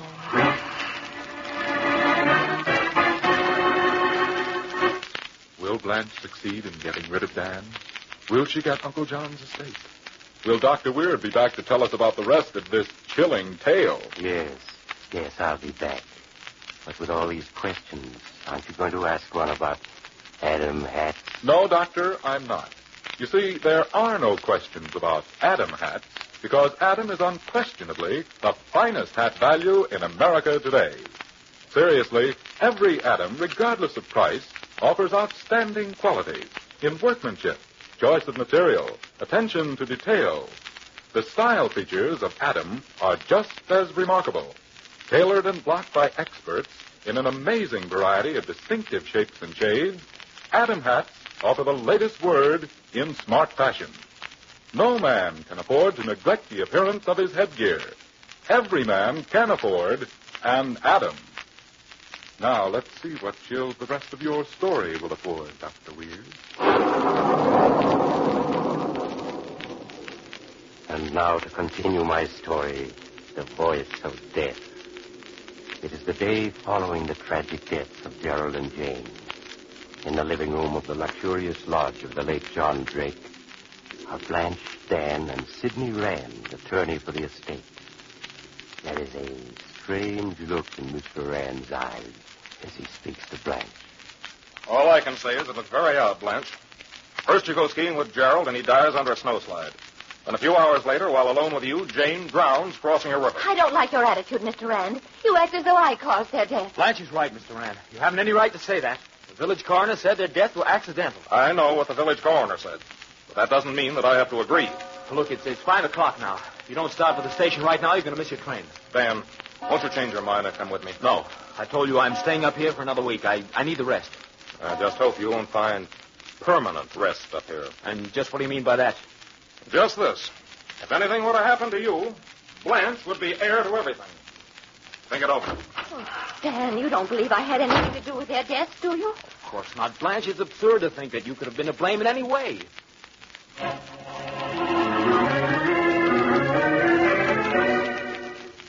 4 days passed. Days in which steadily falling snow kept Blanche and Dan cooped up in the lodge. With each day that passed, Blanche seemed increasingly nervous and jumpy, for no reason that was apparent to Dan. When the 5th day dawned bright and fair, Dan suggested a long ski run, and Blanche eagerly agreed. After skiing a few minutes, she called out, Dan, we aren't going through the canyon, are we? Why, of course we are. Then let's go around it this time. Oh, that's 3 miles further on. What's wrong with going through the canyon? Oh, is it because that's where Gerald died?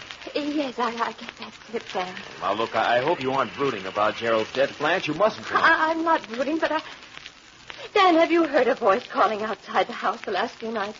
A voice? Yes. I've waked up several times thinking I heard Gerald's voice calling out in the storm.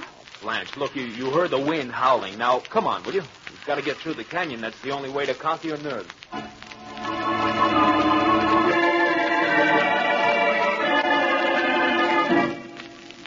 Atta girl. Now only another couple of 100 yards and we'll be out of the canyon. Oh, let's hurry, Dan. This is where it happened. Come on along, then, if you want to hurry.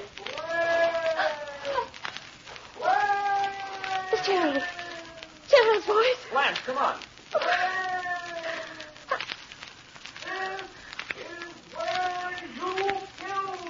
Oh, no. No. Blanche, why have you stopped? Come on.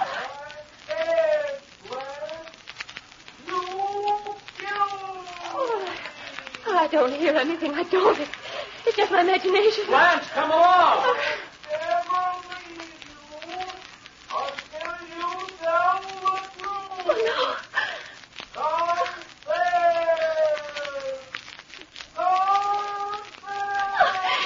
Yes! Yes, I murdered you. I caused the snowslide. I shouted and caused it. I did it because the fortune was mine. Mine! And I got cheated out of it. Now be quiet. Don't talk to me anymore. Don't talk to me. Look out! Oh, it's flooding! What? No! No, help me! Help me!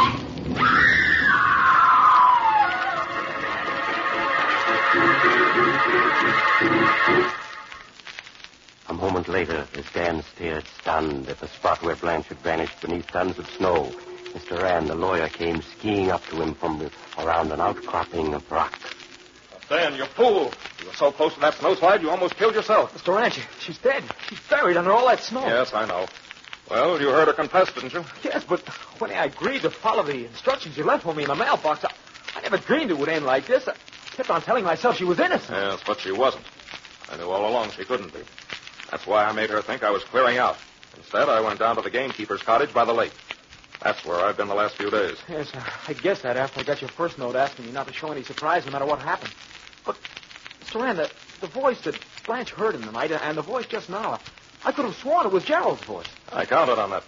I knew Gerald well, and vocal limitations are a sort of a parlor trick of mine. My scheme was a wild one, Dan, but it was the only possibility of getting a confession from her. Those murders she committed were perfect. 2 perfect murders. And she was so beautiful. Her own screams brought down the snowslide that killed her.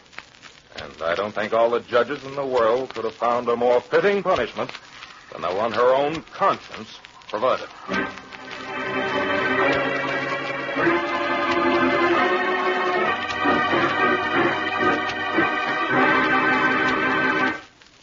Too bad about poor Blanche, wasn't it? It looks as though the man who said the female of the species is more deadly than the male knew what he was talking about.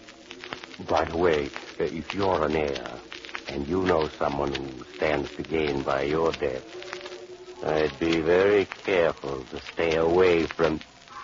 Oh, you have to go now? Perhaps you'll drop in on me again soon. Just look for the house on the other side of the cemetery. The house of Dr. Weir.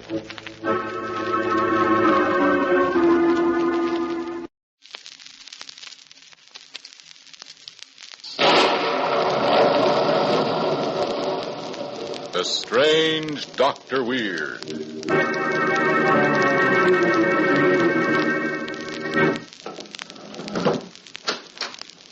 Good evening. Come in, won't you? Why, what's the matter? Not nervous, are you? I don't want you to be nervous. Perhaps if I told you a story, it might help to calm you. I know a very nice story about a man who tried to live another man's life for him. I call it The Two Faces of Death.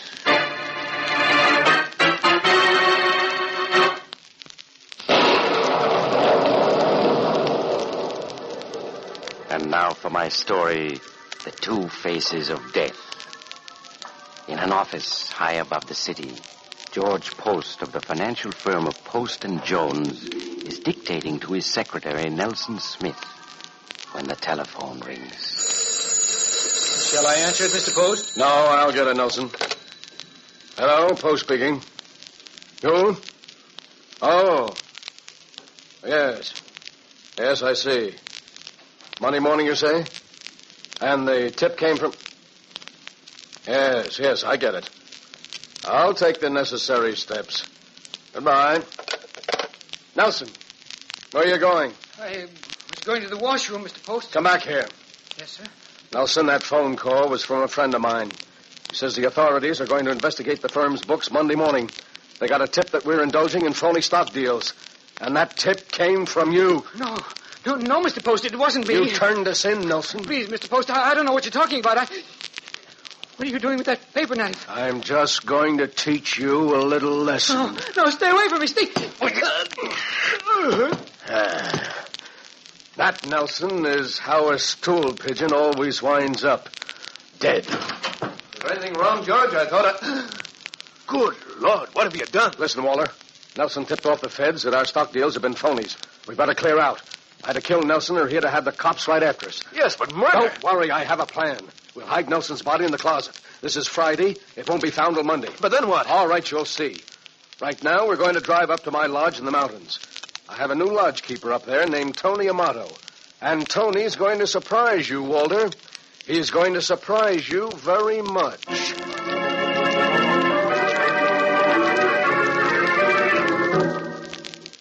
Late that evening, the two partners reached the lonely hunting lodge in the Adirondacks.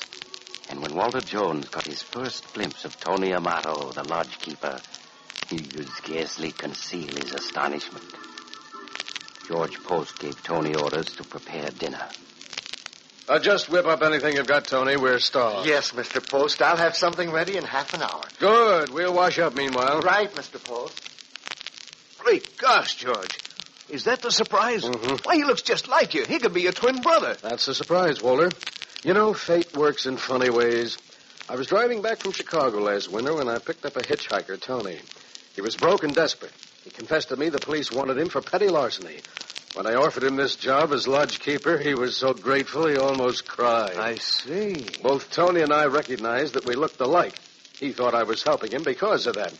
Actually, I figured I might need a fall guy sometime soon, and he'd be it. Now the time is here.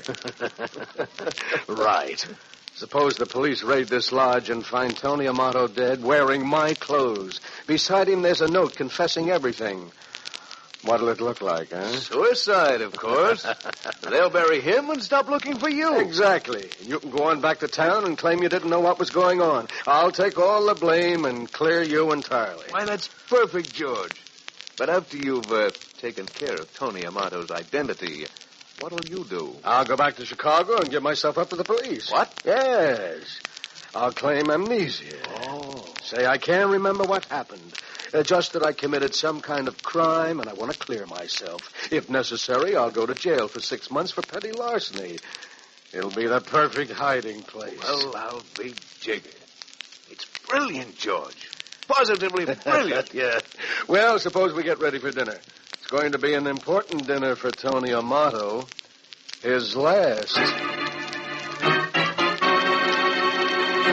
If George spends a few months in jail, we can certainly spend a few seconds on an important detail or two. Details can be important, you know. In hats, for example, such details as these. How wide is the brim? Is the edge evenly stitched? Is the hat band distinctive? And does the shade harmonize with the rest of the hat? If the size label says 7 1/4, is it exactly 7 1/4 or more like 7 3/8?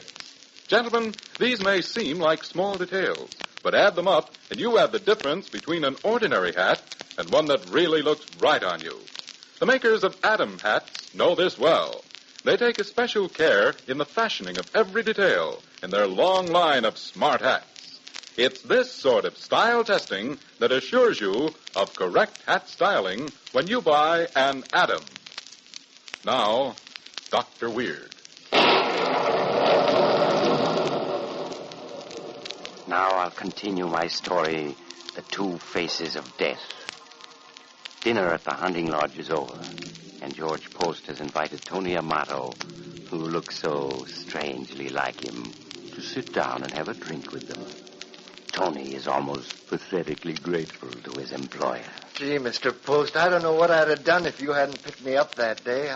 I can't tell you what this job means to me. George is like that, big-hearted. You like it here, Tony? Oh, it's swell, Mr. Jones. So quiet and peaceful. You haven't been into the village much, have you, Tony? Oh, no, Mr. Post. You warned me about that. I haven't been to town once in the whole 3 months. Good. Well, let's finish our drinks. Here's to climb.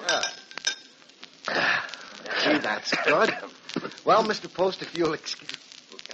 I'll clear off. I feel so funny. What's wrong with me? You're dying, Tony, that's all. Dying? Yes, there's poison in that drink. You see, Tony, I need your life. You're going to die and become me. I'm going to live and become you. Simple, isn't it? You're going to become me? That's a hot one. Well, I hope you enjoy it. I hope you enjoy being Tony Amato.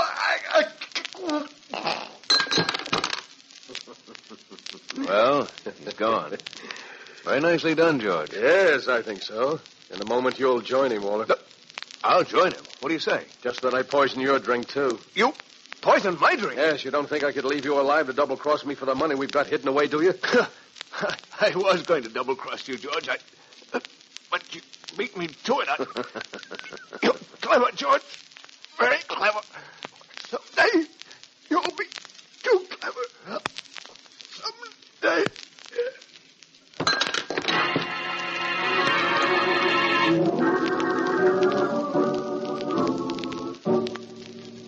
2 days later, in the early evening, George Post, dressed in clothes that had belonged to his ex-lodgekeeper, Tony Amato, descended from a bus in midtown Chicago. He walked a few blocks, then stopped to buy an evening paper. It should be here. They've had plenty of time to find the bodies. Oh, yes. Yeah, here it is. Banking firm partners in suicide pact. Police disclosed today that George Post and Walter Jones of the stock brokerage firm of Post and Jones took their own lives. Save for a complete auditing of the books to determine the size of the swindle, authorities have marked the case closed. Well, that's that. George Post is dead. Now to carry out the rest of the plan, to give myself up to the police and clear Tony Amato's record. Uh-oh, here comes a policeman now. He'll do. Oh, officer. Huh? What is it? Officer, I want to give myself up. Give yourself up? What for would you be giving yourself up now?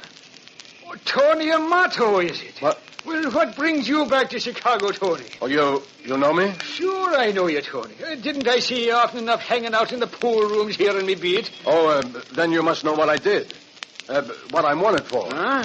Well, you see, I was in an auto accident. I hit my head. I can't remember much except my name and that I was running away from the police. So it was the police you were running away from? Yes, I think I stole a little money. I want to clear myself. So you think you stole a little money? That's a hot one. Well, maybe you did. But we don't want you, Tony. You're free as the wind for all we care. You mean I'm not wanted for anything? Not as far as we are concerned. Well, that's fine. I guess my memory... Tony, look out! That car!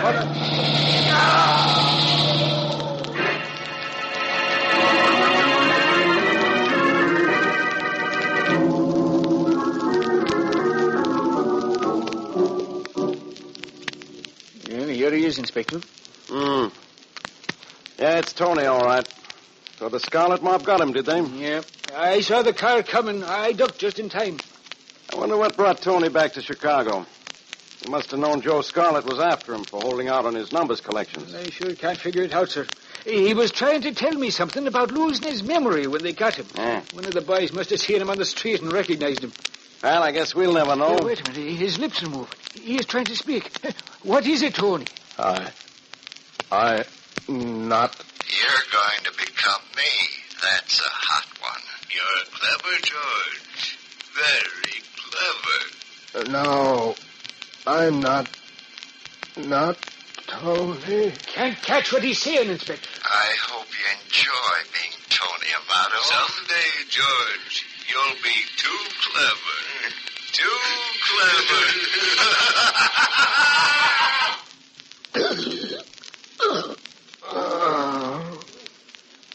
He's dead, Inspector. Tony is dead.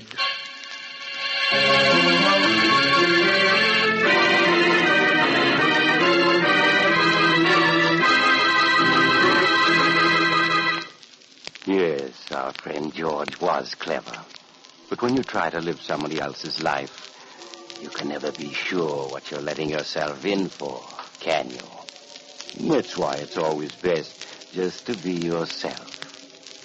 So if you ever meet somebody who looks exactly like you, don't let yourself be tempted to try what George did. I knew a man once who thought he could... Oh, you have to go now. Perhaps you'll drop in again soon. Just look for the house on the other side of the cemetery. The house of Dr. Weird.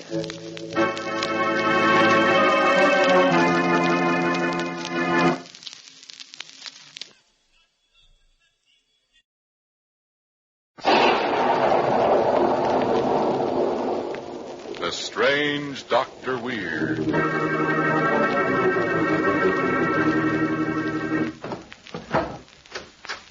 Good evening. Come in, won't you?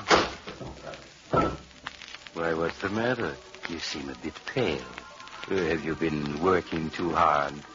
Possibly a story might help relax you. A story, say, about a man who could read other men's minds and who felt sure his strange power would make him tremendously wealthy. I call his story The Man Who Knew Everything.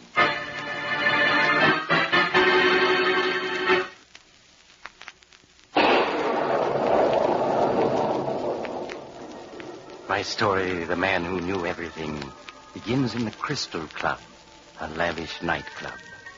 A small man, very old, clad in robes of yellow silk, moves from table to table.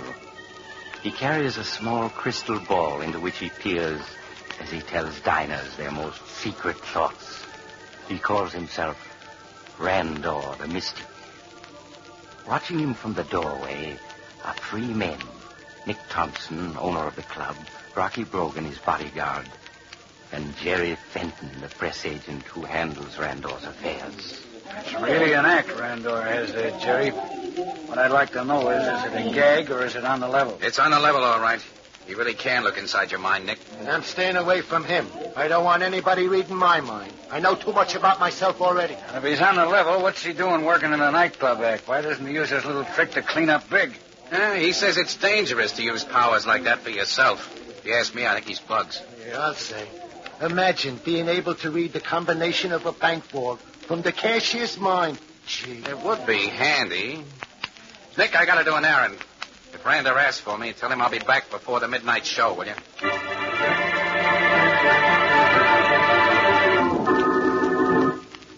Slipping from the club, Jerry Fenton, a few minutes later, let himself into the small apartment where his employer, Randor, lived alone. Taking a sheaf of papers from a desk, he settled down to read. An hour passed, and then, unexpectedly, he heard the door open. Huh? Randor. Yes, my friend. I felt unwell. My heart pained me, so I returned to my home to find you reading my secret document. Well, so what? You have pried into my secrets. I can see it clearly in your mind. This is not the first time. All right, then I have. And listen, you nightclub swami. I've found out how you do your mind-reading stunt. That crystal ball you carry's got nothing to do with it. It's those cough drops you're always chewing. They're doped. True. They are doped with a specialist Indian drug, which keys up the brain so that it can receive the delicate thought waves from another mind. Yeah, and I know how to prepare those cough drops of yours. It's a very neat trick, being able to hear another man's thoughts right inside your own skull. I can do it myself now. And you intend to use your knowledge for evil? No, it must not be. Swear to me you will forget what you know, or else... Or else what? Or else you must die. Ah, so that's how it is, huh? Well, two can play at that game. What are you doing? If one of us has got to go, it won't be me. This cushion, Randor. Eh? If I hold it over your face for a minute, when they find you, they'll think your ticker gave out on you. Oh, You dare not. This power you have stolen, it will turn on you. Men's thoughts are not to be trusted. You are... Sorry, Randor, but nothing's stopping me now. Nothing, do you hear?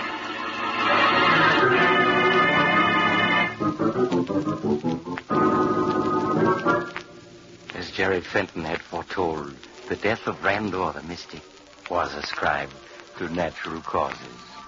But for several days, Fenton stayed in seclusion, studying the notes he had stolen from the dead man.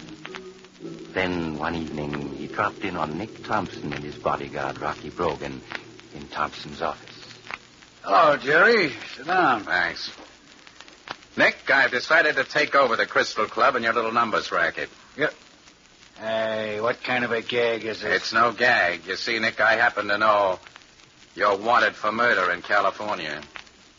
How'd you know that? I know. That's why you're turning the club and your organization over to me. Rocky. Yeah, boss? Get out your gun. We're taking care of this rat now. I hate to tell you this, boss, but I'm working for Jerry now. What? Yeah. You see, I know things about Rocky, too. He's decided it's smart to stick by me. That's right, boss. He knows too much about me. Well, in that case... Rocky! All right, boss? No! Well, that took care of him. Yeah. Now I'm boss around here, understand? Oh, yeah, boss. And, Rocky, I'm on my way. In a year, I'll own this town. Dr. Weird, the first part of your story about Jerry makes me wonder. Do you know anything about reading minds? A little. For instance, right now, I can see you have something on your mind about hats. The Adam hats. Doctor, how did you guess? I was just thinking that Jerry, or any man for that matter, would feel as if he owned the town if he owned an atom. And it doesn't take mind reading to see why. One look at the flare and dash of atom hats will make any man glow with enthusiasm. A man who knows quality appreciates such atom features as the fine tailoring, the lustrous all-fur felt, the distinctive styles, and the softly harmonized shades. And there's more to an atom than just meets the eye. Put one on and feel how comfortably it fits, as if it were made expressly for you. What's more, an atom keeps its fine shape. You'll always feel confident of your appearance when you wear an atom hat. Now, our mastermind, Dr. Weird. And now to continue my story, the man who knew everything. It is a day or so later, and Jerry Fenton, confident now of his ability to accomplish anything he desires by being able to read minds, is closeted with Rocky Brogan. All right, now, Rocky, we're ready to get underway. What are you figuring on, boss? I want to get a bankroll together. A big bankroll. So I'm going to start planning a few really big jobs to get quick money. If I can make a suggestion, Yeah. boss. There's a job I've been kind of thinking about for a long time. All right, what is it? It's a payroll job. The S&J Company across the river. Now, every Friday, they send an armored truck to the bank here in town, pick up $100,000 and cart it back. Now, if we could pick off that truck some nice, safe way... $100,000. Yeah, that'd be a swell beginning. And tomorrow's Friday. Tomorrow night, that payroll is going to be ours.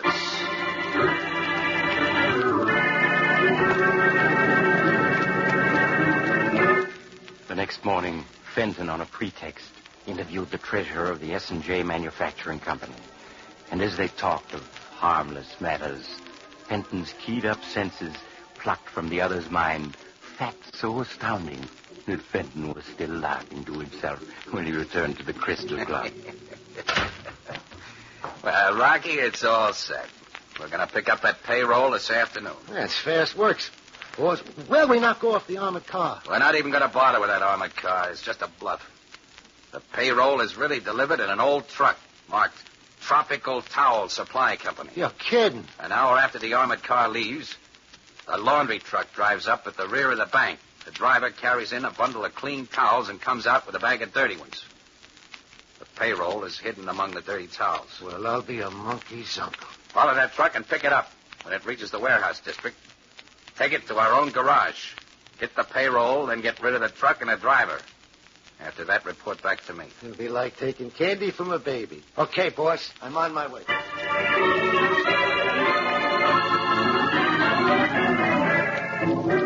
That afternoon, as Fenton waited for Rocky Brogan's return, he let himself daydream a little. $100,000 delivered in a bag of dirty towels. And I learned about it as easily as if that fool treasurer had told me in so many words. I will own this town in a year. Why not? There's no one to stop me. Yeah, who is it? Hey, boss, Rocky. Come in, Rocky. Boss, it's the driver of the towel supply truck. Brian, what'd you bring him here for? I tell you, you're making a mistake. A bad mistake. Yeah, we took the laundry truck smooth as ice cream, boss. We got it in our garage. But we can't find the payroll. You can't? Why not? Because there isn't any payroll, that's why. Yeah, the boys are wondering maybe if you didn't make a mistake, boss. I haven't made a mistake. Rocky, step outside. I'll find out where that payroll is. Okay, boss. Call me when you made him talk. I don't know what your game is, but you're making a terrible mistake, mister. Really, I can't be wrong. I know it. Pardon me, I need a cough drop. There we are. Now we'll get the truth. But I told you the truth already. Be quiet. So, the bag with a payroll in it is hidden in a secret compartment under the truck body. No, you can't know that. Nobody in the world knows that but me. But I do know it now. No, you won't get away with it. I'll stop you. I'll stop you with this. A gun? Yeah, and you're going to let me go or I'll shoot. I'll shoot to kill. Then shoot, why don't you? I'll tell you why you don't shoot. Because the gun's empty and you know it. It's not true. Stay away from me. I'll pull the trigger. I will. Go ahead and pull it. You see, the bluff is no good. I know the gun is empty just as well as you do. In fact, I know it's empty because you do. Now, give it to me. No, stand back. I'll shoot. I'll shoot. Why, you shot me. The gun wasn't empty. But I thought, you thought that... He's dead. I've killed him. The gun was loaded. I thought it was empty. I was just bluffing. All along, I thought it was empty.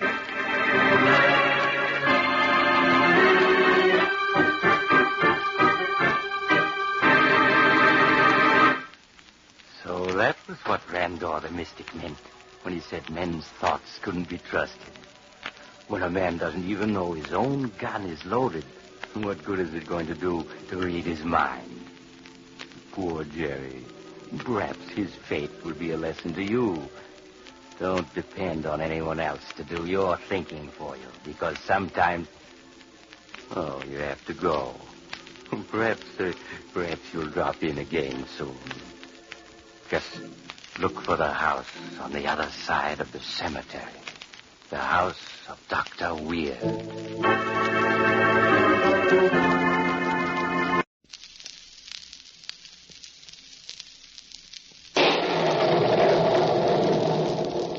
The Strange Dr. Weird.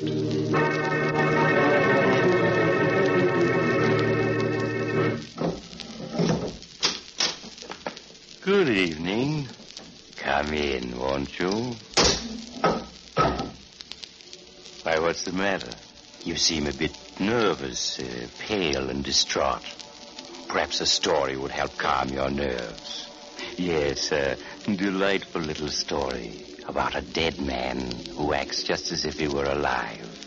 I know you'll like it. I call it He Woke Up Dead.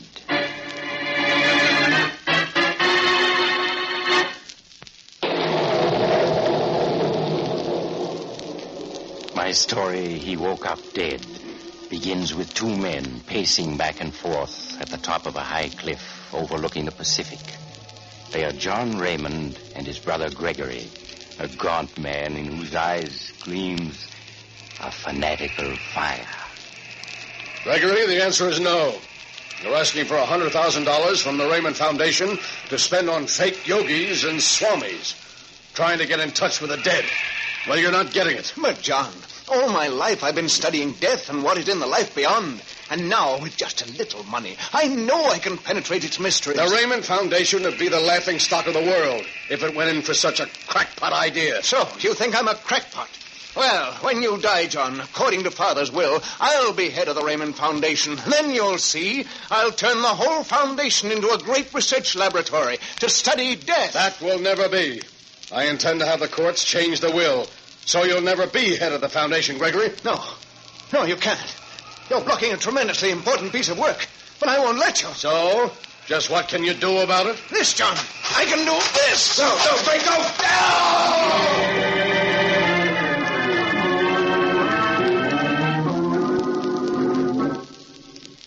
Uncle Gregory, you say Father had a dizzy spell and fell from the cliff before you could catch him? Yes, Jack. It happened so fast, I could do nothing. But Father never got dizzy. His health was perfect. The groundkeeper says he saw you push Father off the cliff. That's nonsense. I was trying to catch him, pull him back. Jack, you know Uncle Gregory wouldn't do a thing. I'm not so sure, Susan. Now listen to me, both of you. The coroner said your father died accidentally, and that closes the matter. Not with me, it doesn't. No? Well, I'm now head of the Raymond Foundation, and I'm going to pour all the resources of the foundation into an effort to contact the dead. Wait, that's insane. The foundation scientists are on the verge of a cure for cancer, for tuberculosis. You can't stop their work now. I can, and I will. Oh, no, you won't. We'll stop you somehow. Because you did murder Dad. You killed him to get control of the foundation for your crazy schemes. Get out. Get out, both of you. Get out before Jack, he tripped on the rug. His head hit against the fireplace. Wait. See how badly he's hurt. Jack, what is it? Is he dead? Yes, Susan. All his life, Uncle Gregory's been trying to find out what happened when you die.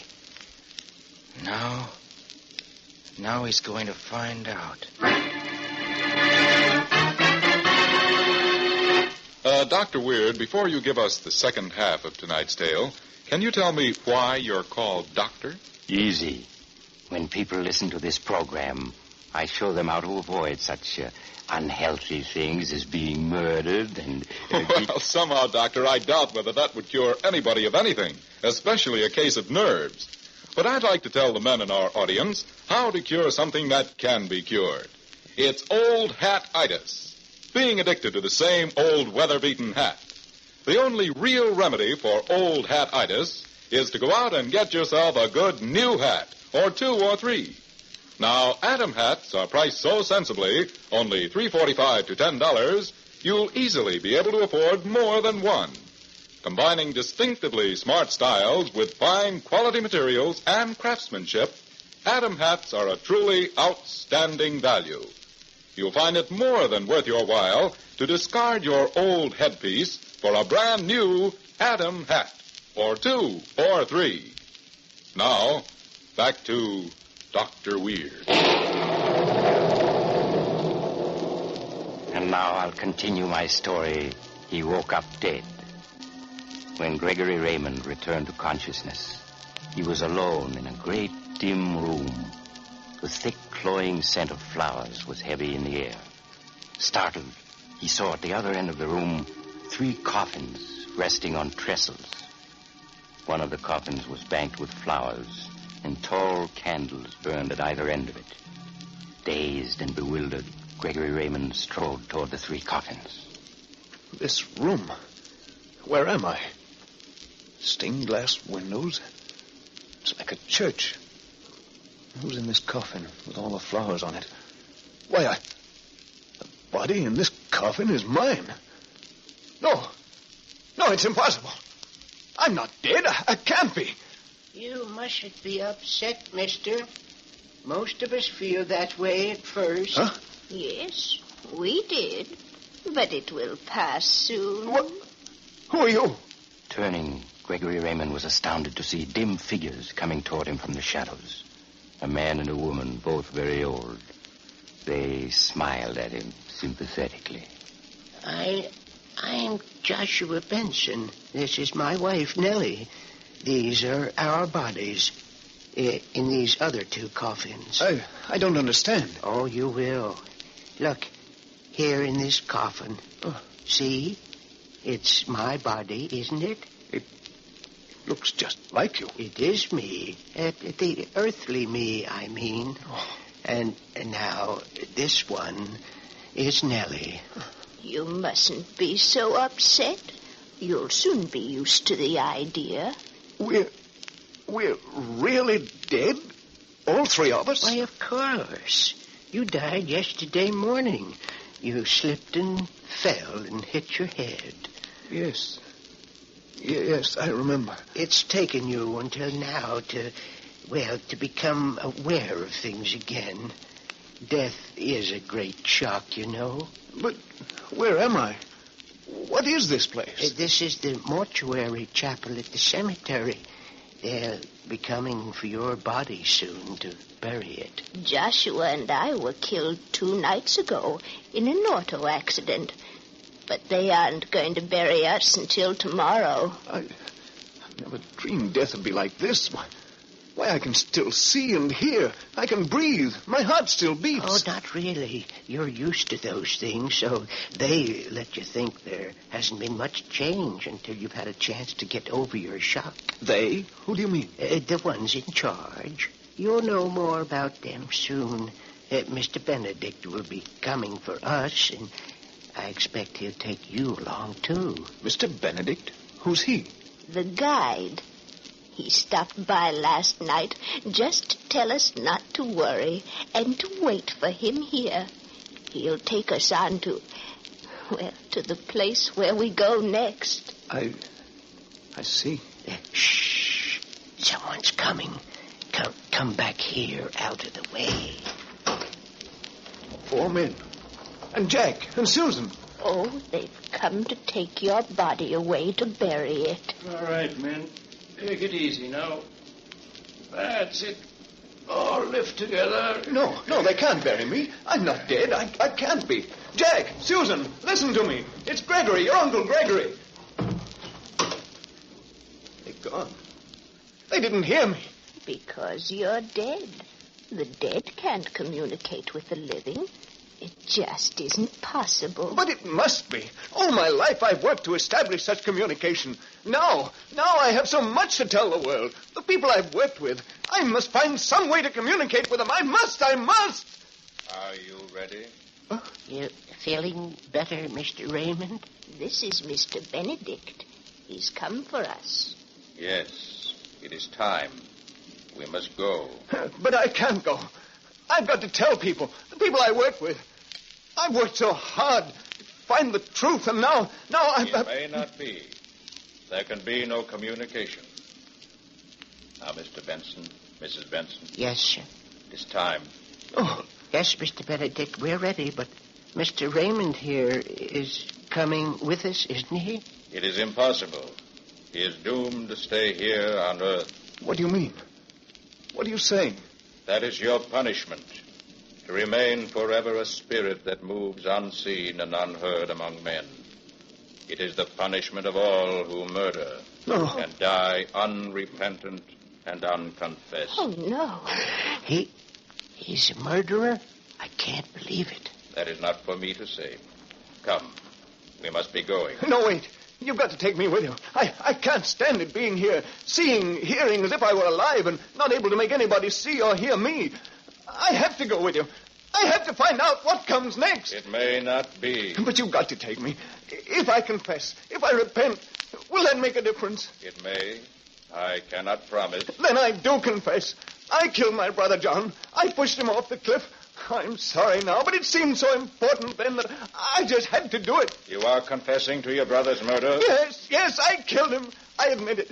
Now take me with you. You can't leave me here. You can't. Gregory Raymond, listen to me. You're under arrest for murder. You understand? Under arrest for murder. What are you saying? I'm dead. We're all dead. You're not dead. You're very much alive. And you're under arrest. These 2 people are witnesses to your confession.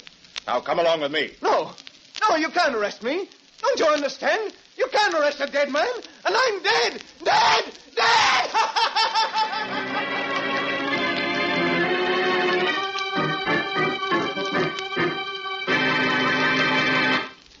Was Gregory Raymond dead, or was he alive? Well, the doctor said he was alive. For you see, when his nephew found that the fall had only knocked Gregory unconscious, a strange scheme came to him. And with the aid of 3 coffins and 3 clever wax dummies that looked exactly like corpses, plus several excellent actors, he really made his Uncle Gregory believe he was dead. In fact, Gregory became so convinced of it that when they told him he was really alive, he wouldn't believe them. To this day, nothing can convince him he isn't really dead. It's probably the strangest punishment a murderer ever had. Though I did know another man who would... Oh, you have to go? Well, perhaps you'll drop in again soon. Just look for the house on the other side of the cemetery. The house of Dr. Weird.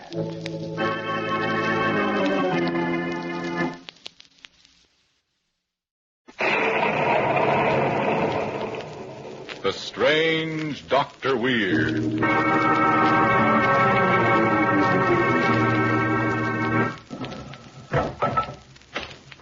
Good evening. Come in, won't you? Well, what's the matter? You seem a bit nervous. Perhaps the cemetery outside this house has upset you. But there are things far worse than cemeteries.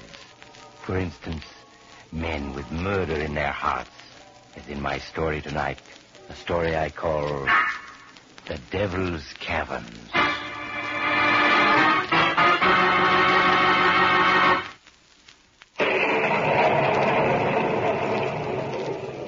My story, The Devil's Caverns, begins in the desolate and remote mountain country of New Mexico.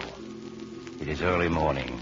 In a large hunting lodge, John Drake, the noted naturalist and explorer, is speaking to his 2 nephews, Victor and Paul. You 2 have just wasted your time coming to New Mexico to see me. I told you both a dozen times I won't increase your allowances, and that's final. But, Uncle John, you can hardly expect Victor and myself to live on $5,000. Now, be quiet, Paul. Uncle John has always been most generous to us. If he feels that he can't give us any more, we should be satisfied. Thank you, Victor. Dear me, it's 9 o'clock, and I'm not even at work. I must leave now. Oh, you're going to those caverns you discovered in the mountains? Yes. Would you take care to come with me? No, thank you, Uncle John. Exploring caverns is hardly in our line. But you can't go back to New York without seeing the Devil's Caverns. The Devil's Caverns? Yes, I call them that because they're so huge and dark. I imagine to anyone but a scientist like myself, the caverns would be rather terrifying. I see. Well, thanks anyway, Uncle John. Perhaps some other time. Very well.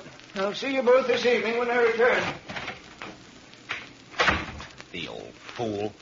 Worth millions, and he wastes his time exploring caverns. Perhaps we made a mistake in not going to the caverns with him. What do you mean? Last night, Uncle John spoke about finding holes in the caverns. Holes hundreds of feet deep. What are you getting at? Suppose Uncle John were to accidentally fall into one of those holes. You and I would inherit his millions. Say, I hadn't thought of that. Well, I have.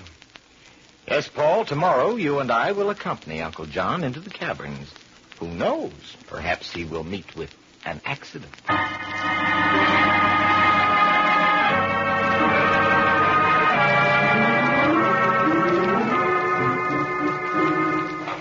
It's just a little further to the entrance to the caverns. But, Uncle John, why did you make us wear leather gloves and high shoes? Well, they're for protection against the rats in Devil's Caverns. You mean the rats in there are dangerous? Oh, not really. It's just that now and then one of them will take a nip at you. Oh. And then there's the bats. A most remarkable species. Ah, here we are. Well, you just lead the way. It was just by sheer luck that I stumbled on the entrance.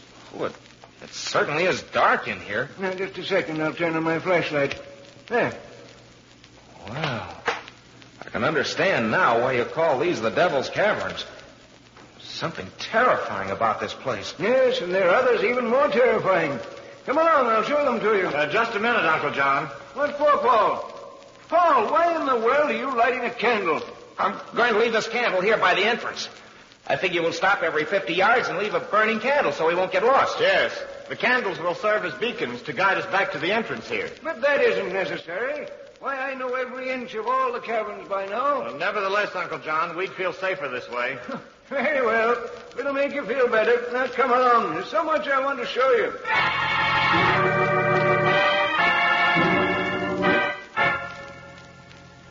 If you'll come over here, boys, I'll show you one of those holes I was telling you about. We'll be there just as soon as we light another candle, Uncle John. How many candles does this make, Paul? This is the 10th candle. I figure we've come more than a quarter of a mile. Everything's working out perfectly. Now, look back. You can see 4 of the candles burning, and the other 6 are around that turn. Yeah. Well, come along now. We mustn't keep Uncle John waiting. Ah, there you are. Now I'm going to show you another of the wonder of these caverns. This hole I'm shining my flashlight on. Oh, something just brushed against my foot. That was just one of the cavern rats I discovered way here. Listen. Sounds like there are thousands of them. Yes, there are. Nasty little fellows, too. And our leather gloves and high shoes will protect us if they grow too bold. I hope so. Now, yesterday I measured the depth of this hole, and much to my amazement, I discovered that it's 920 feet deep. 920 feet? If anyone fell in, it'd be quite a fall. Shine your flashlight down the hole, Uncle John, so we can see what it looks like. Very well. Of course, you won't be able to see the bottom, but at least you'll get an idea of how... Why are you taking my arms, boys? We just want to make sure you don't fall in. Yes, Uncle John. After all, you're awfully close to the edge. Nonsense, boys. I won't fall in. Now let go of my arms so I can... Stop pushing me. Let's come over you. Don't! I'll fall if you... Ah! Poor Uncle John. But then accidents will happen.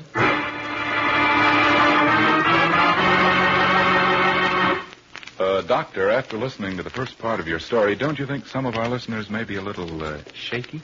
Well, I can't understand why. But if they are, I suppose we ought to suggest something to bolster their confidence. Doctor, that's a good idea.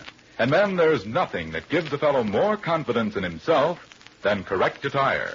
For that reason, may I suggest that your wardrobe include at least one of the many smart, correctly styled Adam hats. Made of lustrous all-fur felt in a wide variety of soft, harmonizing shades, Adam hats are the epitome of fine quality and good taste. You'll appreciate, too, the distinctive hat bands and other important details of your Adam hat. Top off that well-dressed look, gentlemen, with an Adam hat. Now, back to Mystery and Dr. Weird. And now I'll continue my story, The Devil's Caverns. After John Drake's death scream had faded away, only the shrill squeaking of the rats and the heavy breathing of the 2 men remained. For a moment, the 2 stood in darkness. Then Victor spoke. All right, Paul. Turn on Uncle John's flashlight and let's get out of here. I haven't got his flashlight. He fell in before I could take it away from him. What? You stupid fool. I might have known you'd bungle it. Now what have we got? Wait a minute. I have my cigarette lighter, if it only works. There. It doesn't give much light, but it'll do. Oh, come on. Let's get out of here. This place gives me the creeps. Yes. Now, there's the first candle a few yards away. Come along. Victor, look. The first candle just went out. Yes. That draft probably blew it out. The candle was right over here on this rock. Oh, Victor, it's gone. Gone? Nonsense. You probably left it on another rock. Well, let's not waste time. There's the second candle 50 yards ahead. Oh, all right, but I tell you, that was the rock I left it on. And now it's gone. Oh, look. The second candle. It seems to be moving. It's falling over. It's gone out. But that's as though someone blew it out. Don't be a fool. Look, the third candle's beginning to flicker. It can't go out. It mustn't go out. Hurry. Oh, Victor, it has gone out. Now there aren't any candles to guide us out of here. Get hold of yourself. I've got my eye fixed on the spot where the third candle went out. Once there, we merely have to turn the bend to see the other candles. Yes, but suppose there are 2. They won't be. It's Uncle John. He's going ahead of us, blowing out the candle, so we can't escape. How could it be Uncle John? He's dead. It's his ghost that's doing it. He's getting revenge on us for what we did. Be quiet, do you hear? Listen. The rats. That's it. They're the ones who are knocking the candles over. They're carrying them off. They're hungry. They're attracted by the wax in the candles. Why are you stopping? Can't you see? The path divides into three here. Do you remember which is the way out? I don't remember these three paths at all. We must have come by the middle path. Yes, I'm sure that's the one. Come on.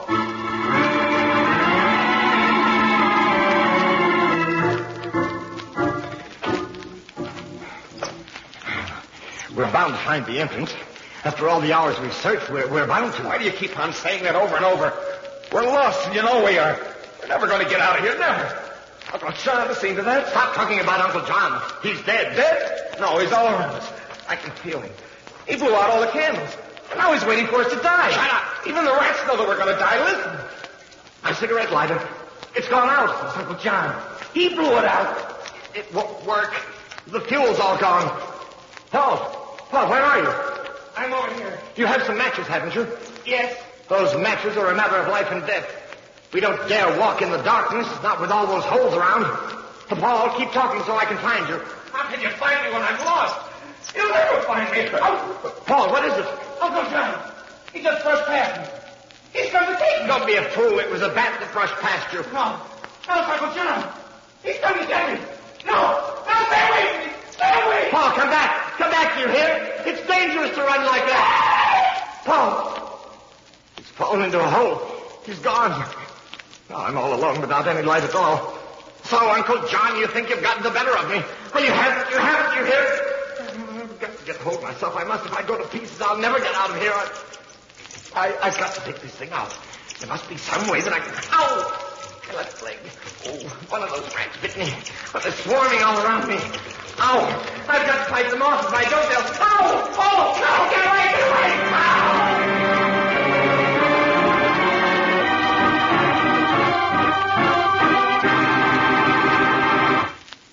Too bad about poor Victor, wasn't it? Such a horrible way to die. 2 weeks later, when a searching party entered the cavern, they found a clean white skeleton lying a few hundred yards from the entrance. Unfortunately, they were never able to find a trace of John Drake and Paul. It was as if they had vanished from the face of the earth. Now, I once knew a dead man who... Oh, you have to go now? Perhaps you'll drop in on me again soon. Just look for the house on the other side of the cemetery. The house of Dr. Weird.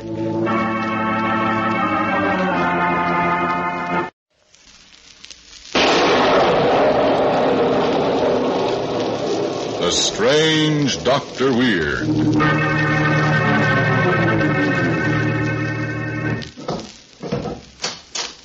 Good evening. Come in, won't you? What's the matter? You seem pale tonight. Perhaps you're working too hard. Suppose I tell you a story I've just heard that might relax you. It's about a killer who prided himself on being too clever to be caught, and what happened when he met another murderer who was equally clever. I call the story When Killers Meet.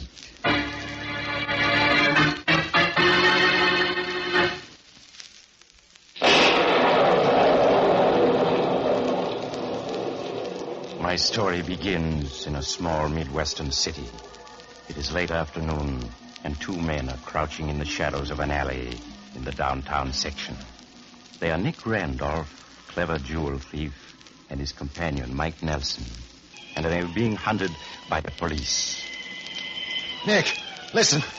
Those patrol cars, they're all around us. Nick, we're trapped. I'll get us out of it. Have I ever slipped up yet? No, but you did this afternoon when you plugged that jeweler.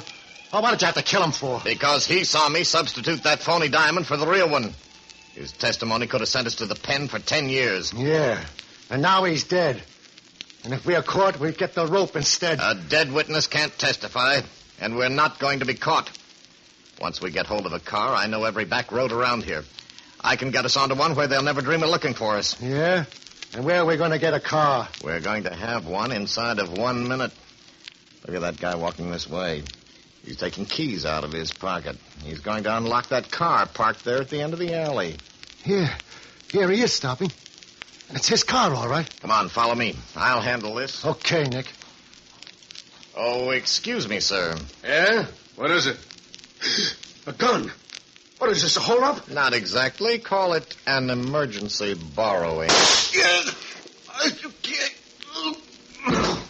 All right, Mike, pick up his keys. We're on our way.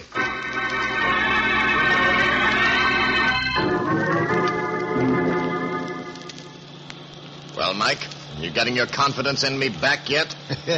All right, Nick, I admit it. You got what it takes. I've never been caught, never been jailed, Mike. Why? Because I'm too clever. No witness has ever testified against me. I've never left a possible witness alive. See? Yeah. Here, I see, Nick. What's the next move? This road will take us out of the state in another hour. We have to go through a couple of villages, but nobody will stop us. They're not looking for us here. Besides, it'll be dark in 20 minutes.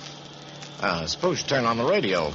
There might be some news. Okay. Just time for the news, too. Time for the invasion. And now, please, attention, everyone. Attention, everyone. Be on the lookout for 2 men fleeing the state in a stolen black sedan. These 2 men are wanted for the hold-up murder of John A. Smith in Central City this afternoon. Nick, they know about the car. Please take down this license number, K370154. K370154. That is the license number of the stolen car in which the killers are They fleeing. got the license number, too, Nick. Shut up, Mike. The owner, now in City Hospital, near death from a bullet wound, reports that the left headlight of the stolen car is burned out. So if you see a black sedan with only one headlight, report it at once to the nearest authorities. And now, back to the new... Blast the luck. I should have fed him more slugs. Then he wouldn't have done any talking. That's bad. What are we going to do now, Nick? Well, first, let's make sure about that headlight. I'll turn it on and... Yeah, the left one is burned out. Well, that means we've got to get another car or they'll nab us sure. Oh, how are we going to get another buggy way out here in the country? I'll tell you how. Look, up there on top of that hill ahead of us. Huh? A bungalow with lights in the window. Yeah, and a car parked in the yard. That's the car we're going to get. And nobody's going to know we have it because we're going to make dead sure there isn't a living soul left in that bungalow to tell about it.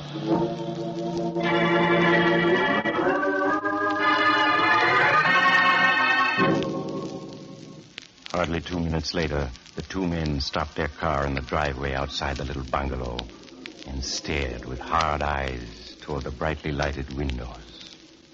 Well, here we are. See anyone around? No. Everybody must be inside.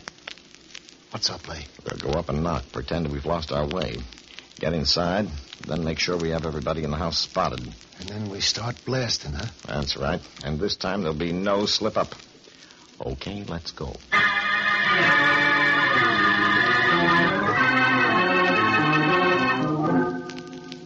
Nick and Mike strode up the gravel path and knocked on the door of the bungalow. A little man, whose face was twisted by horror and remorse, opened it for them and then startled them by crying out. Sheriff, you're here. Thank heaven you came so quick. What the... Sheriff, what do you mean, Sheriff? Sheriff, I didn't mean to do it. I really didn't mean to do it. Nick, what's the guy talking about? Here, Sheriff, take it. Please take it. It's a poker I killed her with. A bloodstained poker? She's been nagging at me all day, telling me what a failure I was. How sorry she was she ever married me. And then I hit her. She fell and there was blood all over. Say, what is this, Nick? Mike, look. Good grief. It's a woman lying on the floor at the foot of the stairs. And there's blood all over her hair and on the floor beside her head. Yeah, don't you get it? We've stumbled onto a murder. This little punk has just killed his wife. Doctor, with all your experience, what is the first thing you notice about people? Whether they're living or dead. Well, that does make a difference, doesn't it? And you know, Doctor, I noticed the same thing, only with hats, not people. Some hats look alive. Some are dead. A hat that stays lively and in fine shape a long time after it's been bought will naturally make the rest of your clothes look worlds better. A colorless and dead-looking hat can kill the good effect of even the most fashionable apparel. Hats can make a difference. Gentlemen, wear a smart-looking hat that will keep its shape and help you look your best. Wear an Adam hat. They are made of fine quality material, tailored and blocked in the latest styles. And an Adam will fit your head perfectly. you're not always tugging at the brim and adjusting the crown. Remember the name Adam. An Adam hat does make a difference. Now, back to the strange Dr. Weird.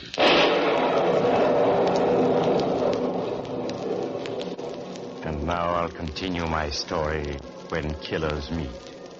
For a minute, Nick Randolph and Mike Nelson, startled by stumbling onto a murder in the very house where they had planned to eliminate all the residents and steal another getaway car, could only stare at the dead woman lying in the hall and at the little man blurting out his pitiful confession. I didn't mean to kill her. I tell you, I didn't.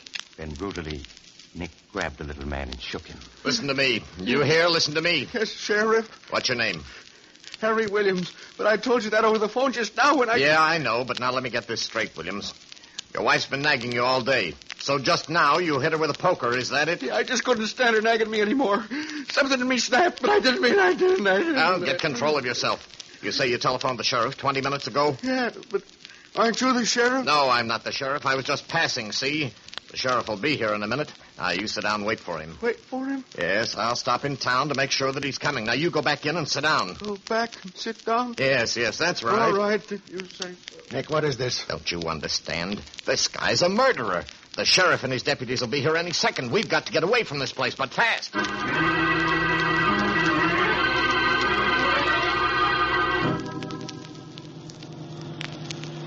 But, Nick, I still don't get it. Why didn't we bump him off? Why didn't we even take his car? Because we didn't have the time, you dummy. Don't you see he'd committed a murder? He'd sent for the cops. If we'd hung around even a minute more, we might have bumped into him. Yeah, and that's the last thing we wanted to do now, to bump into any cops. As it is, with the sheriff hustling out there to pick up this Williams guy, he won't be thinking of us.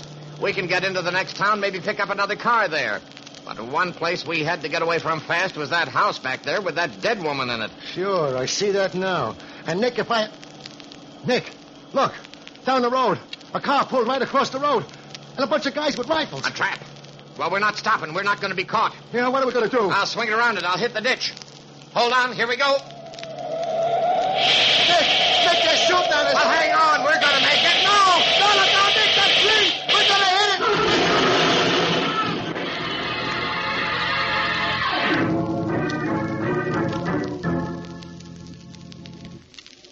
A few minutes later, the local sheriff was interviewing little Harry Williams, whose murder of his wife had thrown such a monkey wrench into Nick Randolph's plans. Now, Mr. Williams, I'd like to get this whole story straight, if you don't mind. Well, you see, Sheriff, I was sitting here in the living room with Nancy, that's my wife, listening to the radio, when the broadcast came on warning everybody to watch for the two men in the sedan with one burned-out headlight. Yeah? And that instant, I happened to look out the window there. Way down the road, I saw the single headlight of a car blink on for a moment. I get you. Go on, Mr. Williams. Well, I realized it must be the two killers in that car, and I knew they might decide to stop and take my car. Now, if they did, I was sure they killed both Nancy and myself, so we couldn't warn anybody. Right. Why they didn't do it, I still don't know. Well, you see, Sheriff, it's like this. Nancy is recovering from a broken leg, so we couldn't run out of the house and hide. Yeah? Yet, if we stayed here, the two killers might murder us. I had to think fast because it was a very tight spot. I'll say it was. So I quickly carried Nancy out and put her down on the hall floor. I told her to play dead. Then I emptied a bottle of ketchup on the floor in her hair to look like blood. Yeah. Now, when those two killers knocked on the door half a minute later, I opened it and pretended to be a man who had just killed his wife in a sudden rage. Holy smoke. Yeah, I told them I just murdered Nancy and phoned you to come at once. They thought Nancy was really dead and that you and your men were actually on the way. So they turned right around and got away from here just as fast as they could. Well, I'll be darned. You see, I figured to myself, when a killer is trying to escape, the one individual he most wants to avoid is another murderer whom the police are closing in on. Yeah? They were so anxious to give me a wide berth that they never even touched me. As soon as they left, I phoned you. You set the trap for them. And, well, I guess everything worked out pretty well. Why, it worked out perfect. Say, Williams, with an imagination like yours, you ought to be a detective story writer. Well, to tell you the truth, Sheriff, that's just what I am.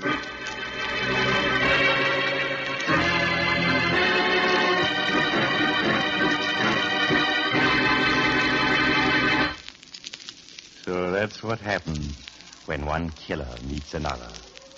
He gives him as wide a berth as possible. Only, of course, poor Nick was fooled.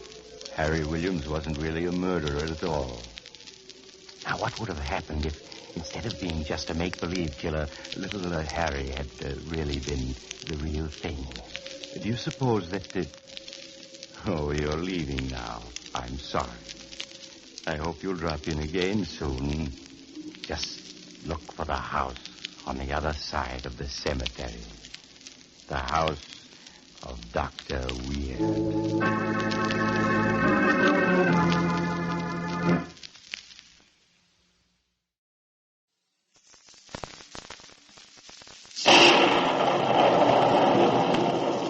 The Strange Dr. Weird.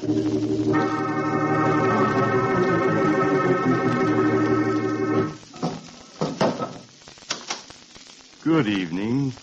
Come in, won't you? Well, what's the matter? You seem a bit nervous. Perhaps the cemetery outside this house has upset you. But there are things far worse than cemeteries.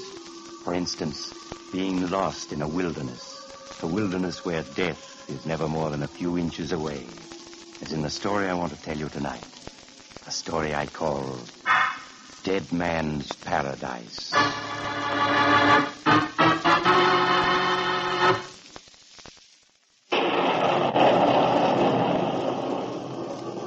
My story begins in the wild and desolate swamplands near the mouth of the Mississippi River. In a small Cajun shack, all but hidden by the overhanging cypress trees, Andre Morel speaks to his son, Paul. Paul, the sun has been up for an hour already. You must see to our traps. Yeah, but, Father, you're ill. I don't like leaving you here alone. I'll be all right. Now, please, tend to the traps. Very well, Father. I'll be back just as soon as I... Take him out, both of you. Uh-huh. Who are you? What do you want? You'll find out soon enough, old man. Duke, get that rifle of theirs over the fireplace. Okay. You must be the two bank robbers the radio was warning everyone about. That's right, bright boy. And now every cop in Louisiana is looking for us. How far are we from New Orleans? 40 miles. 40 miles, huh? Well, you're taking us there in your boat. But we lent our boat to Pierre Duval. Besides, no boat can get through swamps. Hey, Ace, what are we going to do? We figured on sailing right through to New Orleans with no trouble at all. We'll have to make it on foot, that's all. These Cajuns know every inch of the swamp, so bright boy here will guide us. No, it's impossible. Well, you must. He will kill you if you do not do as he asks. That's right, kid. Your old man's talking sense. But you don't know the swamps. We must travel by narrow Indian trails through bad stretches of quicksand where a single misstep means death. It can't be that bad. Why, on my road map, this region is listed as Paradise Swamp. Yes, but the old name, the name the Indians gave it, was Dead Man's Paradise. Because no stranger who ever entered it came out alive. There's the quicksand, pools of it, waiting to trap strangers. And there are the insects, the mosquitoes that drive men mad. There are the birds, whose shrieks sound like the screams of dying men. Hey, just listen to that. That's a lot of malarkey. Bright boy here's going to guide us, and that's that. But I can't leave my father here alone. Can't you see he's ill? I don't want to leave him alone any more than you do. He might talk. So I'm going to see to it that none of us have to worry about him anymore. What do you mean? Just this. Father! You've killed him. Yeah. And that's what's going to happen to you if you don't do exactly as I tell you. Now let's get started. I want to be in New Orleans by tomorrow night.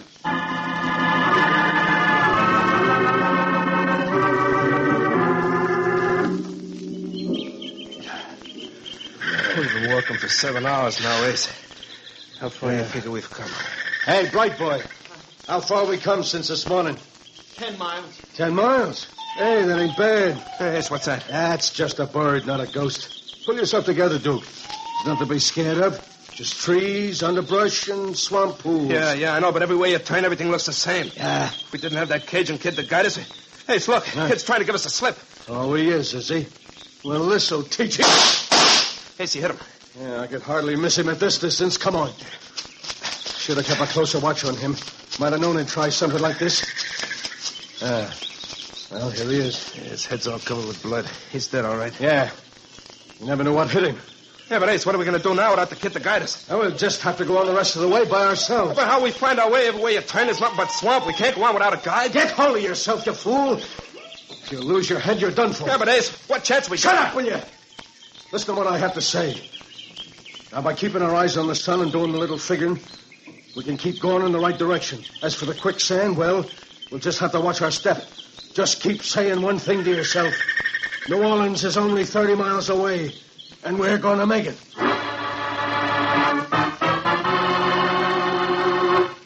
Doctor, may I comment upon the verisimilitude demonstrated by the introductory sections of your dramatic effort? Explain yourself, young man. Your story, its design is excellent. Such fine style and expert handling of details. And you know, Doctor, it's those very same qualities that make Adam hats so outstanding, too. That's because the designs for Adam hats are created by experts in their field. The smart styles and carefully handled detail you see in every Adam is the product of years of experience. And just as each listener will find a different shade of meaning in a story, so will every man find the shade of color he prefers in the large selection of Adam hats. Gentlemen, there's only one logical conclusion to this story about Adam hats. Buy one for yourself. An Adam hat has character. Now, back to Dr. Weird's story. And now I'll continue my story, Dead Man's Paradise. 5 hours have passed. 5 hours of nightmare for Ace and Duke. The shadowy cypress trees and underbrush seemed to become thicker every mile they pushed on, and they were constantly forced to detour around swamp pools and lakes, ever mindful of the treacherous quicksands they must avoid. How far do you think we've come, Ace, since we left that Cajun kid? About 4 or 5 miles, I guess. Now, look, the sun's going down. It'll be dark before long. What do we do now? We'll stop pretty soon and wait for dawn. In the morning, we'll push on. Neither of you will ever get out of these swamps alive. Did you hear that? Yeah, that sounded like... You have committed murder, and you must pay. Yes, it's the voice of that Cajun kid. No, it can't be. I knocked him off. It's the voice of his ghost, that's what it is. Oh, don't be a fool. The ones who have died in the swamps say you too must die. Hey, you see, I told you he's come back to get us. Both of you will die in the quicksand. Only 20 feet ahead of you is a pool of quicksand. Hey, you hear that? There's quicksand there. Don't be a fool, I tell you. You really think this quicksand ahead he'd warn us? Just a trick to get us to walk in another direction where the quicksand really is. Yes, I guess you're right. Why, sure I am. Now keep going, straight ahead. Oh, okay. We still got an hour or so until it gets too dark to travel. We got to make the most of it. Yeah, but just the same, don't you think? Hey! What's wrong? I stepped into some quicksand. Hey, help me. I'm sinking. Duke, try crawling out. I can't. It keeps sinking deeper. Hey, help me. Oh, if I only had a rope or something. Wait till I look around. No, it's only me. Look, how can I help you? Sucker me down. It's already up to my chest. Give me a hand and pull me out, will you? I can't do that. You'd pull me in with you. Why, do something. There's nothing I can do without a rope. No, there must be. Hey, don't let me die like this. Help me, will you? There's only one thing I can do for you, Duke. And this is it. Duke. He's dead. Yes. He's paid for his crime. Now it is your turn. No, you may have gotten Duke, but you won't get me. You won't get me.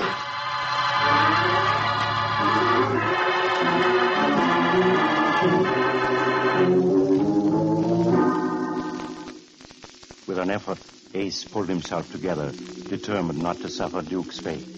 Taking a bearing from the twilight rays of the sun, Ace continued on his way, cautiously scanning the ground before him.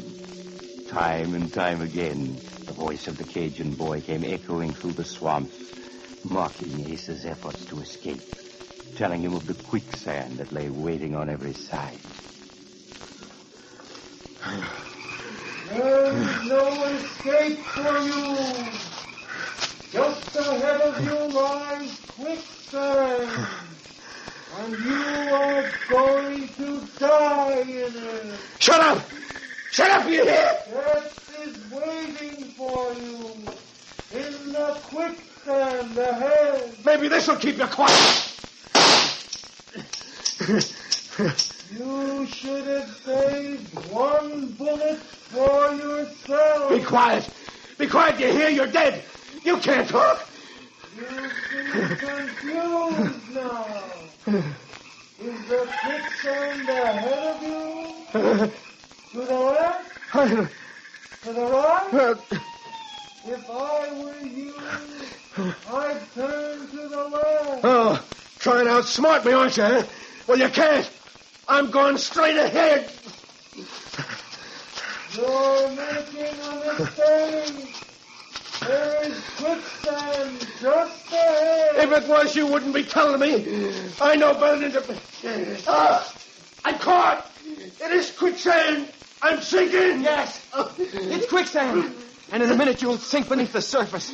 Then your crimes will be paid for. You're not dead.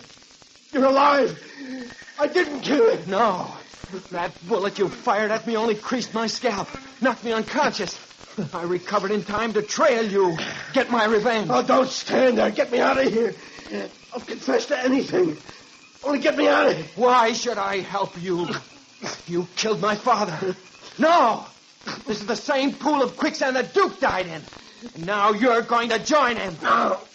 You've been wandering around in circles for hours. But I knew you'd end up here. No. Oh, don't let me die. Don't let me die. The quicksand is up to your neck now.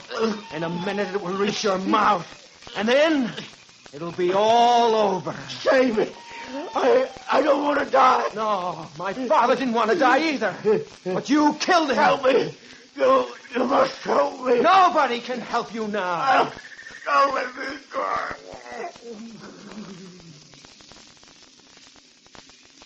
I'm sorry I didn't have a chance to tell you that this is the only quicksand hole in all the swamp between here and New Orleans.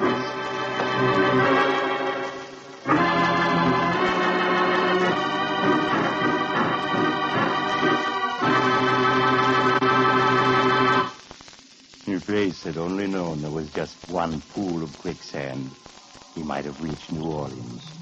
But you see, he let his imagination run wild, envisioned death on all sides.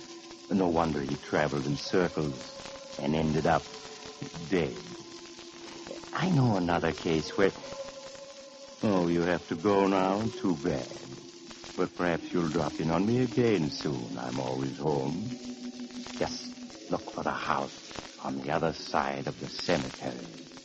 The house of Dr. Weir.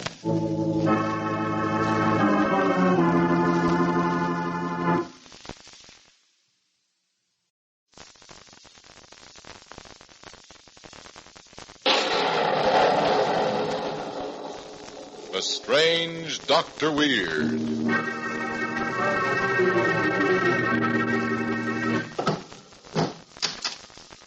Good evening. Come in, won't you?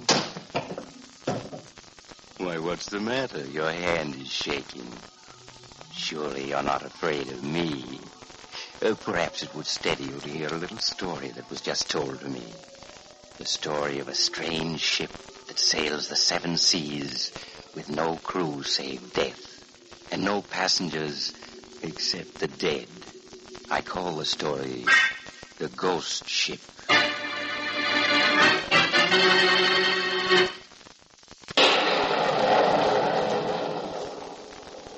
My story, The Ghost Ship, begins in a badly battered lifeboat, pitching and tossing on the surface of the South Atlantic. 3 men wearily bail out the water which the breaking waves constantly pour into the boat. A 4th man, burly and broad-shouldered, is at the tiller. All right, bailer, men, bailer.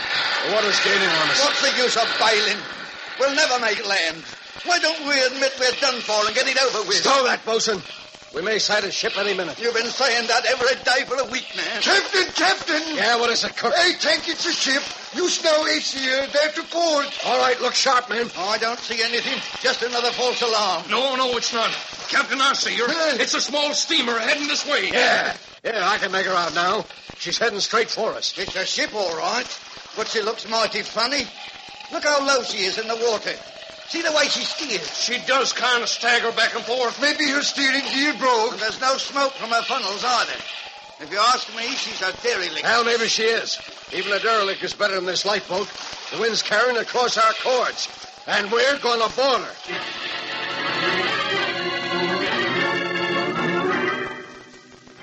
Half an hour later, the lifeboat rubbed against the side of the strange ship. The 4 hungry, weary men clambered aboard her and found themselves greeted only by the uncanny silence of a deserted ship. See? What'd I tell you? This here's a derelict, a bloomin' derelict. Yeah, she's a derelict, all right. Look at her ironwork, covered with rust.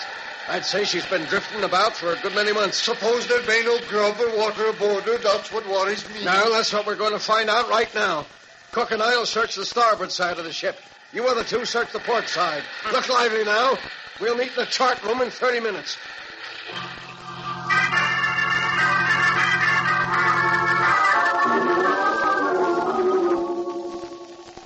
All right, Bosun, what did you find? We didn't find nothing. Not a single solitary thing. That's all right, Captain. Of course, we're so low in the water that all the holes in the cabins below deck are half flooded. But we searched everything else, and we didn't find a thing. Well, Cook and I had better luck. We found the galley dry and plenty of canned grub in it. I left Cook rustling up some chow. He'll be bringing us a hot meal any minute now. Hot food, doggone. That's what I was wanting to hear. What I want to know is why was this freighter abandoned? Yes, it. What? This is the Mermaid Girl. What? Yes. There's her name on the logbook. She's a ghost ship. Do you hear me? We come aboard a ghost ship. We got to get off her or we'll die. Bosun, get hold of yourself, well, it's true. This is the Mermaid Girl, and every seaman in the world knows about her. Well, sir, I don't. Captain, what is this here Mermaid Girl business about? Well, the story of the Mermaid Girl is a curious one. 2 years ago, she had her hull stove in a hurricane, but she's loaded with lumber and cork, which is why she never sunk. Well, the first night out after the storm, one of the crew disappeared. The next night, 2 more men went, and 2 more the night after. I'm telling this, Bosun. It's true, every word of it. It's true, the men disappeared. Rest of the crew mutinied and abandoned ship. Only one lifeboat with 5 men in it ever made port. They're the ones who spread the story. And ever since then, the Mermaid Girl's been drifting. A ghost ship with death at the helm. I tell you, we've got to get off her, or we'll die, too. That's a cook. Quick, outside. Something's happened to him. Captain, look. There on the deck, a tray. Dishes and food. Cook was bringing us grub. And now he's vanished. Say, Doctor, do you know you've been on the air for 25 weeks now? Evidently, people like your radio show. That makes me very happy. And I thank them from the bottom of my cold-blooded heart. Coming from you, Doctor, that's really warm sentiment. And while we're about it, the makers of Adam hats would like to thank the many men who have recognized the superiority of Adam hats this season. Gentlemen, you've been keeping our thousands of stores and authorized dealers mighty busy. And no wonder. Wide varieties in 100% correct styles, combined with finest quality materials and craftsmanship, make Adam hats America's outstanding hat value. The well-dressed man particularly appreciates the wide choice of shapes and shades available at their Adam Hat store. Tomorrow, step into the Adam Hat store nearest you and ask to see the new line of Adam hats, priced sensibly from $3.45 to $10. Now, Dr. Weird, on with the show. And now to continue my story, the ghost ship. It is night, and in the inky darkness, half submerged, the derelict steamship Mermaid Girl drifts onward across the wave-tossed surface of the South Atlantic. Huddled in the chart room with 2 flickering lanterns for light, the 3 shipwreck survivors discuss the strange disappearance of the cook, the 4th member of their group. I tell you, the spook got him. Or the devil, or whatever it is that's put a curse on this ship. It takes more than a spook to make a grown man vanish without a trace, Bosun. The sea's different from the land. There's devils that haunt the ocean no landlubber can know about. You've heard of the Flying Dutchman, haven't you, Tex? Uh-huh. Reckon I have. What about it? For 100 years or more, manned by phantoms, she's been sailing the seven seas, full rigged and always running with the storm dead astern. The devils of the sea put a curse on her, and so the Flying Dutchman will sail on forever. The Flying Dutchman is just a sailor's superstition, bosun. You know it. And I suppose this ship we're on now is just a superstition, too. And the fact that she's been drifting for 2 years with no end at her helm, I tell you, we got to get off her, or else we'll die. We can't get off her. Our lifeboat shrunk when we came aboard. So stow that kind of talk, bosun. That's what I say, too. I don't believe in spooks or devils. Fact is, I got me a notion to go down to the galley right now and rustle up some grub. You want the same thing that happened to the cook to happen to you? Oh, nothing happened to me. Captain, you got an extra revolver in your pocket? Yeah? Well, now, just you let me take it and I'll face anything to get me some grub. Well, it's 3 days since we had food, and I'm too hungry to wait for morning. All right, here's the extra gun. It has 3 shells in it. And take this lantern, but look sharp. I'll do that, Captain, and I'll bring back whatever I can carry. Good. And if I meet any spooks, I'll bring them back, too. You shouldn't have let him go, Captain. He'll be all right with a light and a gun. We do need food. You'll see, Captain. This ship's a ghost ship. And listen. Come on, we gotta go to his No, Captain, it's too late. It's got him, whatever it is that's haunting this ship. And if we got out there now, it'll get us too.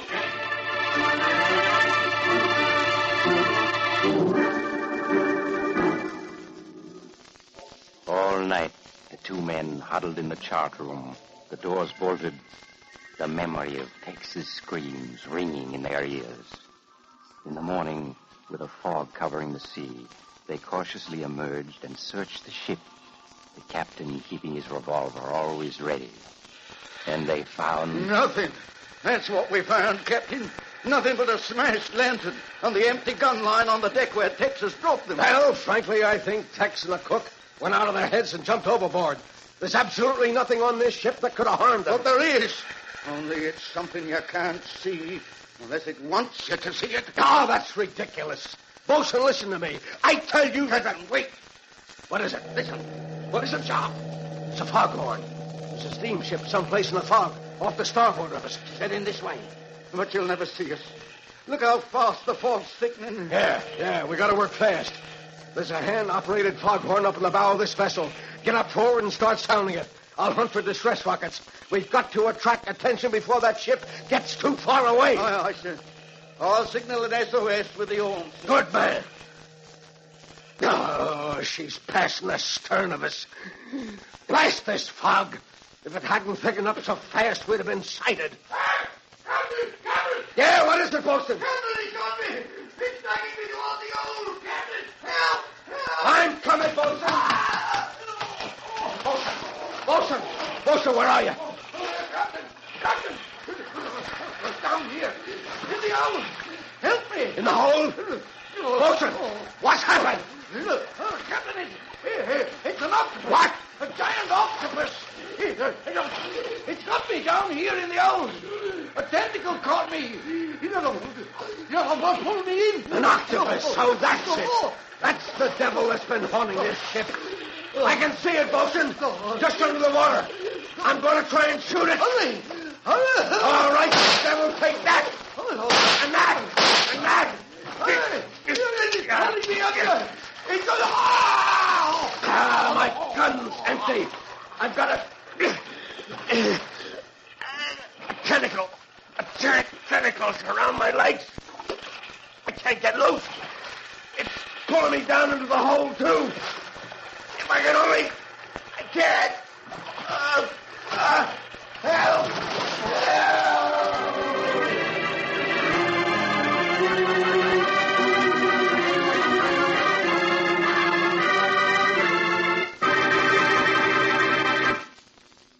No wonder the shipwrecked sailors who boarded the Mermaid Girl could find nothing. The devil who haunted her was an underwater devil whose presence they couldn't guess. And so the Mermaid Girl still drifts on across the 7 seas, with death in the shape of a giant octopus, her captain, and dead men, her only crew. Perhaps someday... Oh, you have to go now. I do hope you'll drop in again soon. Just look for the house on the other side of the cemetery. The house of Dr. Weir.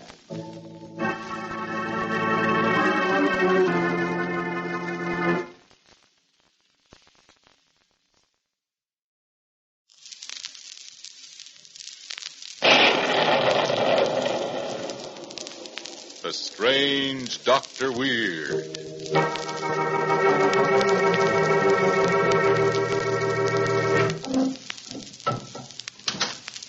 Good evening.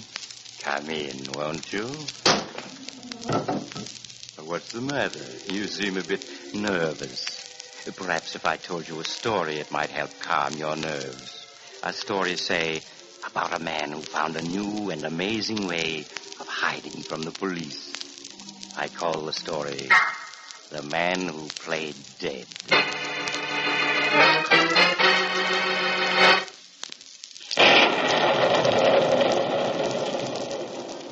My story, The Man Who Played Dead, begins in the dimly lighted interior of a strange room in a big amusement park.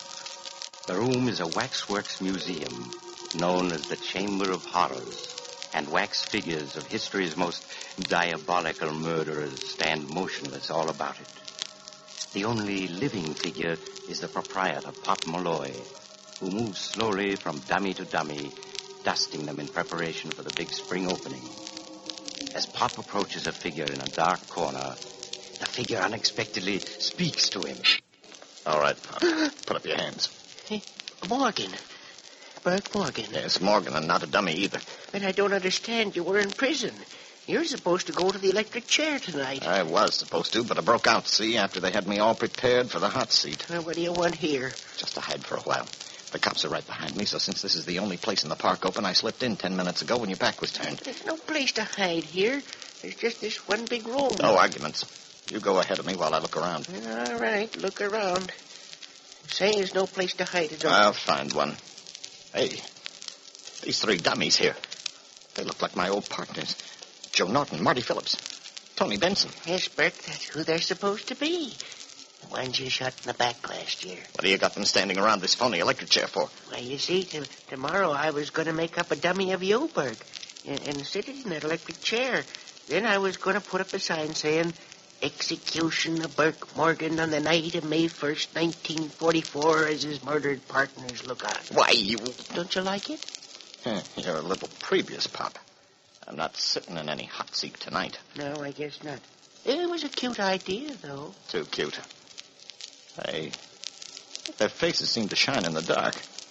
What causes that? Well, you see, I painted them with phosphorus paint. The idea was the lights would be turned down low and the customers would see the faces shining in the darkness the way they do now. See, they were ghosts. Give the yokels a big cake. Somebody at the door. It's an officer. He's coming in. Hey, Pop!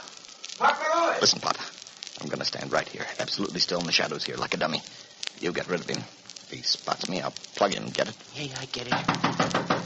Hey, Pop, are you there? Hey, come in. Oh, it's you, Flanagan. Yeah. Say, Pop, did you know that Bert Morgan's on the loose? Oh, is he? Yeah, and he's someplace in this park. Somebody smuggled him a big shot of cocaine and a gun at the prison, and he blasted his way out an hour ago. Oh, that's bad. No, I'll say it's bad, but we'll get him. Orders are to shoot on sight. And under... Hey, Pop. What is it? That dummy back there. Huh? It moved just now. No, it couldn't have. I saw it move. I'm going to have a look at that dummy. Flanagan, wait, don't! All right, copper, you for it.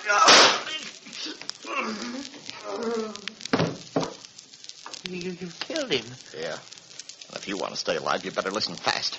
There'll be more cops here in a second, but they won't find me because I'm going to hide right out in plain sight. They're pretending to be myself. What do you mean? I'm hiding right here in this little imitation electric chair of yours, see? I'm going to play the part of a dummy again. I'm going to pretend to be myself in the great electrocution of Bert Morgan. Oh, I see. This time I won't move either, because I'll be sitting down. There they are at the door. Yell to them to come in. And don't forget, I've got a loaded gun right here beside me. Stay close to me or I'll let you have it. And make it good, Pop. Make it awful good.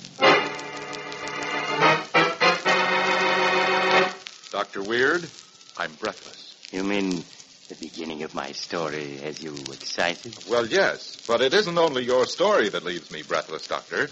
It's those Adam hats so many men are wearing this season. Gentlemen, I honestly doubt whether you'll see hats with more distinctive styles, fine quality material, and bright, jaunty shades. They're like a new breath of life. And such variety. Gentlemen, you'll find most every shape and model in the new hats now on display at the thousands of Adam hat stores and authorized dealers from coast to coast. So get into the swing of things. Buy your new Adam tomorrow. Now, back to Dr. Weird. And now I'll continue my story, The Man Who Played Dead. With Burke Morgan hiding in plain sight by pretending to be a wax dummy, the three policemen who had come running at the sound of the shots were completely deceived. And Pop told them that the dead officer on the floor was just another wax dummy, and they believed him. After warning him to be on the alert, they left, and Burke Morgan chuckled as the door closed behind them. Good work, Pop. But you're not through yet. What do you mean? Look at that squad car they parked right outside the door. If I even get out of this chair, the driver can look right in and see me. Yeah, I guess that's right. He can. Well, since this is the only place I have to hide, I'm going to sit right here until the search is over. You're the boss, Morgan. You bet I am. And you sit down right there. Okay. Now, I'm going to sit here, and you're going to sit there until they give up hunting for me. If they come in again, stall me. If you try to move without permission, I'll blast you. I won't move. I don't want to die. That's being smart. Hey, Pop, you haven't got a shot of dope on you, have you? No, Morgan. What's the matter? Nerves getting jumpy? None of your business. Now settle down. We got some waiting to do.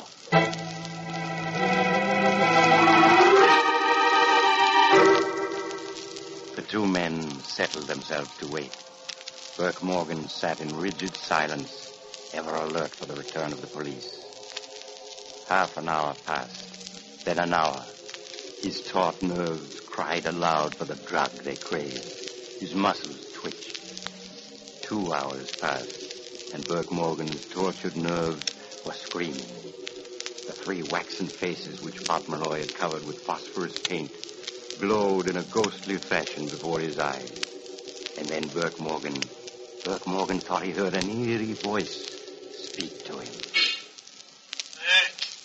Burke Morgan. Pop Malloy, did you say something? No. Now, Pop's asleep. It's just my nerves. I need... Burke Morgan. Who's that? Who said my name then? I did, Burke. Your old pal, Joe Norton. Norton's dead. I killed him. It's my nerves. This spooky room and those faces. I've got to get a grip on myself. Tony Phillips is here too, Burke. No. Tony's dead, too. I'm not hearing anything. I'm not. What do you know, Norton? He doesn't know us. He doesn't recognize his old pals. He killed us, and now he won't even speak to us. Look at us, Burke, standing here in front of you. Don't you recognize us now? No. You're dead. You're just wax dummies. You're not real. But how can we be talking here if we weren't real? You're not talking to me. Just my nerves, that's all. Go away. But we're never going away, Burke. We're waiting for you to die. Then you'll be with us again. No, I don't believe it.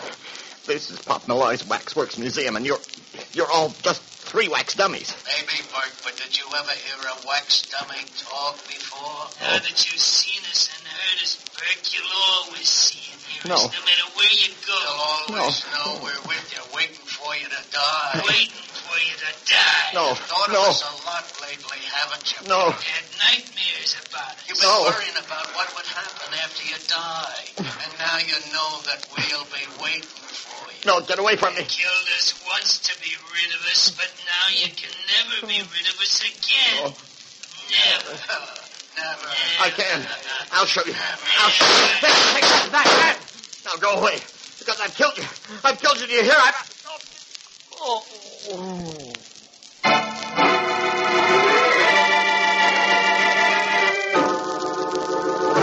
So you see, Lieutenant, Burke Morgan was covering me with a gun the whole time. I knew he'd shoot if I made a move, so I pretended to be asleep and waited. I could see his nerves were jumpy because he wanted more cocaine, and I figured that maybe with the dummies of the pals he murdered standing there and looking like ghosts, he might crack. I see. I'd just about given up hope, though, when he started talking out loud, as if he could hear those dummies talking to him.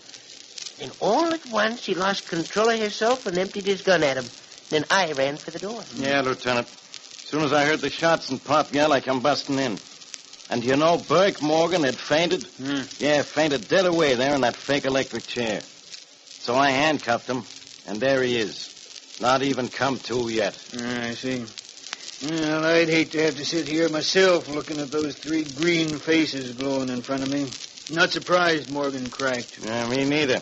The green faces on them 3 dummies give me the creeps. And my conscience ain't bothering me either. Well, anyway, I'm glad we've caught him. Now I can go ahead with my plans for my exhibit. You know, execution of Burke Morgan as his murdered partners look on. Yeah, I wouldn't want to waste all that phosphorescent paint he used. That's one way of looking at it. Well, we'll take him away now. Hey, Pop. Pop, come here. Yes, Lieutenant? Bob, it looks like you're going to have even a bigger thing in this exhibit of yours than you ever figured on. I don't understand, Lieutenant. What do you mean? I mean that Burke Morgan's fright when he thought those dummies were talking to him was too much for his drug-weakened heart. Look at him. He hasn't fainted. He's dead. What? Dead in the electric chair. And right on schedule.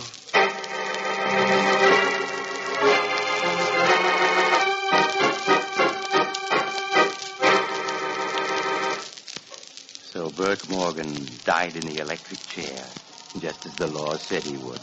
Apparently fate had decreed that he was to die that way, and nothing he could do could change it. But then, waxworks museums are rather frightening places, even when you haven't got a lot of murders on your conscience. I remember a perfectly innocent young man who got locked in one, and in the morning he... Oh, you have to go now. Well, perhaps you'll drop in again soon. Just look for the house on the other side of the cemetery. The house of Dr. Weir.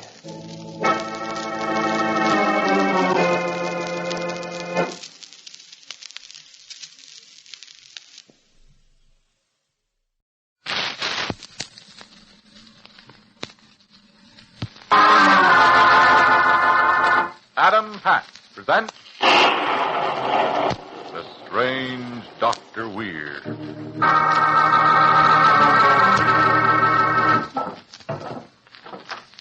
Good evening.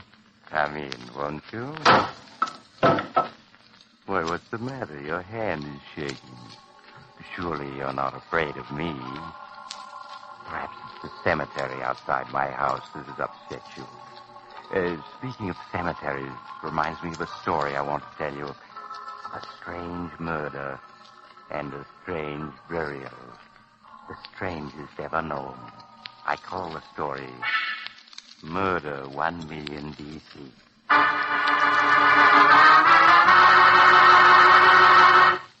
In a spirit of reverence, we of Adam Hat join our fellow Americans and allies everywhere in a tribute of humble gratitude to the brave men and women in our armed forces. Let us pray that they who have brought us so far along the road to freedom have not sacrificed in vain. And finally, let us hope that the end is near, that Japan will soon be defeated, and that our men and women overseas will return to a safe home in a peaceful world. And now for the story on tonight's Adam Hat program, as told by Dr. Weir. My story, Murder 1 Million D.C., begins in a house on the outskirts of a small city in New Mexico, the home of Professor Timothy Jordan, a renowned scientist, inside his laboratory, engaged upon a mysterious experiment. In the living room, his wife, Florence, and his financial advisor, Harry Smith, confer with each other apprehensively. But, Flo, you say you don't know why Timothy asked me to be here at 11 this morning? No, Harry, I haven't any idea. I'm sure he doesn't suspect anything about us. It must be about his money. Money? What do you mean? Well, you know, I've been handling all his business affairs for the last 2 years. Yes? Well, a lot of money's been coming in from those new X-ray machines he invented. So much that I didn't think he'd miss a little of it. You mean you've been taking it? Or just borrowing some of it for some investments that make me rich. Harry. He finds out I'm sound. Send me to jail. He will, too. What are you going to do? I don't know, but if he were only out of the way, there could be you and me together always. Be careful. Here he comes. Oh, Harry, is that you? Yes, Tim. Harry just got here. Oh, good, excellent. Harry Flo, I'm about to show you the most amazing thing science has ever achieved. What do you mean, Tim? I'm going to show you why I've had to ask you for all that money lately, and why I'll need another 100,000 immediately. Another? Come along, both of you, in here in my laboratory. Tim, what's this all about? Tim, darling, this room. All this machinery. What have you been doing in here? Suppose I told you that I've been building a time machine. A time machine? Yes. Look, both of you. You see this big archway of white? A doorway that leads back into the unknown past as far as the year 1 million B.C. Tim, you're not serious. I'm perfectly serious. All I have to do is to close this switch. Now, watch. The archway. It seems to be getting all misty. Yes. That's a sign the current flowing through these coils is opening a hole into the past. A hole we can step through as if it were a doorway. Now come, follow me, and in 10 seconds, you'll find yourself on this earth as it was 1,000,000 years ago.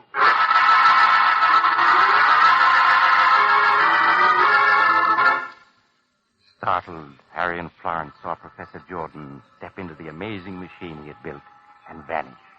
Then, fearfully, they followed him and abruptly found themselves standing at his side on hot, dry desert sand. A brilliant sun burned in the sky overhead, and strange birds flew through the air above them. Half a mile away to their left lay a vast body of water, in which monstrous, nightmarish creatures were splashing. Harry and Florence stared about them as if they could not believe their eyes. Tim, is this real? This is New Mexico, as it was 1,000,000 years ago. Tim, I don't know what to say. I just can't believe it. The past.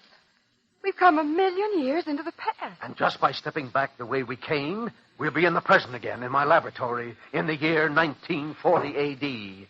Think what that means. Think of being able to watch the burning of Rome, see Columbus discover America, view the signing of the Declaration of Independence.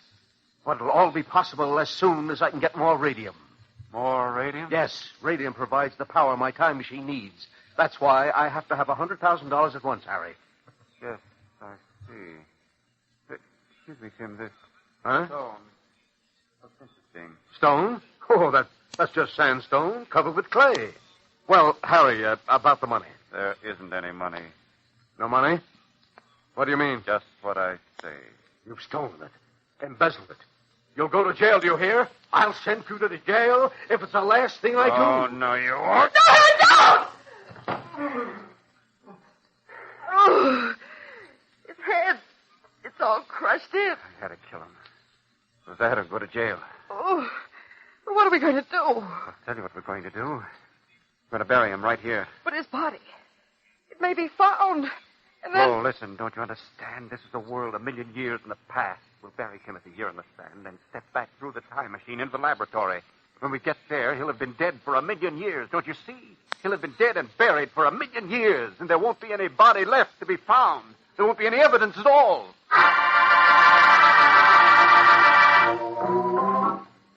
After Harry had struck down Professor Jordan, he and Flo hastily dug a deep grave in the sand with their hands. They put the body and the blood-stained rock into this grave and covered both with sand. Then hastily they stepped back through the time machine into the laboratory and partly dismantled the machine so no one else could stumble on the secret. Then, after waiting, they announced Professor Jordan's disappearance. Everything went just as Harry planned. It was true that Inspector Leroy of the local police department seemed a little suspicious of Professor Jordan's disappearance. But, of course, he had no evidence. So in due time, Harry and Flo were married. As they were returning from a long honeymoon, Harry said, Flo, I've been thinking about that time machine of Timothy's. What about it, Harry? That machine can make me the richest man on earth. For example, suppose I took it to New York and used it to go back 100 years. Then suppose I bought up all the land where Times Square now. Harry. What is it? This clipping Grace Miller sent me. I just opened her letter and look at it. Let me see. Bones of ancient man found near residence of late Professor Jordan. While excavating for Highway 37, workmen today found fragments of the skeleton of an ancient man buried in a formation of sand and rock. Robert Thompson, state geologist, states the geological formation indicates the bones are between 500,000 and a million years old and have been preserved by the extreme dryness of the soil. The great interest of scientists was the fact that a rock found beside the crushed-in skull of the skeleton was apparently the weapon with which the prehistoric man was killed. Timothy's bones. And the rock you killed him with. Harry, you said there wouldn't be any evidence left after 1,000,000 years. We have nothing to worry about, even if they did find a few old bones. Just the same, Harry, let's not go back home. Let's get off the train, turn around, go someplace far away. That's absurd. In the first place, it would look suspicious if we didn't go back. In the second place, we've got to go back to get that time machine. Because it's going to make me the richest man in the world.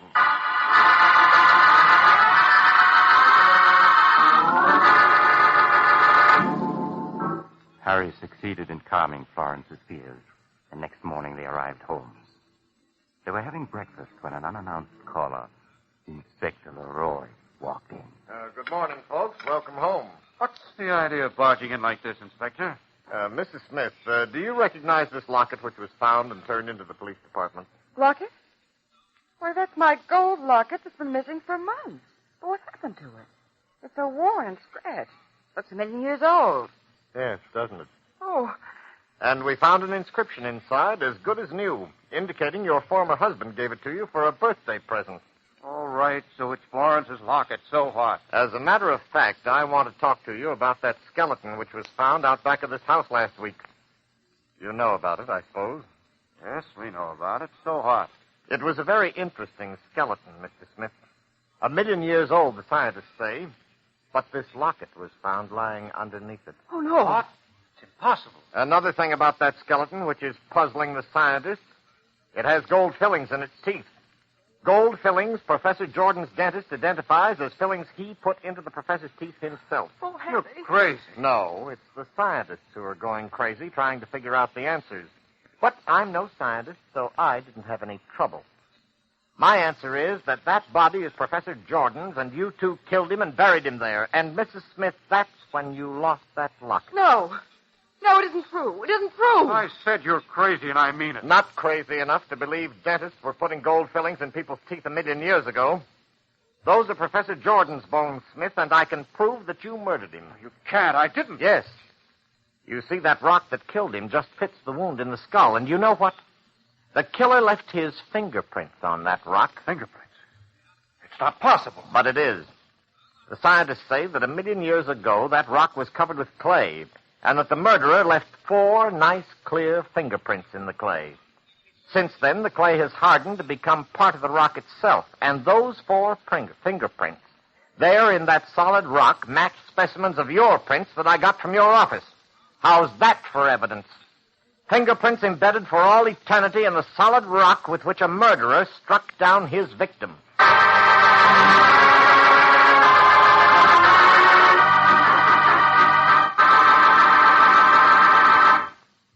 The jury found Harry and Florence guilty without even leaving the box. The evidence was so conclusive. Of course, nobody believed that Professor Jordan's bones actually had been buried for 1,000,000 years before they were found.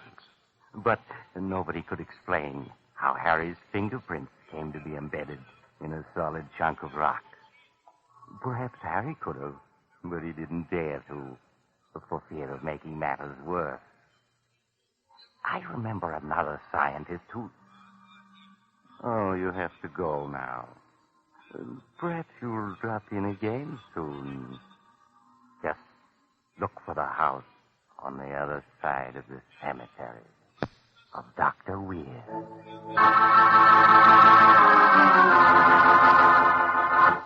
Dr. Weird returns shortly to tell you about next week's story.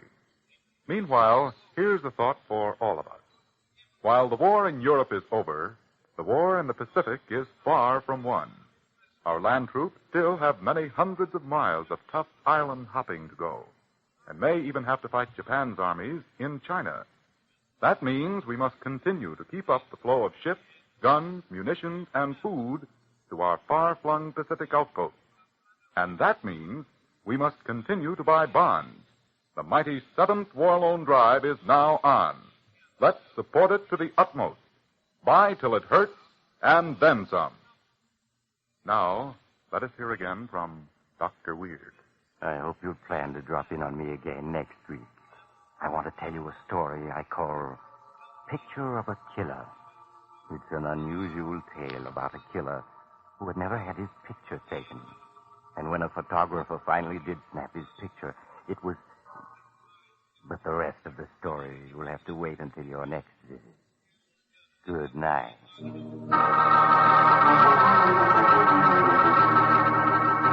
Join us again next week at this same time for another visit with the strange Dr. Weird.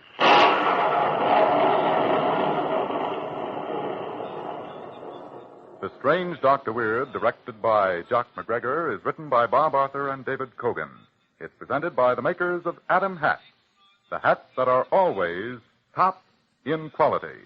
This is the Mutual Broadcasting System.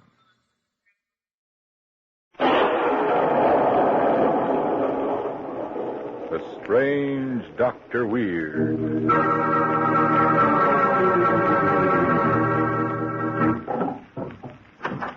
Good evening. Come in, won't you? Well, what's the matter? You seem nervous tonight. Perhaps the cemetery outside my house has upset you. But speaking of the cemetery, it reminds me of a story I want to tell you. About a murderer who was dead and buried, but who kept on killing people just the same. I call it Revenge from the Grave.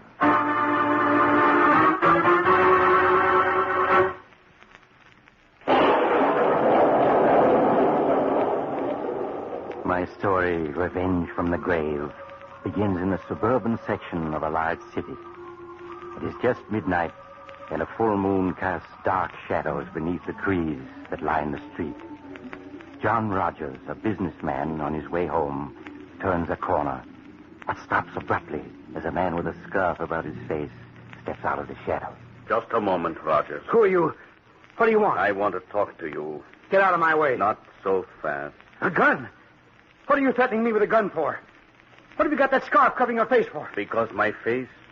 Well, my looks have changed in the months since I was executed and buried. But you recognize my voice, don't you, Roger? Yes. Ronaldo the Great. But you're dead. You died a month ago in the electric chair. Exactly. And you were foreman of the jury that found me guilty. Guilty of murder. So... No!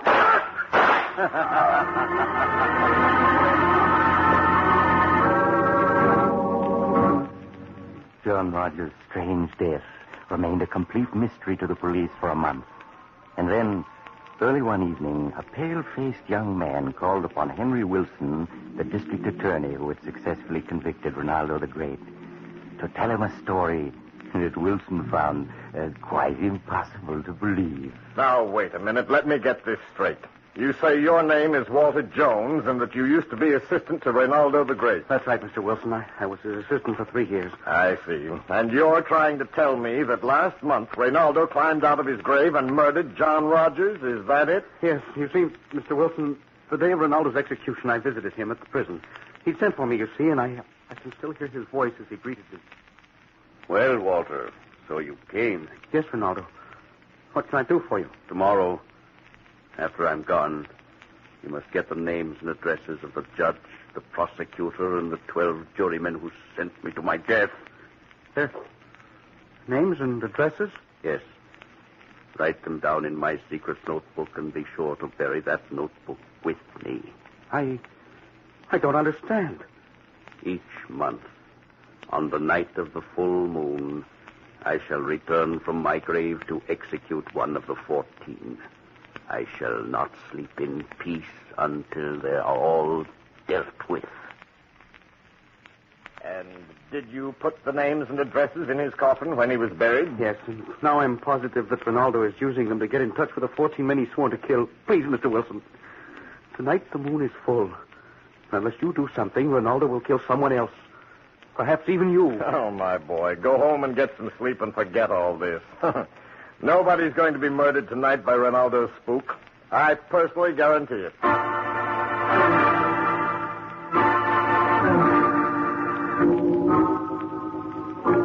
Only partly reassured, young Walter Jones left. District Attorney Henry Wilson went on with his interrupted reading until he heard the clock strike midnight. Suddenly, a loud knocking at his door startled him. All right, just a moment. Who are you? You don't recognize me, Wilson. Not with that scarf wrapped around your face, no. The scarf is to keep from innocent passers-by a sight that should remain forever hidden within the darkness of a moldering coffin. But my voice, surely you recognize that. Your voice? Ronaldo the Great. Oh, no, that's impossible. Yes, Ronaldo. Come to call on you tonight, the night of the full moon, to kill you. Like this? So you refuse to believe in the powers of the great Ronaldo, did you? Just as the others on my list still do. But they shall learn that not even the grave can stand between them and the fate that is theirs.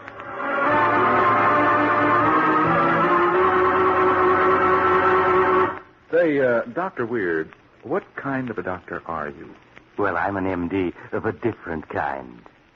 Doctor of Madness. And I am a DH, Doctor of Hats. My counsel to all men is this. If your hats never seem to fit properly, if you're always tugging at the brim and fussing with the crown, remember that trying to doctor up a sick-looking hat isn't going to remedy the case. The best prescription is to get a hat that's designed from the start to keep in good shape and fit neatly. An Adam hat. Made of finest quality material, Adam hats have the stamina to wear well and are styled to the best taste. Color shades are distinctive and appropriate. For hats that reflect perfect craftsmanship, see the latest line of smartly fashioned Adam hats.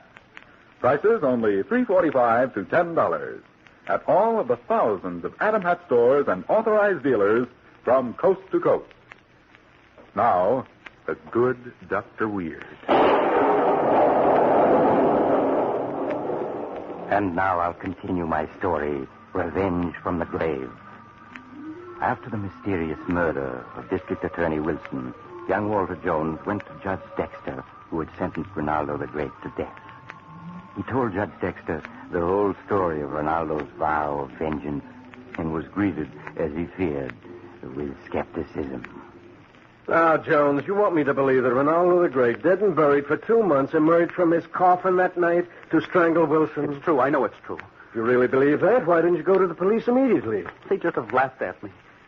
Besides, I didn't want to believe it was true. But tonight the moon is full again. Huh? And tonight he'll kill someone else unless we stop him. I know he will. Just what do you propose we do? We must go to the cemetery tonight. Just the two of us. And open Ronaldo's coffin. Take away that list of names and addresses that I buried with him. Then he'll be helpless. I see you believe all this, Jones. Well, just to set your mind at rest, I'll go to the cemetery with you and prove to you once and for all that Ronaldo the Great is dead and quite incapable of coming back to harm anyone.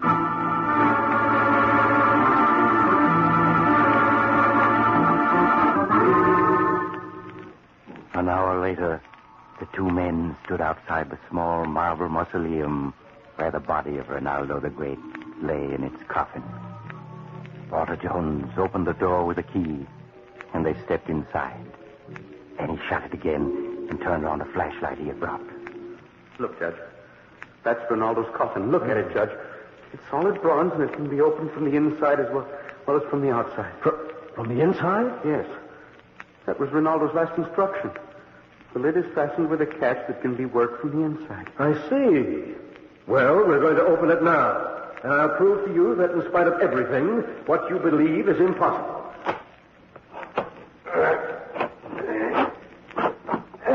There. Now shine the flashlight inside. You see? Ronaldo. There's Ronaldo the Great. Dead if I ever saw a dead man. Now, are you convinced? Look. There's the notebook with the names and addresses of the men he swore vengeance on. And in his hand, look, Judge. Merciful heavens, a revolver. The gun he shot John Rogers with. It must be. No, it's impossible. Oh, the flashlight. What's happened to it? Something knocked it out of my hand. You fool, you dropped it. Pick it up and turn it on again. It's black as pitch in here. No, Ronaldo.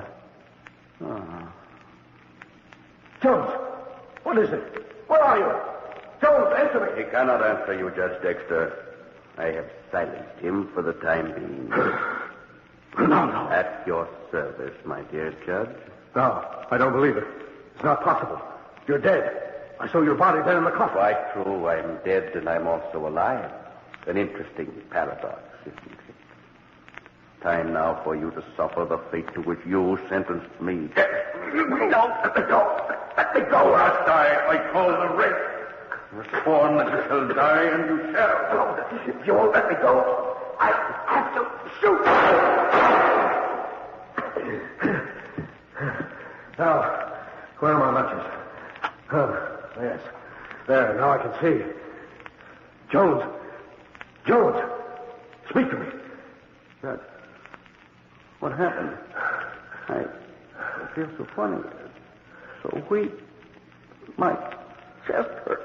Jones, I shot you with the gun we found hidden in Ronaldo's coffin. I had to. You would have killed me if I hadn't. I'd have killed you? Yes. I don't understand. What I do now. Listen, my boy. That last interview you had with Ronaldo in his cell, he hypnotized you before you left him. He ordered you to carry out his mad scheme of vengeance for him. I don't understand. He hypnotized you and told you that each night of the full moon you would believe you were he, Ronaldo, that you'd talk like him and act like him. It was you who killed John Rogers and the district attorney, just as you tried to kill me a moment ago. You couldn't help it, my boy. You were just carrying out a condemned man's diabolical scheme. Jones.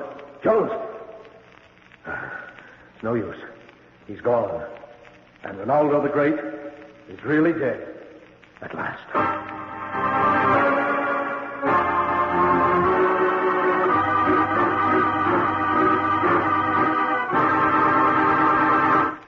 So that's the secret to how a dead man could continue to kill after his death.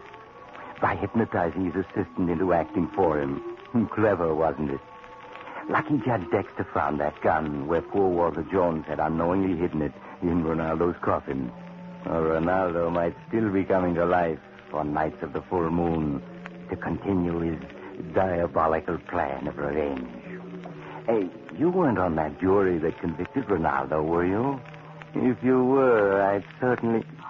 Oh, you have to go now. But perhaps you'll visit me again soon. Just look for the house on the other side of the cemetery. The house of Dr. Weir.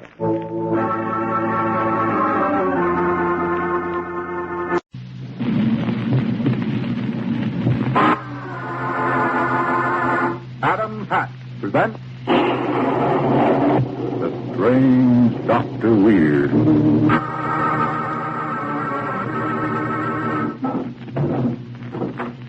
Good evening. Come in, won't you? Well, what's the matter? Your hand is shaking. Surely you're not afraid of me. Perhaps the cemetery outside my house has upset you. Speaking of cemeteries, reminds me of a story I want to tell you. A strange murder and a strange burial. The strangest ever known. I call the story Murder 1 Million BC.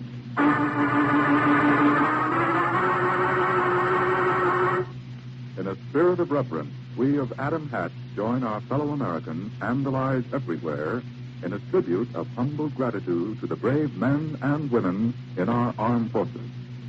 Let us pray that they who have brought us so far along the road to freedom and not sacrificed in vain.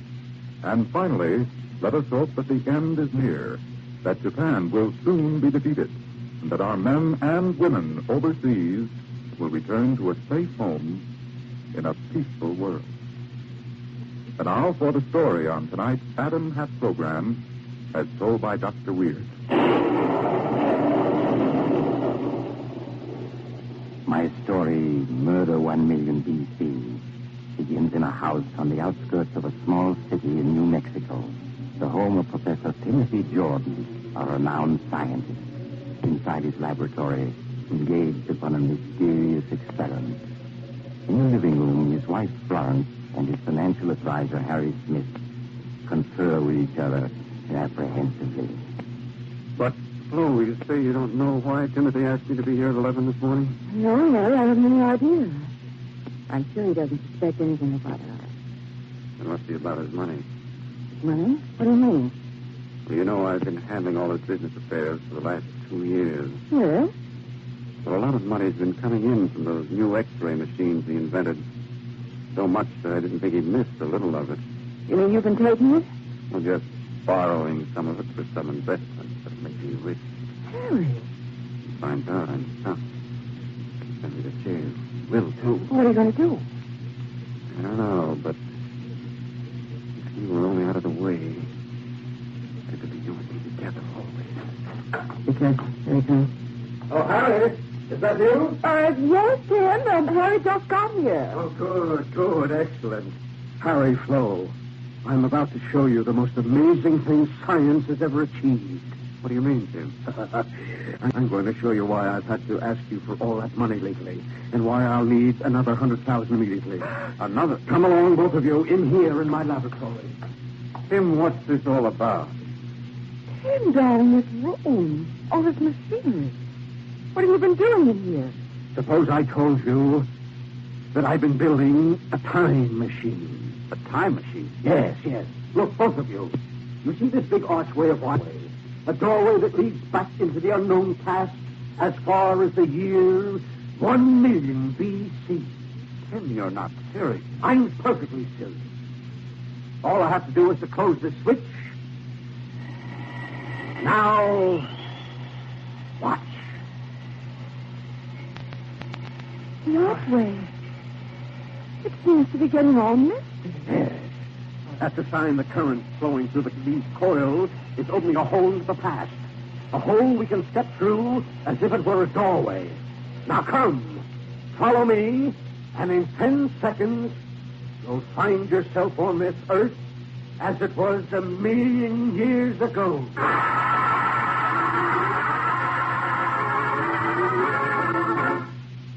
Startled, Harry and Florence saw Professor Jordan step into the amazing machine he had built and vanish.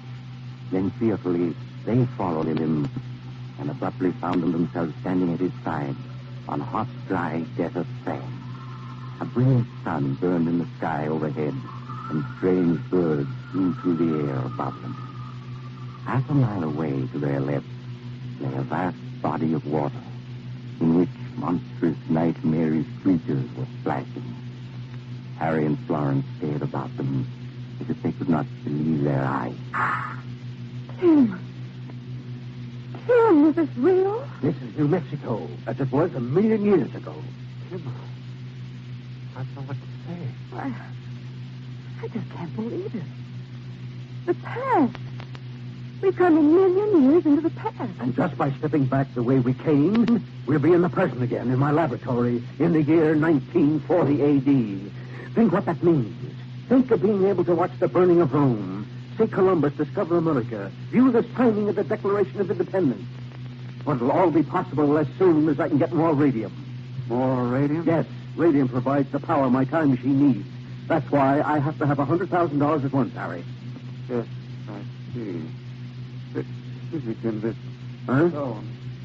What's interesting? Stone? Oh, that's just sandstone covered with clay.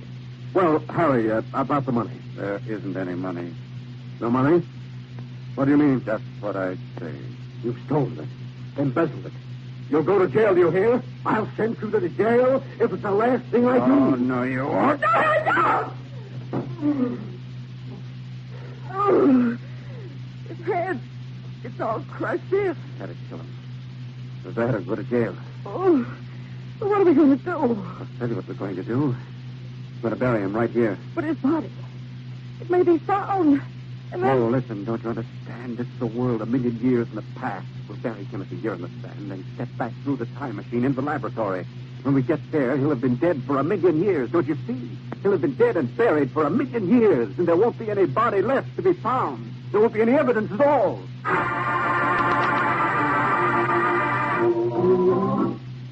After Harry had struck down Professor Jordan, he and Flo hastily dug a deep grave in the sand with their hands. They put the body and the blood-stained rock into this grave and covered both with sand. Then hastily they stepped back through the time machine into the laboratory and partly dismantled the machine so no one else could stumble on the secret. Then, after waiting, they announced Professor Jordan's disappearance. Everything went just as Harry planned. It was true that Inspector Leroy of the local police department seemed a little suspicious of Professor Jordan's disappearance. But, of course, he had no evidence. So in due time, Harry and Flo were married. As they were returning from a long honeymoon, Harry said, Flo, I've been thinking about that time machine of Timothy's. What about it, Harry? That machine can make me the richest man on earth. For example, suppose I took it to New York and used it to go back 100 years. And suppose I bought up all the land where Times Square now. Harry. What is it? It's clipping Grace Miller sent me. I just opened a letter and look at it. You see. Bones of ancient man found near residence of late Professor Jordan. While excavating for Highway 37, workmen today found fragments of the skeleton of an ancient man buried in a formation of sand and rock. Robert Thompson, state geologist, states geological formation indicates the bones between 500,000 and 1,000,000 years old have been preserved by the extreme dryness of the soil. Great scientists suspect that a rock found beside the crushed-in skull of the skeleton was apparently the weapon with which the prehistoric man was killed. Timothy's bones. And the rock you killed him with. Harry, you said there wouldn't be any evidence left after 1,000,000 years.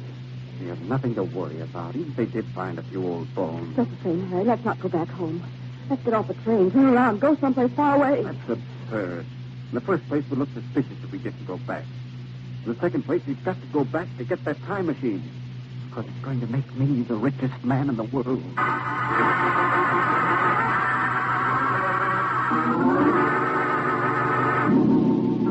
Harry succeeded in calming Florence's fears, and next morning they arrived home.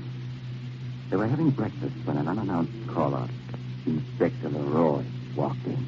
Good morning, folks. Welcome home. What's the idea of barging in like this, Inspector? Mrs. Smith, do you recognize this locket which was found and turned into the police department? Locket? Why, that's my gold locket that's been missing for months. Well, what happened to it? It's so worn and scratched. Looks 1,000,000 years old. Yes, doesn't it? Oh. And we found an inscription inside as good as new, indicating your former husband gave it to you for a birthday present. All right, so it's Florence's locket. So what? As a matter of fact, I want to talk to you about that skeleton which was found out back of this house last week. You know about it, I suppose. Yes, we know about it. So what? It was a very interesting skeleton, Mr. Smith. 1,000,000 years old, the scientists say. But this locket was found lying underneath it. Oh. What? Impossible. Another thing about that skeleton which is puzzling the scientists, it has gold fillings in its teeth. Gold fillings for Professor Jordan's dentist identifies as fillings he put into the professor's teeth himself. Oh, You're crazy. No, it's the scientists who are going crazy trying to figure out the answers. But I'm no scientist, so I didn't have any trouble. My answer is that body is Professor Jordan's, and you two killed him and buried him there. And, Mrs. Smith, that's when you lost that locket. No. No, it isn't true. It isn't true. I said you're crazy, and I mean it. Not crazy enough to believe dentists were putting gold fillings in people's teeth 1,000,000 years ago. Those are Professor Jordan's bones, Smith, and I can prove that you murdered him. You can't. I didn't. Yes. You see, that rock that killed him just fits the wound in the skull, and you know what? The killer left his fingerprints on that rock. Fingerprints? It's not possible. But it is. The scientists say that 1,000,000 years ago, that rock was covered with clay, and that the murderer left 4 nice, clear fingerprints in the clay. Since then, the clay has hardened to become part of the rock itself, and those 4 fingerprints There in that solid rock match specimens of your prints that I got from your office. How's that for evidence? Fingerprints embedded for all eternity in the solid rock with which a murderer struck down his victim.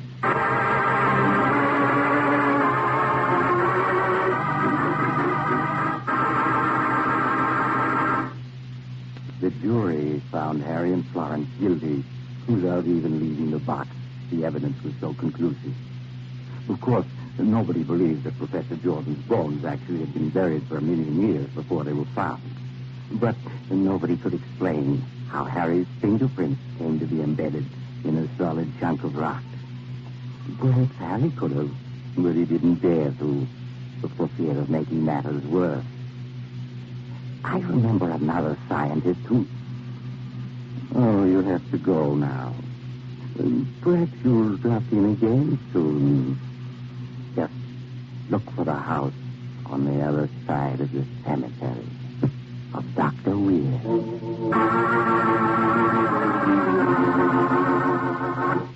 Dr. Weird returns shortly to tell you about next week's story.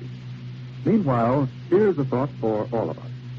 While the war in Europe is over, the war in the Pacific is far from won.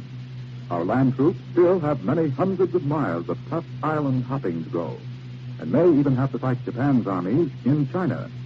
That means we must continue to keep up the flow of ships, guns, munitions, and food to our far-flung Pacific outposts. And that means we must continue to buy bonds. The mighty 7th War Loan Drive is now on. Let's support it to the utmost. Buy till it hurts, and then some. Now, let us hear again from Dr. Weir. I hope you'll plan to drop in on me again next week. I want to tell you a story I call Picture of a Killer. It's an unusual tale about a killer who had never had his picture taken. And when a photographer finally did snap his picture, it was... But the rest of the story will have to wait until your next visit. Good night.